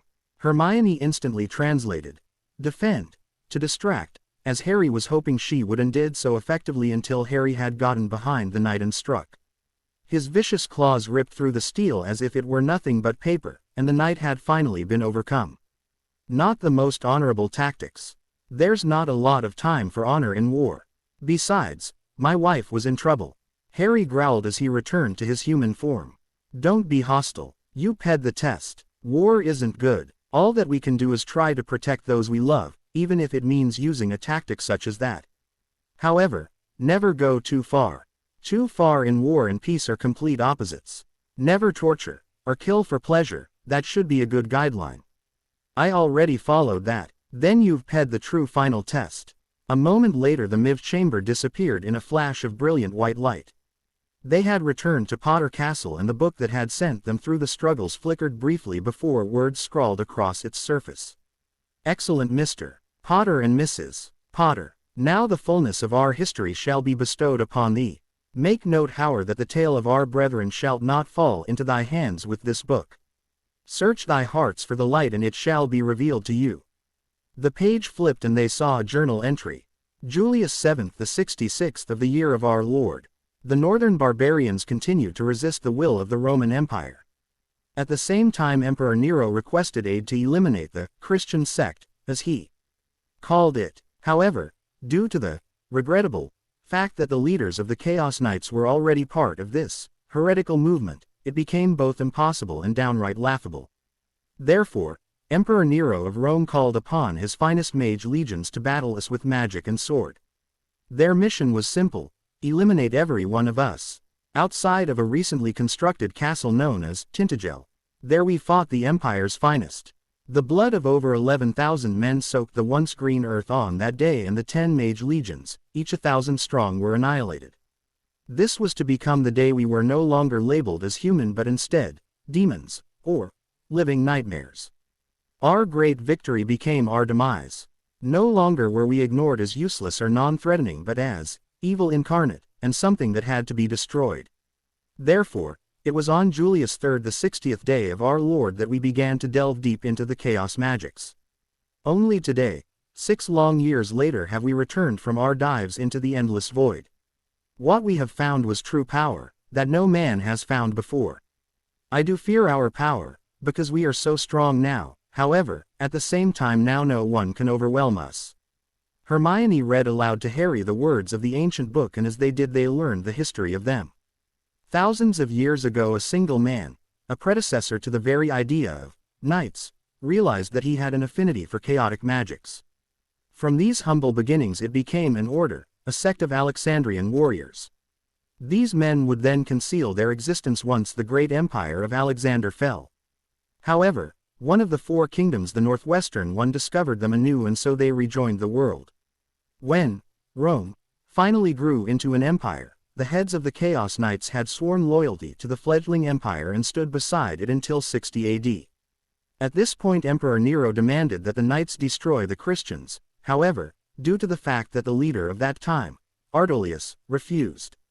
This led the knights to the greatest battle that they had yet seen in their several centuries of existence. In that great conflict there had been 2,000 Chaos Knights, and while they did manage on repelling the mage legions, they lost over half of their forces. With merely a squadron of Chaos Knights remaining, Emperor Nero believed them to be inevitably destroyed, even if he had lost his entire mage division in their destruction. However, the 22 knights that remained dived deeper into the flow of the void and gave birth to a new horrific power, one they simply dubbed darkness. By relinquishing their own strength they could deal traumatizing amounts of damage to any groups of foes. Then from such a hellish power, the Chaos Knights' new enemies stood up against them. At this time they were merely known as Templar. These Templar proved to be worthy foes, and the battles erupted between the two for centuries. Then, after the fall of Rome, a man known as Arthur was crowned king of a chaotic England. This in turn would eventually lead to the more recently dubbed Paladin and Chaos Knights to work as brothers in arms. Even after the death of their beloved king, the two NCHES of warriors stayed bound together. When in the 1300s the Chaos Knights and the Paladins left England because of the ministry's tightening grip around them, their beliefs, and what they had a right to do. In 1301 AD the Chaos Knights and their brethren landed upon soil of a nearly untouched land. They found their homes. When the colonies announced their separation from England, wizarding and non-wizarding alike, the Chaos Knights and Paladins stood against the magical dragoons and the most advanced wizarding warriors that England had made. Auroras. Harry, they are the ones right before our auras. Hermione interrupted her reading to mention. They repelled the attack, but someone amongst the Auroras or dragoons had found an ancient curse that slowly destroyed the two of them. In 1818 the last Chaos Knight placed his pen in his inkwell and drew upon the memories of countless years. The legendary knights had finally faded out from the very life of the planet. After Hermione had finished reading the records aloud, Harry wrapped her in his arms and they just stood there, just resting and enjoying each other's company. "Sir, all forces have been ignited quarters, and we are awaiting your presence in the mess hall for your instructions." Harry blinked before he spoke. "I'm not a military commander. I think your officers would know more about military procedure than I would." "That might be so, sir. However, you have had far more experience against Voldemort and you know the Ministry of Magic better than most of our men." "Why is that?" "I don't know, sir. You would have to get that information from my commanding officers." The Ranger said. "Very well. Let's see what we can see," Harry murmured. 10 minutes later, Harry and Hermione were in the banquet hall in front of the men and women of the WUSA's armed forces. A few moments before an army officer, Harry wasn't sure what kind of special ops unit he was from, approached them. The woman saluted crisply before she spoke. "Good afternoon, ma'am." "Good afternoon, sir. All forces are present and accounted for. The men are ready for any briefings that you may already have prepared on the current situation."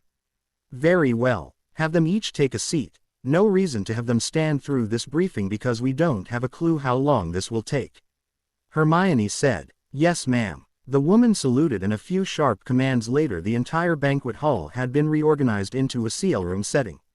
Another command and the entire group sat down rigidly. "All right, it seems that we're here to first give a rundown on the current events here in England.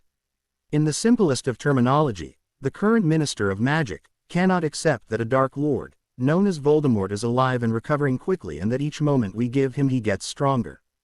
He has the immense support from the Ministry and is essentially able to do whatever he pleases. This is further eisted by the fact that the only legal press that people take seriously is the Daily Prophet, a newspaper that the Ministry has complete control of. So if they do anything that people would be angry about, all they have to do is have the press spin it in a way that anything bad is either my fault or Dumbledore's. Tension is extremely high and talks of rebellion are spreading across the land. Hogwarts itself had an insurrection where the pureblood supremacists and the Friend rebels began to fight inside of the school. This led to further battle. The only newspaper that seems to tell the truth, the Phoenix, is a highly illegal paper that being found with one could sentence you to up to 15 years in Azkaban. Hermione continued as Harry took a breath. There are several militias and military as well as terror groups currently operating in Britain. The terror group, headed by Lord Voldemort, called the Death Eaters, are currently growing in strength and trying to stay low until their power is as great as it once was. The Ministry has hit wizards, aurors and unspeakables. The hit wizards are for day-to-day action, like a police officer. Aurors are known as dark wizard catchers. The unspeakables, on the other hand, are a combination of researchers and combat experts. They know things that even some of the finest aurors wouldn't have a clue about. The only good news about them is that rarely, if ever, do they leave the Department of Mysteries for combat or field work. Hermione spoke again. "Next, we have the Order of the Phoenix, a group solely devoted to destroying Voldemort and protecting Harry. They were around during Voldemort's first rise, and were brought back a mere hour after Voldemort's resurrection. The final group that everyone should be aware of is the Shield Legion. This group is devoted to changing and or destroying the current political system in England for something more equal for everyone. They also are unwilling to allow Voldemort to get control over the wizarding world and are working on a way to stop him as well." HP. 5 days later. "We don't have time to waste, my lady," Harry reminded her. "Yes, I know," Hermione retorted bitingly. A few seconds later they attacked the small pub. It was known as the Three Broomsticks. "Reducto!" Hermione screamed. The door exploded inward. Bellatrix smiled inwardly. Destroying the door was a great way to being inspiring terror. "Avada Kedavra!" Harry shouted, pointing to a little girl. The girl's eyes looked at Harry quizzically as the beam of green light shot towards her. However, it apparently wasn't that child's moment yet as a chair flew into the light and blocked the unforgivable. Harry turned and looked over at the interfering mongrel. A blonde-haired, dreamy-eyed girl. Now that isn't very Harry or Hermione-like. The dreamy-eyed fourth year chided. "Luna, we've got to get everyone out of here now. I've already called them." The girl Lucius guessed was Luna said in that same dreamy tone. Merely moments later Lucius and Bellatrix weren't faced with a dozen panicking school children, Instead they were facing 30 very stony-faced people, each of them had a wand trained on the two of them. What was more was that while they had been distracted by the midget of a photographer, and Luna the scared children had been already pulled out of the building. "My lady, I believe that they were prepared for this," Harry murmured. Bellatrix smirked lightly. "Excellent response, timing children. Incidentally, thank you for revealing your strength. I'll be sure to add this into my plans," Hermione said in a moment later, just before 5 stunners apiece would have impacted her and Lucius. They activated their portkeys. Harry prodded my shoulder. "What?" I demand. "Hey author, shouldn't you decide everything beforehand? Like a real author," Harry demanded. "Just one thing, if I did that then we'd have Deathly Hallows all over again." What was JKR thinking when she put Hermione and Ron together anyways? Besides that, what about?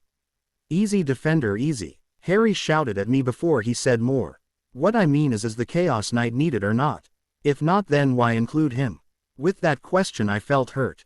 Obviously Harry didn't appreciate my brilliance.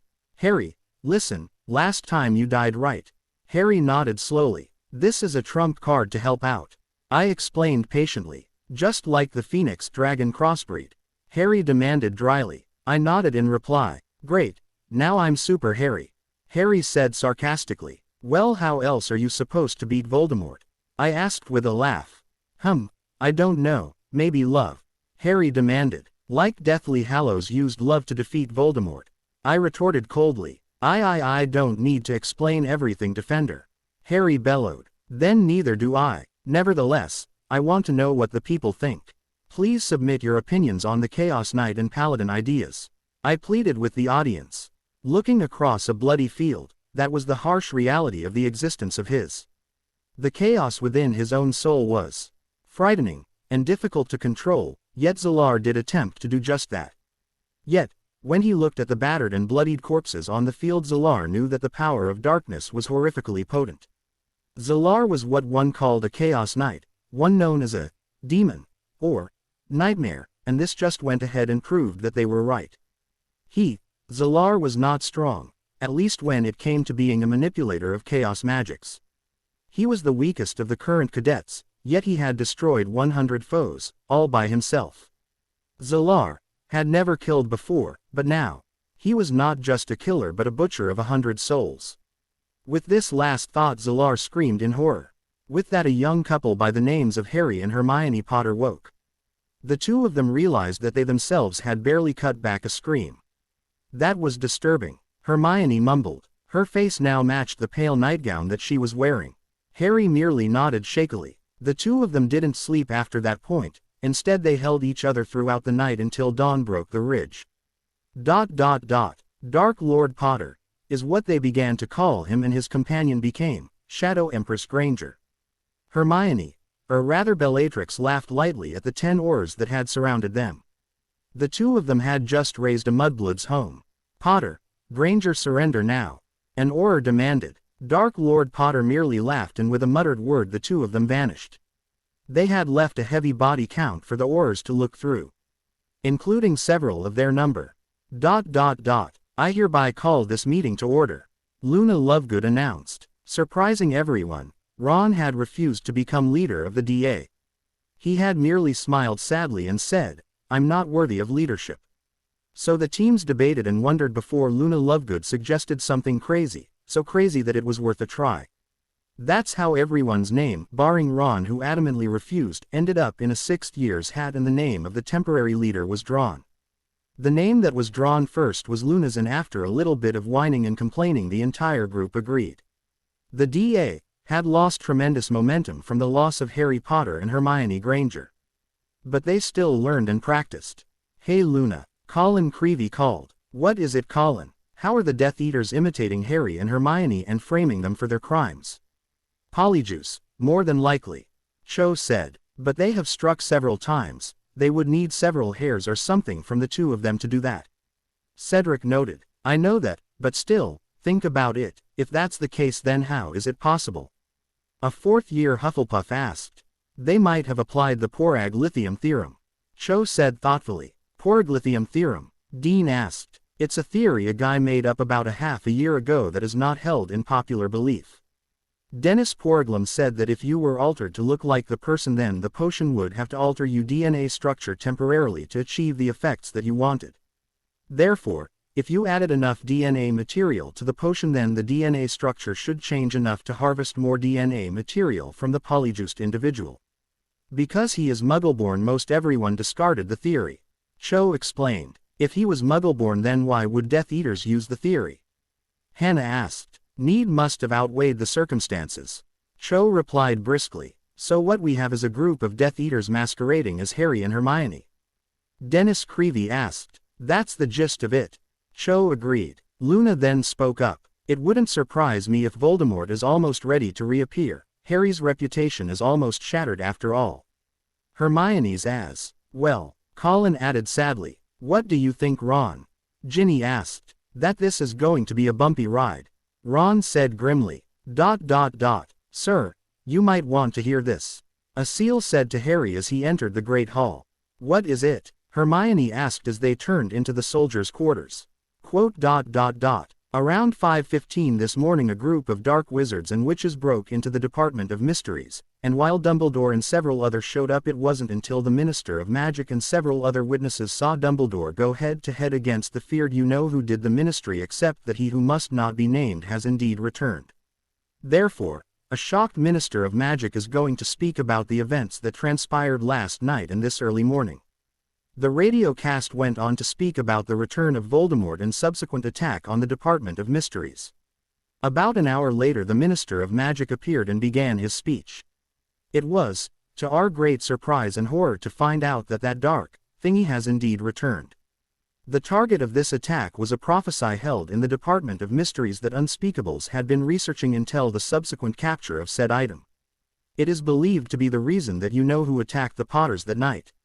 However, due to the nature of this unusual situation, we now find ourselves in a critical situation, with the return of Dark Thingy, the two new Dark Lords, and the global war. Our future is grim, yet even among the death and violence, we the people of Britain have proven to the world time and time again that we shall win through, and overcome any obstacle. Now, we must be united in purpose and overcome the darkness that has suddenly arisen around us. In light of the nightmarish events that have transpired, I have authorized an increase in Auror and Hit Wizard rankings, as well as a substantial increase in the defense budget. We need men and women that are willing to defend our way of life, a way that has existed peaceably for the last 13 years. In these times where the very word has taken arms, Cornelius Fudge continued in the same fashion for several minutes before his speech finally ended. So the school year ends in war. Hermione whispered sadly. What's next? Harry asked questioningly. We've got a vial of polyjuice to add to Umbridge's juice. Hermione noted. I forgot about that. Harry grinned almost malevolently. Solomon, Harry called. Can you go grab Sirius? We need a favor from him. Harry said. I shall do what I can to find him. Solomon promised. The two of them sat in the great hall waiting for Sirius' appearance.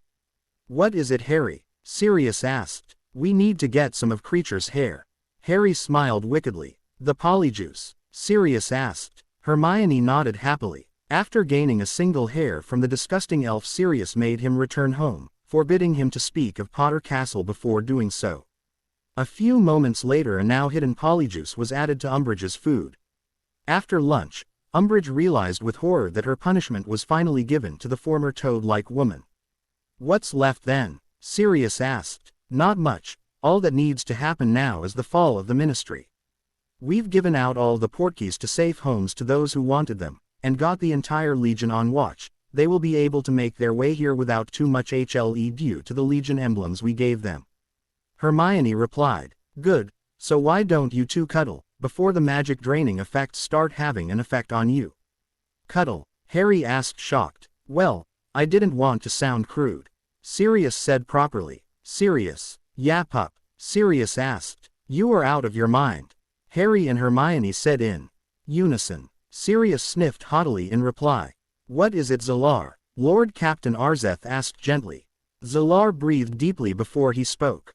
It's just, why do we humans kill one another? Why are we so driven to bloodletting? It's as if we merely exist to kill each other. Why do humans even exist then? What is the reason for our lives if we just live to kill? Is there even a reason for the existence of us? Or is this some cruel horror constructed by some heartless god? Zalar whispered. Arzeth sighed sadly. Zalar, listen. Arzeth sat down slowly on the dark brown mahogany chair behind the simple desk. I think the most important thing that you need to understand, Zalar, is that humans are not perfect. We make mistakes. We are broken. We hurt. But, if that's all that we did, then I'd agree. That we don't have a reason to live. But, it's not the case. We aren't just here for the pain. Humans have something that no other creation has: love. We need to press through the pain, the sorrow, and the suffering. Past the agony in life is the love. Some just can't overcome the pain to reach it though, and we, the Chaos Knights, have an even more difficult time with that because we have harnessed the chaos magics. This makes it so we see more darkness. But on the other hand, if we can break past the pain and horror, we can appreciate life far more than the common man because we have suffered so. Therefore, Zalar, I just have one question for you. Can you push past the pain and reach into life, or are you too scared? Arzeth asked. Don't answer immediately. Think about this for a few days, and then tell me. Yes, sir, Zalar replied as he stood to depart. And Zalar, Captain Arzeth stopped him. Yes, sir. If you have a problem like this, feel free to speak to me.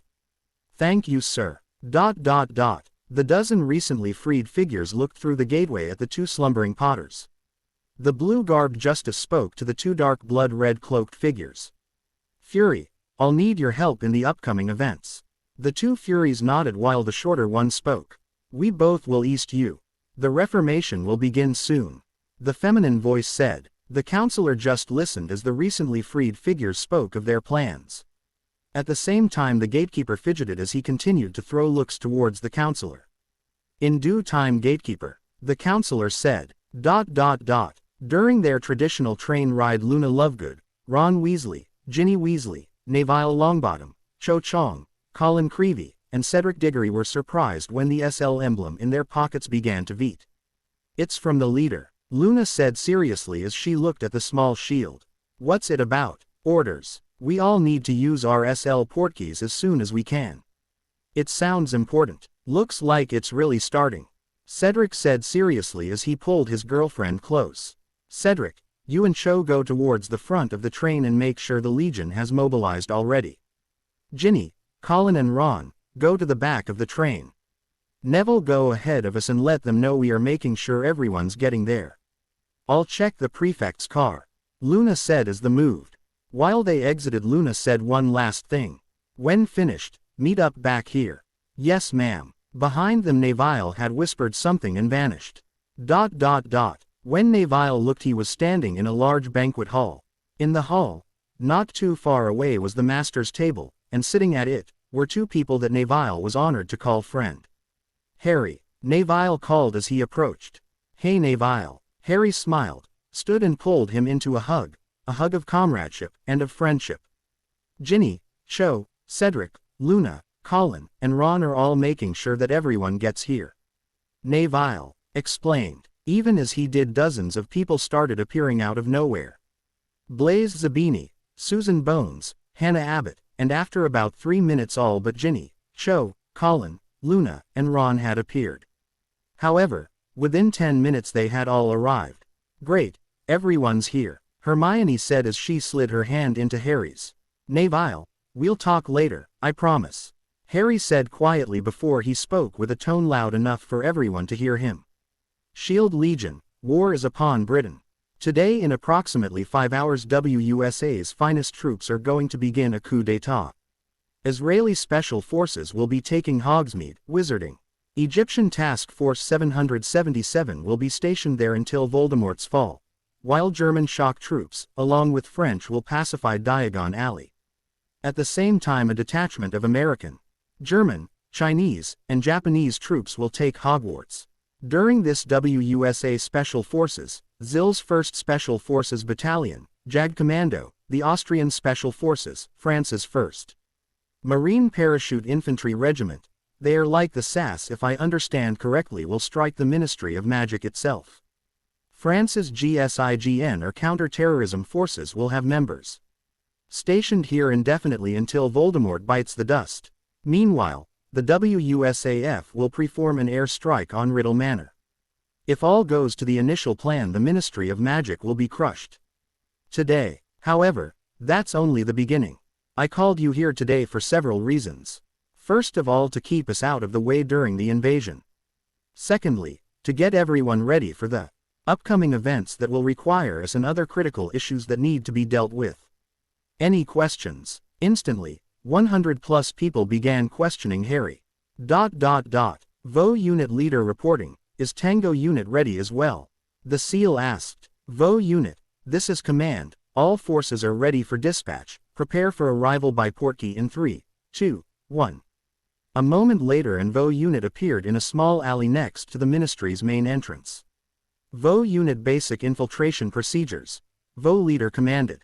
The invasion had begun. 20 minutes later, the 50 Aurors in the ministry had been captured. At the same time, Lima unit and French 1st Marines had captured the unspeakables. Sadly for the SEALs, a WUSA Marine squad had managed to capture the Minister of Magic, and Vo leader knew that there would be no living with the cocky Lance Corporal after such an event, in particular since Vo 4 had broke down and made a bet that it'd be a SEAL team that captured the Minister of Magic. Harry. The President called through the communications system that the WUSA had provided for Harry. Yes, President Adams, Harry responded. Please, just Alexander. Anyways, Harry, our forces have reported that the coup d'etat was successful. I guess we overestimated the ministry's capabilities. Operation Shadow Kill is now being started. Operation Shadow Kill? Hermione asked. Yes, while it is impossible for us to do everything, we, as in the coalition forces, have decided to leave several counterterrorism troops behind to act against Voldemort's Death Eaters. That should help pin him down for a while.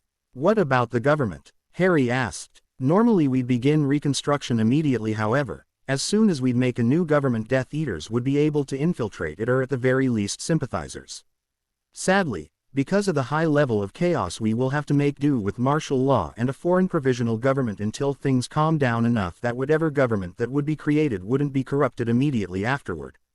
The good news for civilians, on the other hand, is that for the most part the martial law won't affect them much. How's that possible? Hermione asked. Instead of seeing hit wizards and Aurors on patrol, they'll see troops, and the ministry building itself will be mostly shut down, save for the entrance hall, which will have just the provisional government in place. Like what? Hermione questioned. For example, for the poorer families that worked at the ministry that were not in the corrupted circles will be able to gain a stance for living, a place to report crimes, and a few other civilian-related functions. For example, the law enforcement agencies will continue to operate, just under some new laws. The Flow network has been shut down for security issues.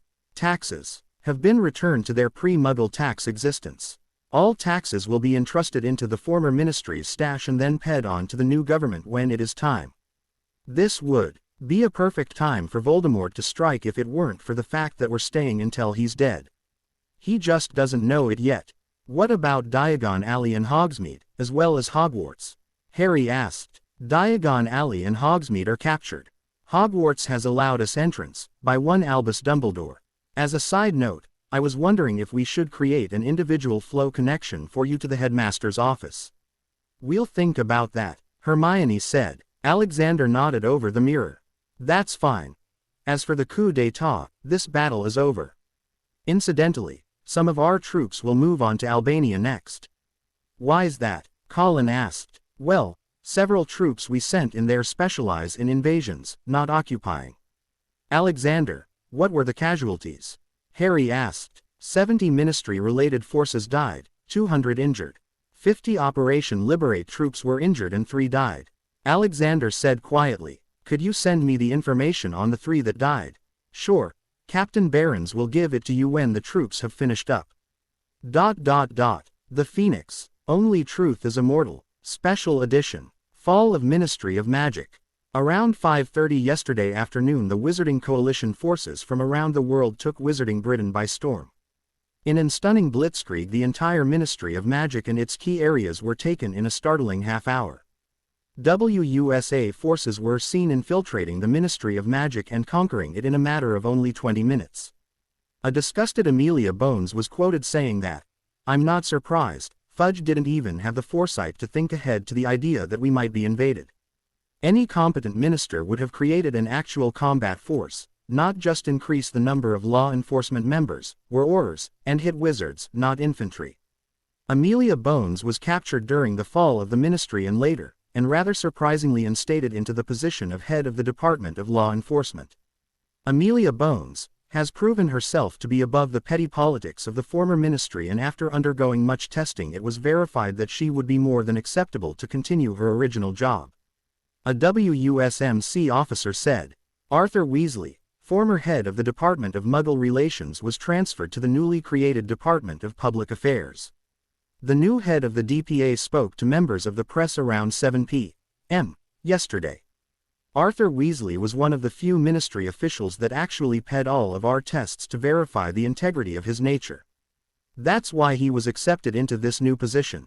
His credentials for being an understanding person have given him a place here in the DPA. This department was created to ease those in need, answer questions, and generally just be there for the populace. We will release information regarding what we have been empowered to do later on this week. However, many former ministry officials found their way to a new placement. The WUSMC officer in charge of answering questions said, "There isn't any way that we would use Azkaban, it's out of the question. Too many of these officials have pertinent information, and if we chucked them to the Dementors they'd lose their minds before we had time to question them. No, we will be using a special military prison instead." Several people were seen saluting and thanking the invading soldiers. In some cases, mostly oppressed Muggleborns, they offered money, food, clothes, and various gifts in gratitude for the actions that the foreign troops. In one truly emotional case, a middle-aged Muggleborn woman stopped a French 1st Marine, dropped to her feet sobbing, "Thank you," over and over again. The young French Marine gently dropped to his knee and pulled her into a hug. While Muggleborns and many half-bloods saluted, purebloods seethed. One particularly foolish man, later identified as Crabbe Sr., attempted to curse a small detachment of Austrian troops. Needless to say, his attack never occurred, as he was gunned down by not just military but a couple of Muggleborns as well. The Austrians, using magical translators, told them that they understood how they felt, but for their safety they needed to leave the situation in the military's hands. Former Minister of Magic Cornelius Fudge and several former members of the now-dissolved ministry will appear in court as soon as possible. Rights forgotten. Sirius Black. Never convicted. Never tried. While the occupying forces began pouring through the data, Amelia Bones brought up a piece of information that astounded the commanding officer. Sirius Black has never had a proper trial, not even when the case was reopened 2 years ago. This was due to the fact that as soon as the media had began a smear campaign against Black, Minister Fudge had immediately requested that the case be resealed. Furthermore, the trial that was supposed to have taken place was 3 days after Minister Fudge announced that they had found Sirius Black guilty. The commanding officer had, prior to the operation, been requested that if he was to detect any odd circumstances it was to be reported immediately. Therefore, after finishing with the search through the database, the WUSN officer reported his findings. His preliminary findings found over 300 discrepancies. President Alexander Adams had been given a list of the oddities, and he requested that a trial be held by the WUSA and international community for Sirius Black. Amelia Bones had this to say about the event. "I found it odd that 2 years ago a shocked minister came into my office and requested that I begin reopening the Black case. As I began the process, the Prophet article condemning Black was published, and it wasn't 10 minutes later that Fudge demanded that I reseal the case. I did not want to. However, when he had the Wizengamot seal the record permanently, I was forced to stop pressing the issue. However, it didn't stop me from looking. Black has never had a trial. They said that he didn't need one. It is in light of this that the WUSA is formally requesting that Sirius Black would make his way to any coalition encampments, surrender himself to the forces, and await trial. Since the trial has been moved to the highest priority, the trial must take place within a month of Sirius Black's surrender to coalition forces. Even still, this is a trial over a decade late. So Sirius Black is innocent? Neville asked. Yes, the trial will prove that. But how? The Captain Barons mentioned something. They had found an odd rat outside of the ruins of Riddle Manor. What does that have to do with Black? It was Scabbers, or rather Peter Pettigrew, the secret keeper of my parents. Neville looked at Harry in shock. Speaking of Black, hey Padfoot, get over here, Harry called. A big, black monster of a dog ran up to them, looked at Harry and then plowed into Neville, and after Neville had been knocked off of his chair and onto the floor, the Miv dog began to lick Neville's face excitedly. Hey, cut it out. Neville laughed at the antics of Harry's pet. Padfoot, do you mind? Harry asked dryly. As if understanding Harry, the dog gave Neville one last lick and got off of Neville. Okay Padfoot, if you would, Harry said. Neville looked at Harry curiously until he stared at the former dog. Neville, this is my godfather Sirius. Sirius, this is my friend Neville. Sirius smiled in true marauder fashion and offered Neville his hand. Pleased to meet you, Neville said nervously as he shook Sirius' hand. Neville, you have more courage than 90% of Wizarding Britain. Thank you, Sirius said. Me, how many people would shake the hand of a man they had once thought was a murderer? Sirius smiled. Not many, Harry supplied. Aren't you going to turn yourself in now? Neville asked, indicating the Phoenix. I already have. I showed myself to the Captain Barons and she said that I was to remain here until the trial. When is it? A week from now, Sirius replied to Harry's question. Finally Sirius, you'll be free. Harry smiled and threw himself into his godfather's arms. At long last, Sirius whispered, holding his godson. It was then that another person wrapped their arms around them, one Hermione Potter. Are you sure then? Then I will do what I must. For them. Hermione, you know as well as I do that these dreams aren't normal. Harry said. Hermione nodded. The two of them had gathered in Hermione's favorite place, the Leary. Surrounded by thousands of books, yet only one book laid in front of them, the thin book that had only provided a quick overlay of the history of the Chaos Knights. Yes, I do, Hermione admitted, but then spoke again. Yet, it makes some perverse sense. Think about it. This book only had a few hours of history instilled into it, a general overview with some emphasis of their origins and their end. It was only a couple hundred pages. That's all. Yet, it promised that it contained the entire history of the Chaos Knights. It wasn't the words of the book that held their entire knowledge. The book was far more than that. The dreams must be the history of the Chaos Knights, and if that's the case, the Xalar must have an important part to play in the archives of history. Harry, it means that we haven't learned everything about them, and at the rate things are going I don't know if we are going to have the time to learn about them or not. Hermione said. Harry thought for a long moment. The Paladins didn't do the same thing as the Chaos Knights, yet their book was smaller. Harry mentioned. That's true Harry, but I think that the book that we received regarding the Paladins wasn't complete. Hermione said. Wasn't complete? Harry questioned. In other words, the Paladins didn't write that book. Or they never finished that one. So we are missing the half of the Order of the Sacred Sky. Harry replied. That's pretty much it. The Order of the Sacred Sky, they were the fullness of chaos and light unified. They had uncovered the name when they read the third book that WUSA had given them. The Order of the Sacred Sky was an unknown factor to Harry and his wife Hermione. Fury, it is almost time. The Reformation will occur when the last thread breaks. The blue-cloaked Justice said to the red-cloaked Furies. Beside the gateway was a nearly shredded tapestry, held together by just one single thread. It was a symbol of the council itself.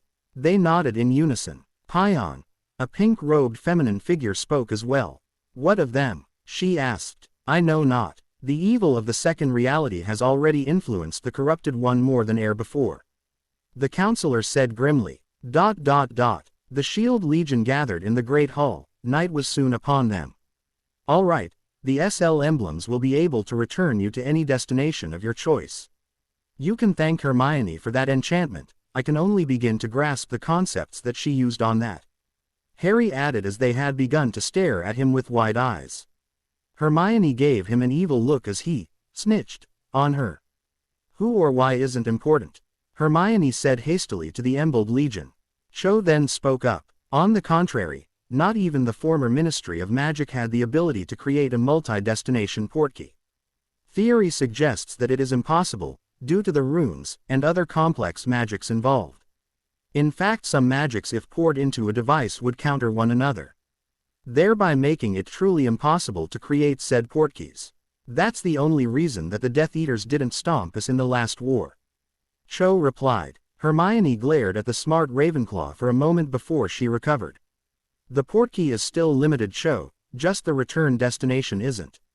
If you'd apply the Aportex theory and the Redex proposal, then it would be possible to create the type of portkey that we're suggesting. Cho began stringing a long sequence in her head. A few moments later she rubbed her temples.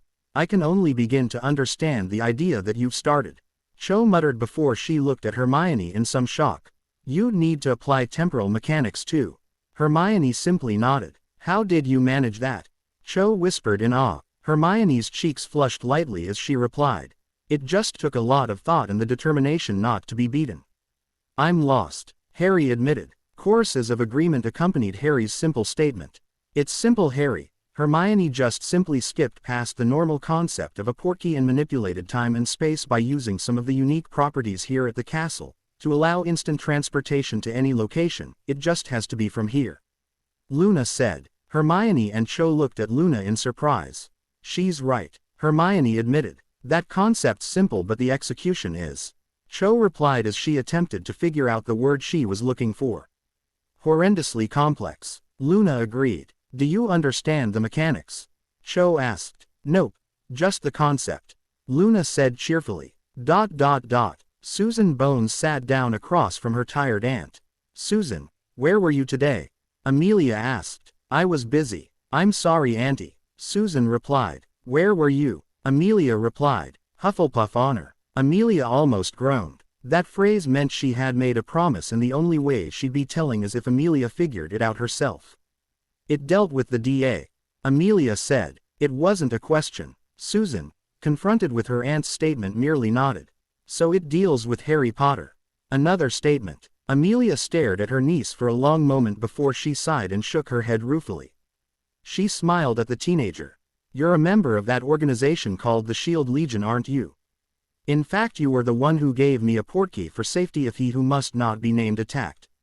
Amelia said. Susan pouted. How is it that I can keep a secret from everyone but you? Susan demanded. Susan, I've been interrogating people since before you were born. I've known you all your life too. I think I have a few advantages over you.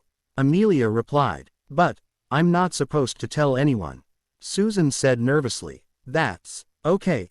You didn't, and I swear that I have no intention on revealing it to anyone either. Susan's eyes darkened and then she spoke grimly. I need you to meet the leader now. The leader? Amelia wondered. Susan reached over, took hold of her aunt's wrist, and the next thing that the former head of the Department of Magical Law Enforcement knew, she was standing in a great hall. Amelia Bones noticed that it truly was stunning. Tapestries lined the walls, and the long tables were arranged in such a way that each person could see the head table. Sitting at that table were two people accused of being new dark magic users. Harry Potter and Hermione Granger. Susan, it's only been an hour since you all left. Wait, did Voldemort attack you? Harry asked in concern. Susan shook her head and then spoke. My auntie here put too many pieces together. Amelia Bones. Harry looked over at the older witch. Hermione stood and then walked over to them. What are your intentions? Hermione asked as she drew closer to the woman. To protect Susan. Amelia said simply. Easy, Hermione. Susan's aunt can be trusted. Harry said as he walked over to Hermione and pulled her into his arms. Hello, ma'am. My name is Harry Potter and this is Hermione, my protector. Harry said, smiling. Better believe it, Hermione whispered to him. Amelia smiled at the love the two were showing each other. I may seem far too trusting, however, your past speaks highly of you, as does your niece. Harry then continued. Ma'am, as leader of the Shield Legion, duty suggests that I cannot let you leave. However, your character suggests that she can be trusted, as long as the secret doesn't harm her niece. Still, I believe that you may want to take a look at this to better understand what the Legion truly is. Harry said, handing her a scroll. As it is time to eat, may I invite you to dine with us? Harry offered. Amelia looked at Susan questioningly. Susan smiled, indicating that they should accept. We would be honored, Amelia finally said. Solomon. Harry called. Yes, Harry. Solomon asked. I need 2 more meals prepared besides the ones for Draco and Sirius. Draco and Sirius. Amelia asked Harry after the elf had nodded and left. Draco. Formerly Draco Malfoy. He was disowned for associating with bad blood, or a Muggleborn witch and me. Meanwhile, Sirius is my godfather and he's currently residing here while he awaits trial for the first time. The trial takes place at the end of the month actually. Harry noted. Will they be joining us? Yes, as a matter of fact, here they are. No, you won't catch me, Sirius said laughing as he rolled into the Great Hall. A spell shot through the space Sirius had just occupied. I'm going to get you back Black. Back Black. Hey, that's pretty cool. Sirius smirked as he dodged another pink beam of light.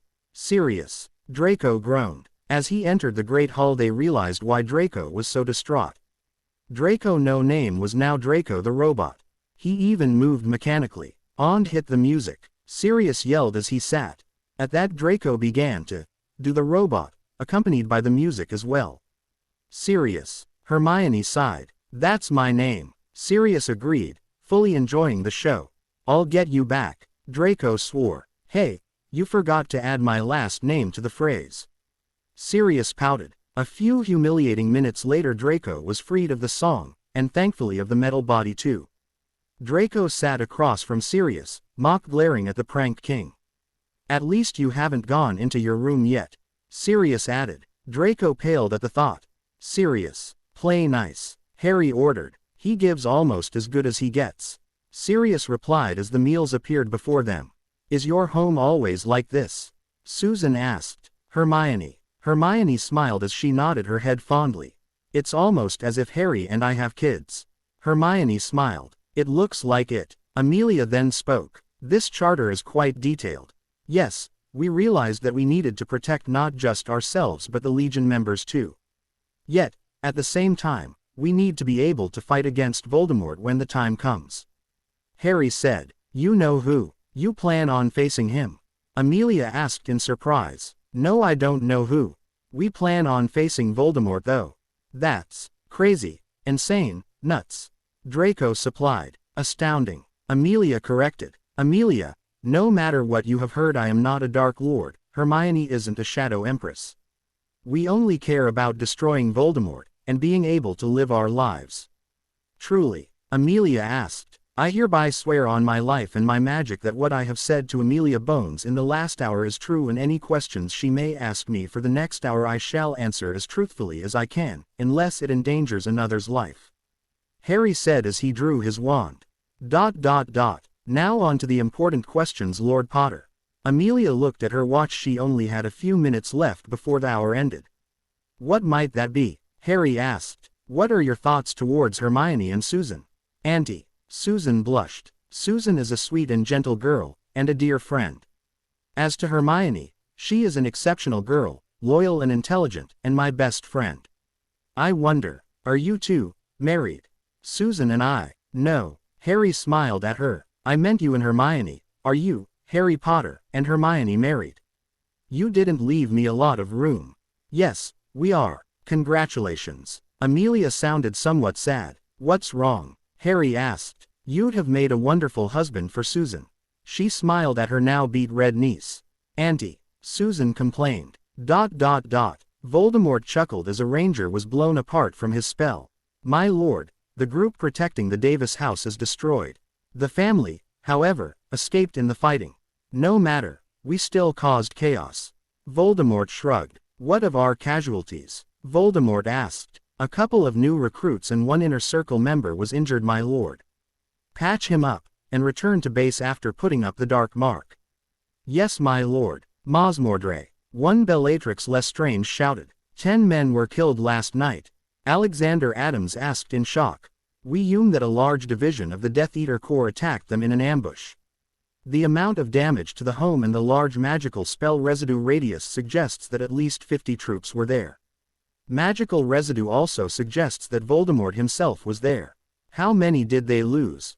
Just 2, Mr. President. From a statistical point of view, however, we were fortunate to do even that. His aide said. As the wizarding world shivered in fear, there was one wizard that wasn't afraid, but rather thoughtful. It's something that I deserve. But I'm scared of it. I'm not ready, he whimpered. 'Tis a cruel fate, truly, yet it also bringeth redemption. A disconnected voice replied, I know, but it's hard. All things are hard, young one. That voice said gently, Bellatrix, Lucius, come. Voldemort ordered. Yes, my lord, Bellatrix asked. It is time. Ready the troops. Before September 1st the last bastion of the light will fall. Hogwarts, my lord, Lucius questioned. Indeed, as Potter wanted, we are to take Hogwarts. Yet, this desire of Potter will be his undoing. His fake prophecies, his plans, plots and schemes, they all will fall short. Let him bring his foreign armies, his vaunted shield legion, and the orders. Let him bring his mudblood, and his ancient arts of war, they will all amount to naught. For I know his plans, and no matter what he attempts, it shall fail. My lord, Bellatrix asked, baffled. Voldemort's smirk grew truly evil. I know what moves he will attempt before he even tries. He chuckled lightly. Drawing the black sword from the dead man, Zallar looked about. The Lord Captain was right. Life hurts, yet, perhaps, that pain can be worth it. Zallar said sadly as he wiped the blood off of his blade. Not good. The second reality. They have moved, and there's been a betrayal. All that we can hope is that Harry's strong enough to survive. Harry, I think if we are ever going to do it, now is the time. Hermione said, pulling Harry behind her. Are you sure? Hermione, what about all the guests? Forget them. We've been organizing the world for years. I think we can take some time for ourselves. Hermione said and led him pianately near their bedroom. After they broke for air, Harry spoke. You convinced me. Harry's hand slid into Hermione's robes. MHHM. Hermione ed at the close contact. That's it. Harry lifted Hermione into his arms and made for the bedroom. Once Harry slammed the master bedroom door shut, Harry carried Hermione to the bed, and as they slowly lost their clothing. I've waited for you for far too long. Hermione gasped in between s. I have too, Harry admitted as he peeled off his shirt. At that moment someone evil knocked on their door. Mr. Potter, a captain called. I'm busy, come back later. Harry shouted back. It's extremely important, sir, the WUSA captain said in return. With a groan, Harry pulled his shirt back on, and after shutting the curtains to his bed he walked over to the door. What? Harry asked shortly. Due to the recent events in the war, the international wizarding community felt it best to move Mr. Black's trial up to today. The jury's been embled, the evidence gathered, and all but 2 of the witnesses are at the courtroom, save for yourself and Miss Granger. Captain Allen said, I see. Give me a few minutes and I'll meet you down in the banquet hall. Harry said. After shutting the door sharply, Harry groaned in frustration. This is getting old. Hermione agreed miserably as she slipped her skirt back on. We've been married almost a year, and every time we start to get intimate, something else pops up. Harry groaned as he threw a formal pair of robes on. Hermione nodded as she pulled out her formal robes from their closet. Once the trial's done, then we'll get closer. Hermione smirked at him. Harry shuddered in desire. I can't wait, he said honestly. 10 hours later. Jury, your judgment. The black-robed judge asked the embled jury. The jury has agreed. The defendant, Mr. Sirius Black, is not guilty. The spokeswoman said. Very well. Due to the unusual nature of your case, Mr. Black, we have deemed that reparations must be made, to the total sum of 100,000 galleons per year that you were imprisoned in Azkaban and an additional 10,000 galleons per year that you were forced to run. However, because there is no longer an English wizarding government, the reparations will be given by wealth from known Death Eater vaults. In particular, the Malfoy and Nott accounts are going to have the most financial burden. The judge replied. Sirius smiled in relief. Just having his freedom meant more to him than anything else. Meanwhile, Remus Lupin shouted in joy, and was sheepishly pulled out of the courtroom. At the same time, Harry and Hermione had pulled each other into a hug and smiled at Harry's godfather in delight. Objection. What about the illegal animagus charges? An old ugly woman screeched. The only nations that require you to be a registered animagus, unless it is proven that you have violated the Animagus Code of Ethics, are the former British Ministry of Magic and its 2 allies. The judge replied simply, "That means he violated a law." She protested, one that the international community never recognized. Therefore, his crimes, as being an illegal animagus, as the saying goes, hold no water. He retorted, "I'm free." Sirius yelled joyously as he held Harry and Hermione in his arms.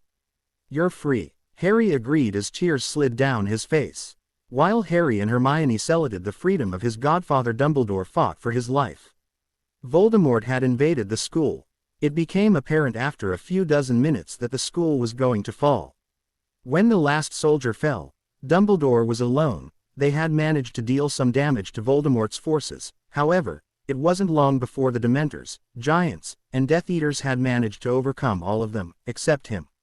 "Fawkes," Dumbledore called. A flash of fire, and the last man that defended Hogwarts fled. Fortunately for future generations, it was during the summer holidays, and the professors had left the castle. Only the caretaker and Dumbledore had remained behind. Now, Argus Filch had died, and only Dumbledore had survived. Dumbledore appeared in a great hall, perhaps as majestic as Hogwarts was.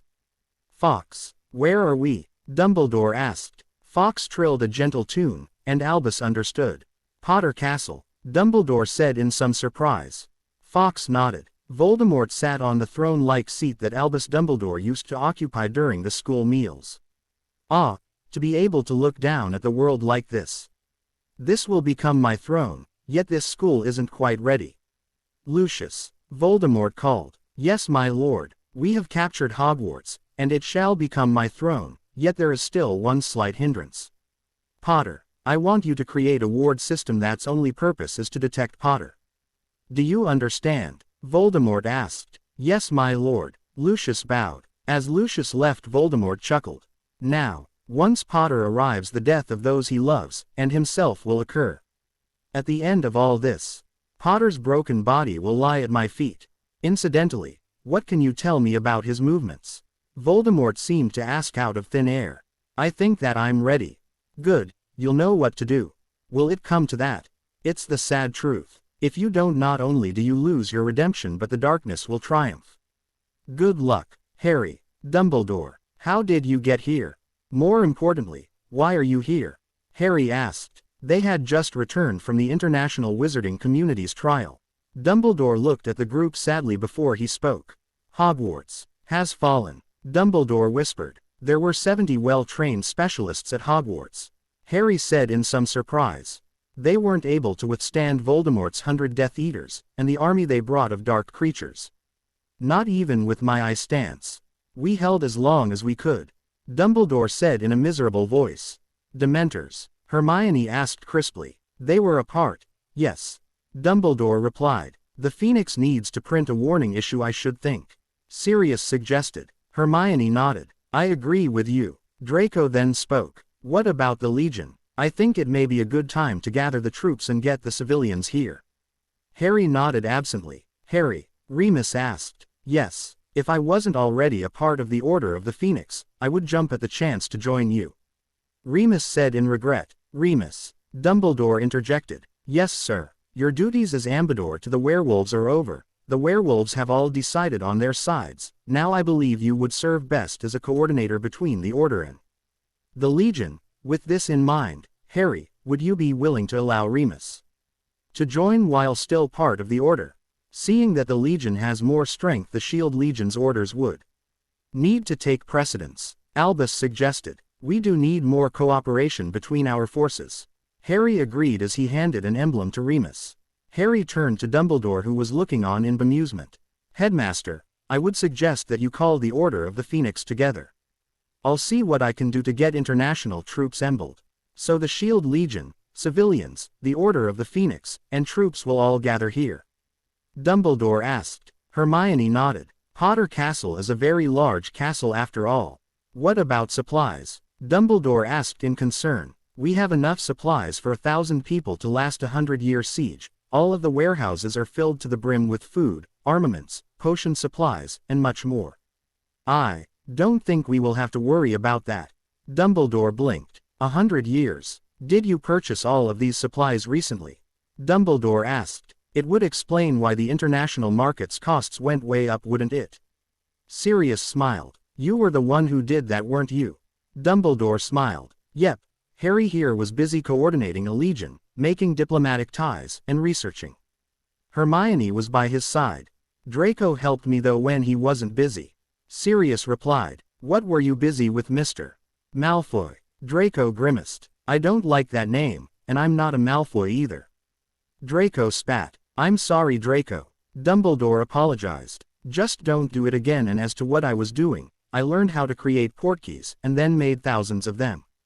It took forever too, so Harry here better be grateful. You know I am Ferret. Harry smiled at Draco. Now Potter, you know better than to play with the big dogs at insults. Draco chided. Harry started to look around curiously. What are you doing, Potter? Draco asked. Looking. For what? The big dogs you mentioned. I seem to be having a hard time finding them. Ignoring the children here. Hermione shot them an amused look as she spoke.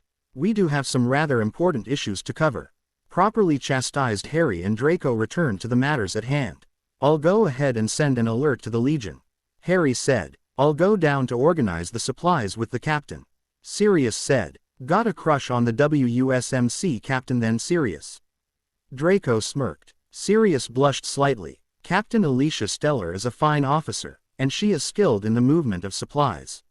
Sirius said, acting as if Draco's words hadn't affected him. It helps that she kind of likes you, doesn't it? Draco said, relishing his revenge. Sirius' blush grew far larger. I was right. Sirius likes the captain. Draco announced in delight. Shut it, ferret boy, Sirius retorted as his face began to imitate a tomato due to sheer emberment. Before this conversation devolves any farther, I'm going, Harry said. Hermione nodded in agreement before she turned to Dumbledore. Professor, would you please accompany us? She requested. I would be honored, Dumbledore said as his eyes twinkled brightly. As the three of them walked away from Draco and Sirius, Harry pulled out the SL emblem, a fist-sized gold shield with an intricate design on its face. He then flipped the emblem over and dragged his wand across the surface. Muttering a spell, he sent the commands the Legion members, and so 144 people began to feel an emblem beat in their pockets that now had a message on its back. Attention! All members, gather your families, and get to HQ immediately. You will be briefed once you have arrived. SL command. Needless to say, it was less than an hour when the Legion and their families had arrived. Ron, Ginny, what did you do to us? Molly demanded sternly. Colin, Dennis, why are we here? Mr. Creevy asked. The Zabini family was currently in a heated but quiet discussion with Blaze. The Abbotts, Pottles, Diggorys, Lovegoods, Weasleys, Bones, Spinnets, Johnsons, Bells, Woods, Changs, and many other families were milling about. Headmaster, would you please accompany me as I speak to the crowd? Harry asked. Certainly, Harry. Dumbledore agreed. Harry hoped that with Albus Dumbledore at his side the families would be more willing to listen to him. After all, the Prophet had called him a Dark Lord for quite a while. So, to make sure that there wouldn't be a panic, Harry had asked for the aged man to join him. Greetings, Harry called once he had made his way into the Great Hall. Everyone turned to see Harry Potter, Hermione Granger, and Albus Dumbledore sitting at the head table. You may be wondering why all of you are here. That's understandable. All I ask is that you listen closely. Voldemort has struck. This time he attacked Hogwarts, and I regret to inform you that it has fallen. Headmaster Albus Dumbledore managed to survive the attack, and with the aid of Fawkes came here. As to the reason I asked all of your families to come here, it is quite simple. I plan to lead the Shield Legion to attack Hogwarts. Headmaster Dumbledore has agreed to aid the Legion with his forces, and I have sent a message to the International Magical Military for I stance in attacking Hogwarts. I expect to hear their reply in a short while. You might be expecting me to try to recruit all of you, and while I would be delighted for your I stance, I will not force you to join. Instead, I ask for people that are willing to aid in the fight against Voldemort. It isn't going to be easy or glorious, but if you fight together, and don't allow your fear to control you, I am certain of our success against the darkness. If you decide not to join, that's okay, and while you will need to stay here at the castle until the battle, you will be safe during the fight. For those who want to stand against Voldemort, Speak to Hermione, Headmaster Dumbledore, or myself and we will get you ready. Please think about your decision carefully. Amos Diggory exploded. You expect us to accept your words, just like that?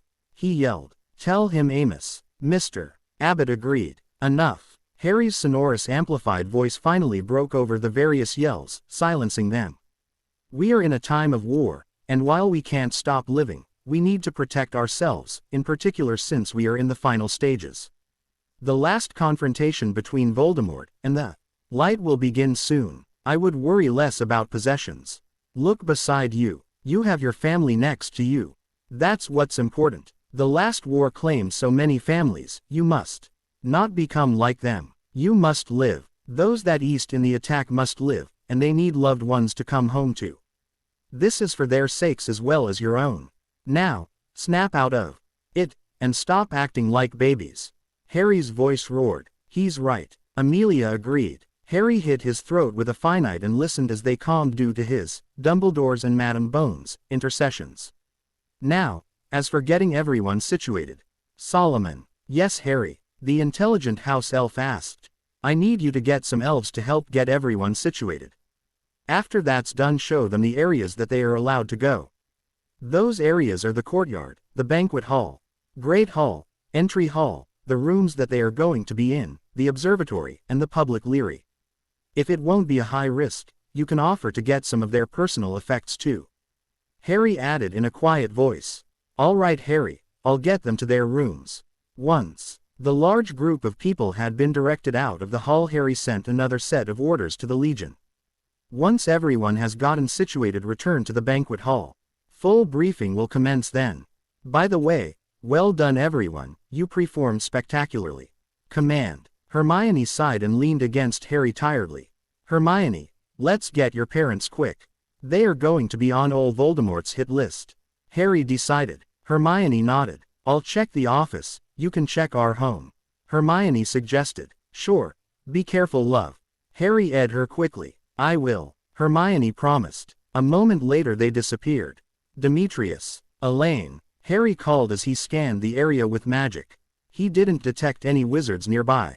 Yes, Harry. Elaine asked, looking out of the kitchen, completely unfazed.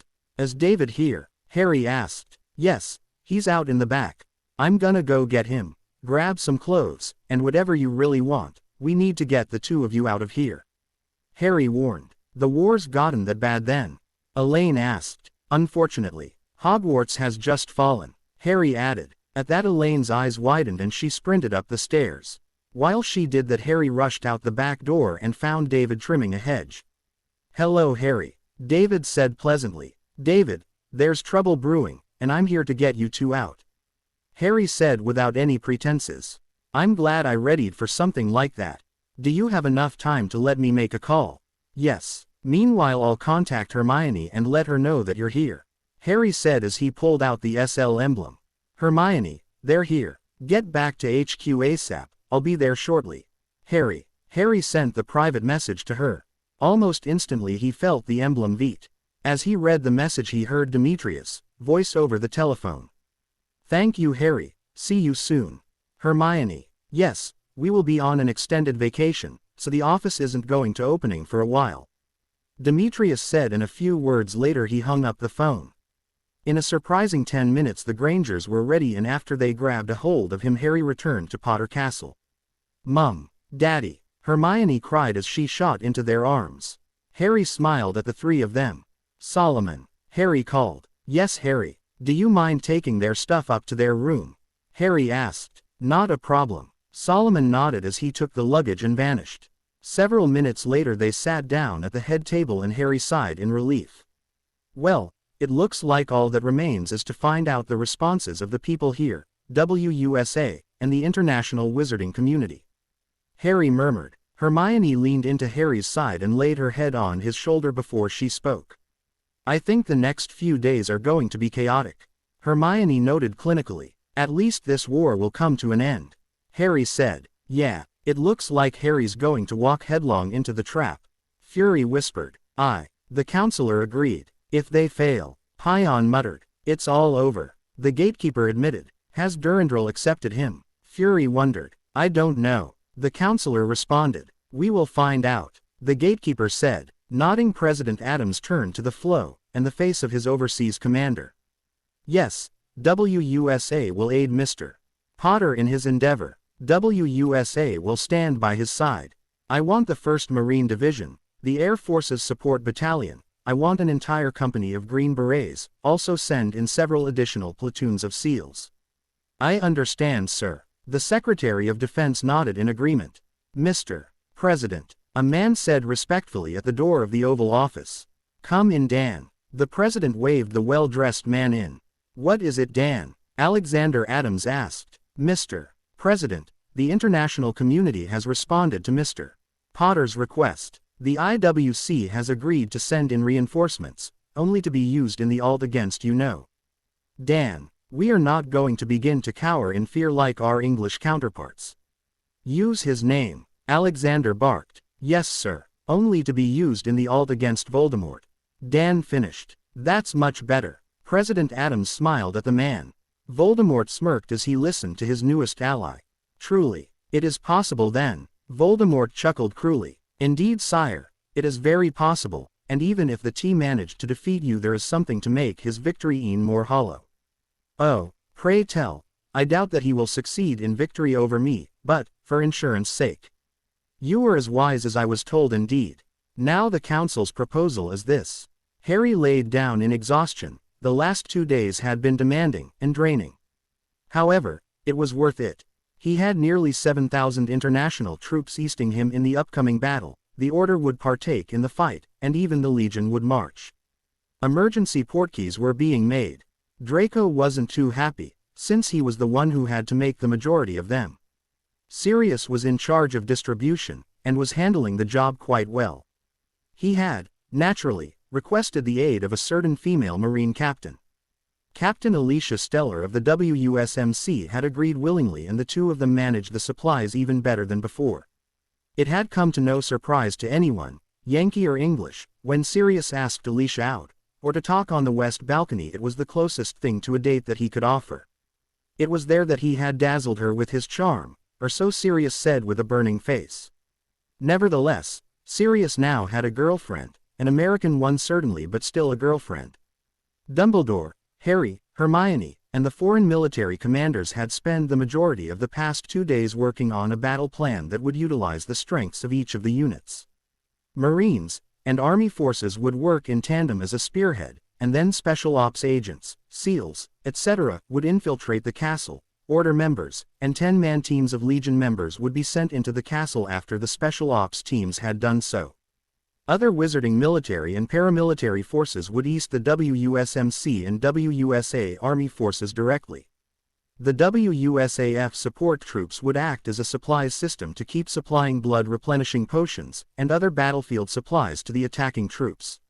After the majority of Voldemort's army had been tied up, Harry would be allowed to search with his small strike team for the head of the serpent itself, Voldemort. Then Harry and his attack team would defeat the Dark Lord, and if Harry had planned correctly, would make the dark creatures flee, and the Death Eaters to give up, and even if they didn't, it wouldn't really matter. After all, they would be easily crushed without the ice stance of the dark creatures in the forces they would be fighting. Harry, Hermione asked gently as she crawled into their bed. Hey Hermione. Harry mumbled tiredly. So are you ready? Hermione asked as she slid closer to him. Harry nodded. Yeah, I'm ready to be able to live my life instead of fight for it. Harry responded. I don't blame you. Just keep in mind that I'm going to beside you the whole way. We can't lose as long as we stand as one. Hermione promised. Yeah, as long as we are fighting side by side. I can do this. Harry yawned. Sleep, Harry. Just rest. Hermione ordered gently as she pulled his head to her heart. Single quote. Night, love. Harry mumbled as he closed his eyes. You've fought so hard, Harry. Now let me watch over you. Hermione whispered. A month of planning, a month of organizing supplies, a month of figuring out a way to penetrate Hogwarts. They were ready. Over 7,000 men and women from all over the world, including England, were gathered in the Great Hall, Banquet Hall, and Entrance Hall. The Legion stood at Harry's side, and Dumbledore had gathered the Order. So ready, Ol Mooney. Sirius asked his partner. I've never been more ready, mate. Remus agreed. Oh boy, what was I thinking? Harry Ed. What's wrong? Harry. Neville asked his team leader in concern. I had to pick the two marauders, didn't I? What was I thinking? Harry said in misery. Hey now. Don't feel too bad, you've got me after all. Draco added. Don't remind me. Susan and Hermione giggled at Harry's dry response. Well, at least you picked a couple of good choices. Hermione urged him. Well, I couldn't exactly leave you out of my team now, could I?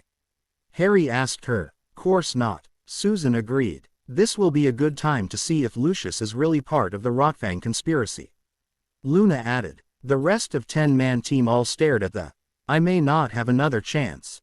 Luna defended herself. Susan. Yes, Auntie. You have some very interesting friends. Amelia noted. Her father is the publisher of the Quibbler. Susan added helpfully. So that's what she meant. Auntie. Susan asked. Former Minister Fudge once ordered me to try to shut down the Quibbler. I read the magazine to see what had him in such a tizzy. I think it was the heliopaths that upset him so. Fudge always hated people bashing him, no matter the situation.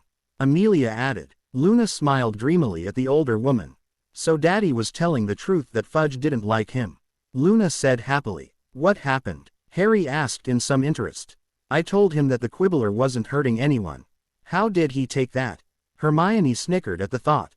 Stamped his foot like a petulant child. Amelia replied. Attention. All forces prepare for Portkey drop in 10 minutes. WUSA command announced. I'm Zeus, Hermione's Aphrodite, Neville is Thor, Sirius is Grimm, while Professor Lupin's Moony. Then we have Draco, callsign Ferret, Susan is Fides, Luna, you're now Aurora, Colin, you've got the handle of Apollo, and Amelia, you've got Justicia. Ferret, Draco said outraged. It fits you, Harry retorted. Colin looked at Harry curiously. Draco huffed, but from the warning call of WUSA command calling that they had less than 3 minutes left made him drop his complaint. It's almost time, ladies and gents, buckle up and prepare for the worst. Harry added. Before we go, I wanted to know why you got the title, Zeus. Draco added. Harry merely pointed to his scar before he spoke. Greek god of lightning, Harry explained. That's cheeky. Draco commented. Yep. Portkey to outside Hogwarts in 3, 2, 1. The entire army was caught in a swirl of magic. Well, we're here, Neville muttered. All right, Legion, make sure your supplies are all in place. Wands out, Harry ordered. This is WUSA command, Spearhead, begin attack. A voice said through the small nub stuck on the edge of Harry's ear. Ghost Squadron, as soon as the troops begin the battle, infiltrate the castle. Command ordered. Legion, once Ghost Squad has confirmed a route of entry, night team will begin to get a sitrep of the castle. Harry said in a quiet voice into his small headset. Less than a minute later WUSA command spoke again. The Spearhead has made contact. I repeat, the Spearhead has made contact. Marines and soldiers are taking losses but are holding the line. Ghost Squad, move in. Affirmative command. A cool voice replied. Harry and his team had dropped to their knees and watched the battle. Over the tall grez that concealed the Legion. Phoenix 10 has been clipped by an AK. We've lost Phoenix 10, a voice cried. Phoenix 10 was Mundungus Fletcher. Phoenix 8 gone down. It looks like a reducto to the side. Phoenix 8. Hestia Jones. Looks like Phoenix 12's detachment is doing pretty good. Moody. Alpha 15 is down. He's gone. Dawlish had died too. Ghost Squadron checking in, there's an opening. Night Squad, enter Hogwarts, we'll keep the welcome mat out for you. Ghost Squadron, this is Night Squadron, we're coming in so don't take all the fun. Affirmative Night Leader, we'll try to save some of the cake for you. You mean we've been hiding in the cold, wet GR, in the morning of September 1st and you're wolfing down cake? Why weren't we invited sooner? Cut the chatter, Night Squad. Command demanded. Sorry, Command. Night Squad is 300 meters from the castle entrance. As they listened to the various voices in their headsets, Harry pulled his wife close. After old Voldemort's in his grave, we'll take a trip, okay? Harry asked. I'd like that. Hermione edged his cheek lightly. Night Squad, we're in. It looks like the dungeons are CL trolls. CE for contact. Night Squad leader yelled. Mythos team requesting permission to enter to East. Harry said. Negative Mythos team. Shadow team, East Night Squad. Alright, Shadow team is moving to East. Night Squad, what's the situation? We lost Night 4 on contact. Night Squad's been falling back. Night 10 is injured, looks like a broken femur. Blaze. I'm sorry. Katie, don't you dare die. Harry muttered. Hermione held Harry closely as a few tears slid down his face for his men. Night 6 took a glancing blow to the skull. Looks like he'll have a nasty headache when he wakes up. Night Squad, don't die, and take care of 6 and 10, you hear? Harry said to them. Will do, Zeus. Angelina replied. Good. Night 6 was Dennis, and now he was out of commission for the time being. Shadow team has joined up with Night Squad. We're now engaging the trolls. It looks like there's 15 of them.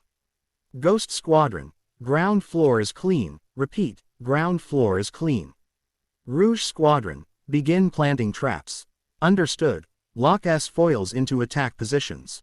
George's voice said. Save the Star Wars jokes for later, Rouge. 1. Rouge 2 actually. Solo. Stop taking my lines. Fred. Or maybe George said. It's Skywalker. I thought you were Wedge. Lee commented. You're crazy. R2. Let the Wookiee win. Lee added. Quote. Just plant the surprises, Rouge Squad. Command side. This is Night 1. Dungeons clear. Angelina said tiredly. Night Squad, move up to ground level, and hold positions at the stairways.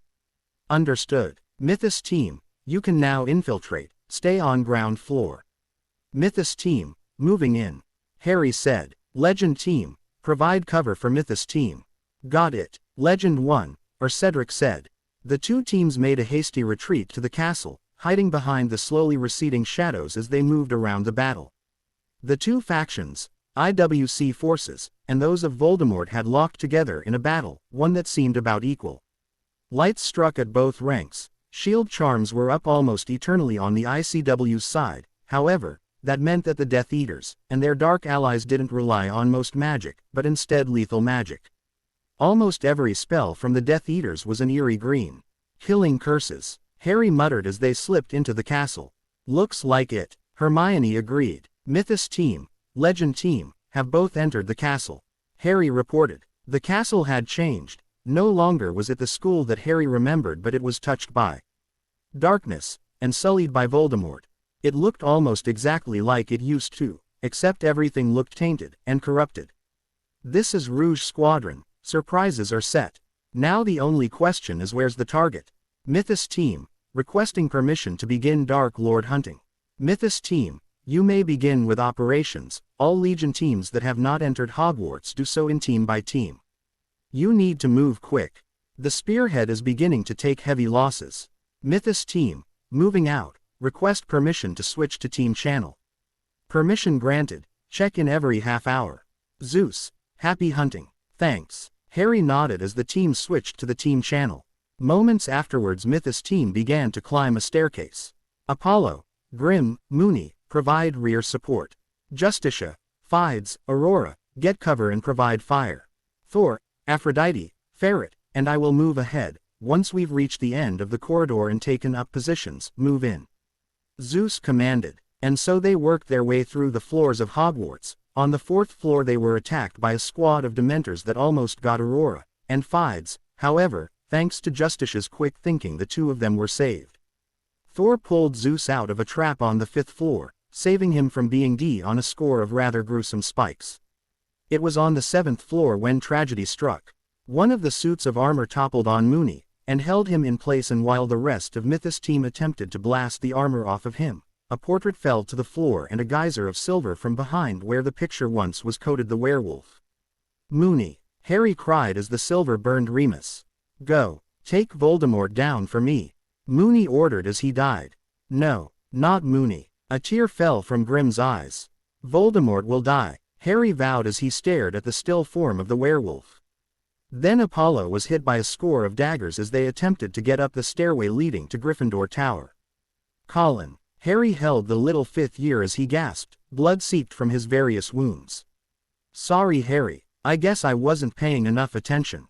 Colin said weakly. Aphrodite, is there any way? Harry asked. Hermione bit her lip as she shook her head. Apollo. Colin. I'm sorry. There's just too many. Hermione dropped beside him. It's all right, Harry. I never did get that autograph from you.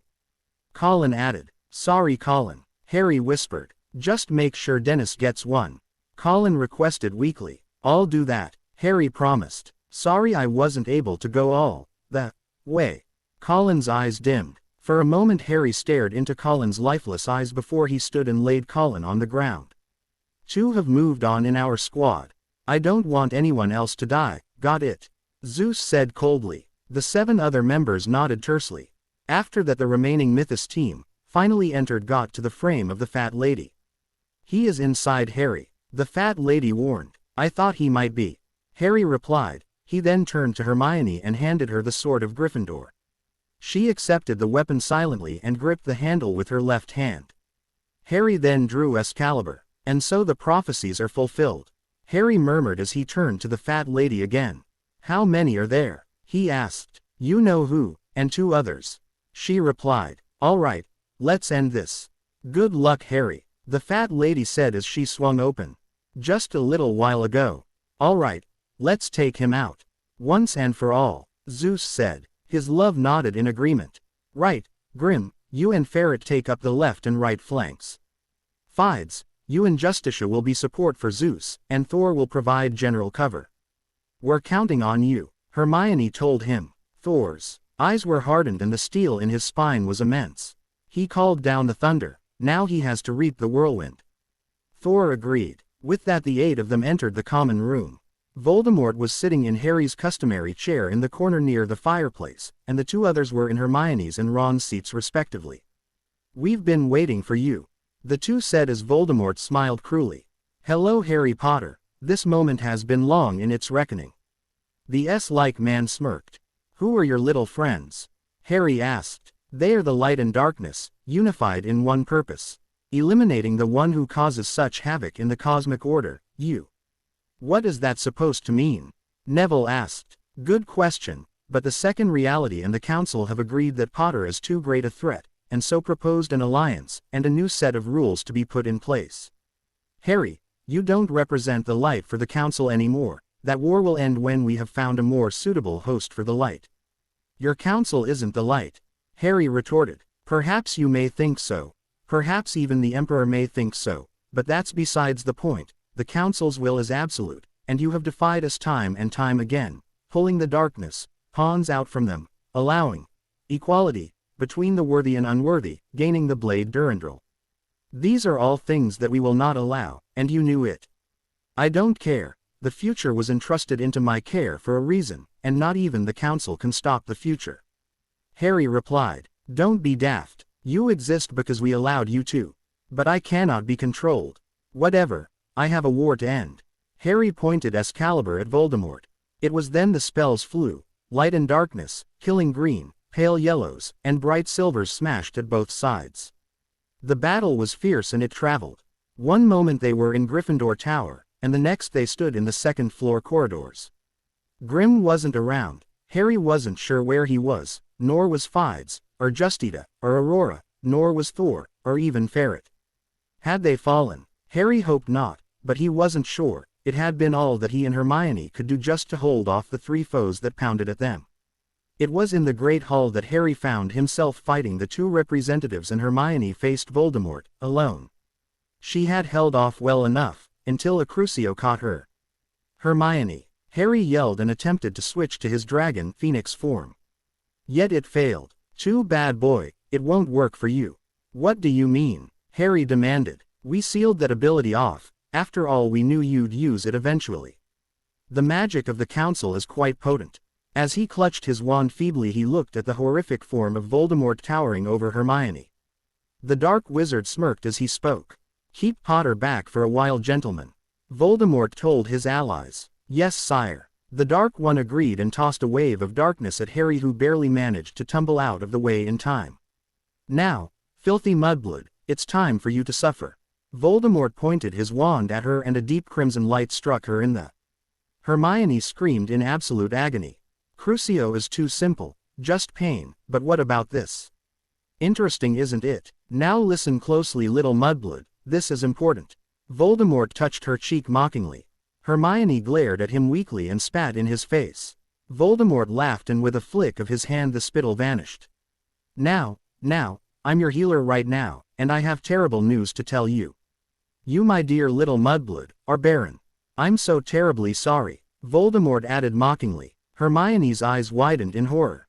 That's right, that nifty little spell not only causes pain, temporarily blocks your magic, but makes it so you can never have children too. Harry's rage exploded. Darkness enveloped him, and blades made of shadows began to pelt the two, keeping him from Hermione. Chaos magics. He can use the arts of chaos, Voldemort said in surprise. Excalibur was bathed in light as well. I was going to let you live as a, but with your husband's unique abilities now appearing, I don't think I'll let you have that honor. Voldemort aimed his wand at Hermione, who was only able to move weakly. Avada Kedavra. The green light left Voldemort's wand and moved towards Hermione. It struck her, but the magic didn't kill her.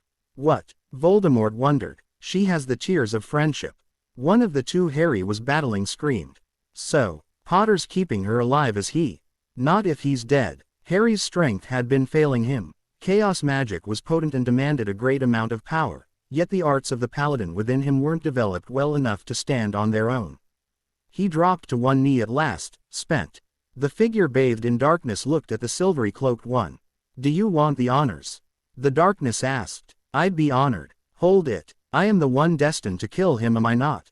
Voldemort asked. Very well. The two of them picked up Harry and dragged him to Voldemort.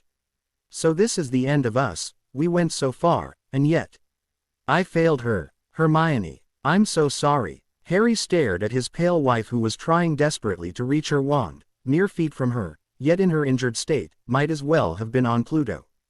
Harry sensed the soul of unity stir. Nice time for it to begin to wax poetically. Goodbye, Potter. I'll remember you as the only one who ever had a chance to win. Voldemort smirked at Harry. Avada Kedavra, Voldemort said, and the light struck a body, but not Harry's. It had been a jump, but another intercepted the beam of light. Ron. That was rather pointless. His sacrifice merely prolonged your life by a few words. I can still kill you. I still have your blood. He's right. As Voldemort began to recast the killing curse, the treasure about Ron's corpse began to glow. The light dims, the darkness broken, return from whence you came.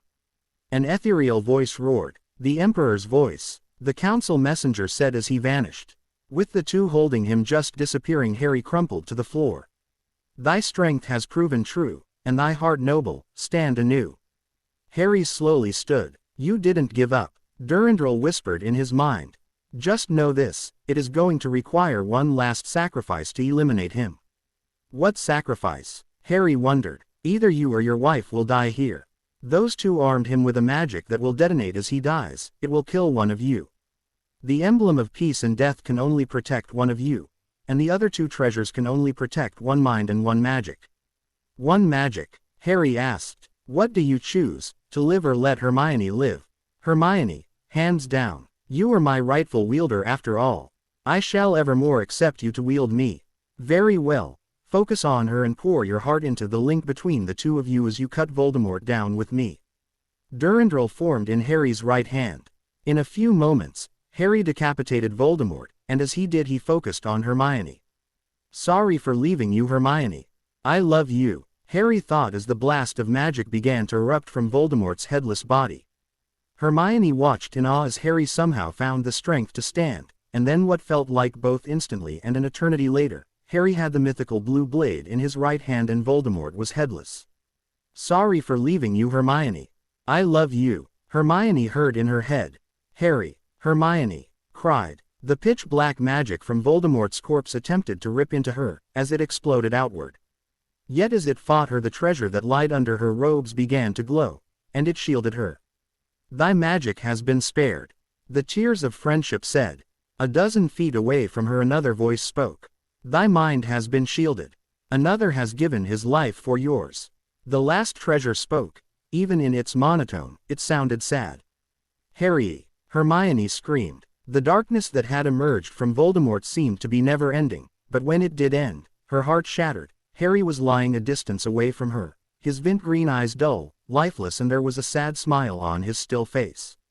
Pain, incredible pain, potent pain, tore through her as she stumbled over to Harry's body. Harry, no, she sobbed, clutching him to her. It wasn't long before Ginny found her, and pulled Hermione into her arms. "I'm sorry, Hermione," she said as she ran her hands through Hermione's bushy hair. "He can't be, he's got be," she choked as she clung to Ginny. "I'm sorry, he's gone." Ginny also had tears on her face. It wasn't long before Susan, her face a bloody mess, made her way to them.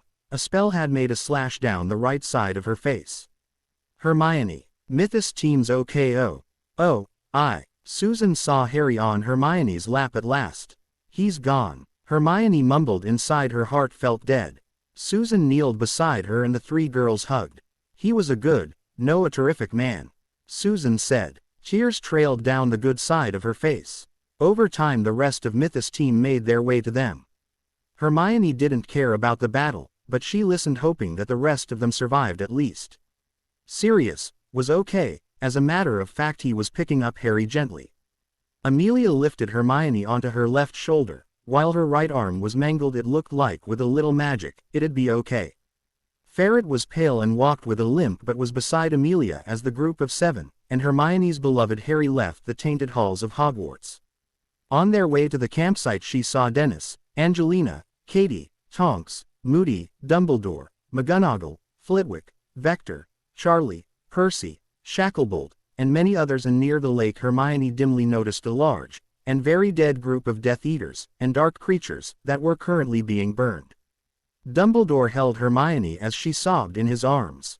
"Harry, he's gone," Hermione cried. Dumbledore rubbed her back gently as he talked to her, and after she had no more tears to shed began to notice things. For example, Pomfrey had checked her out without using magic.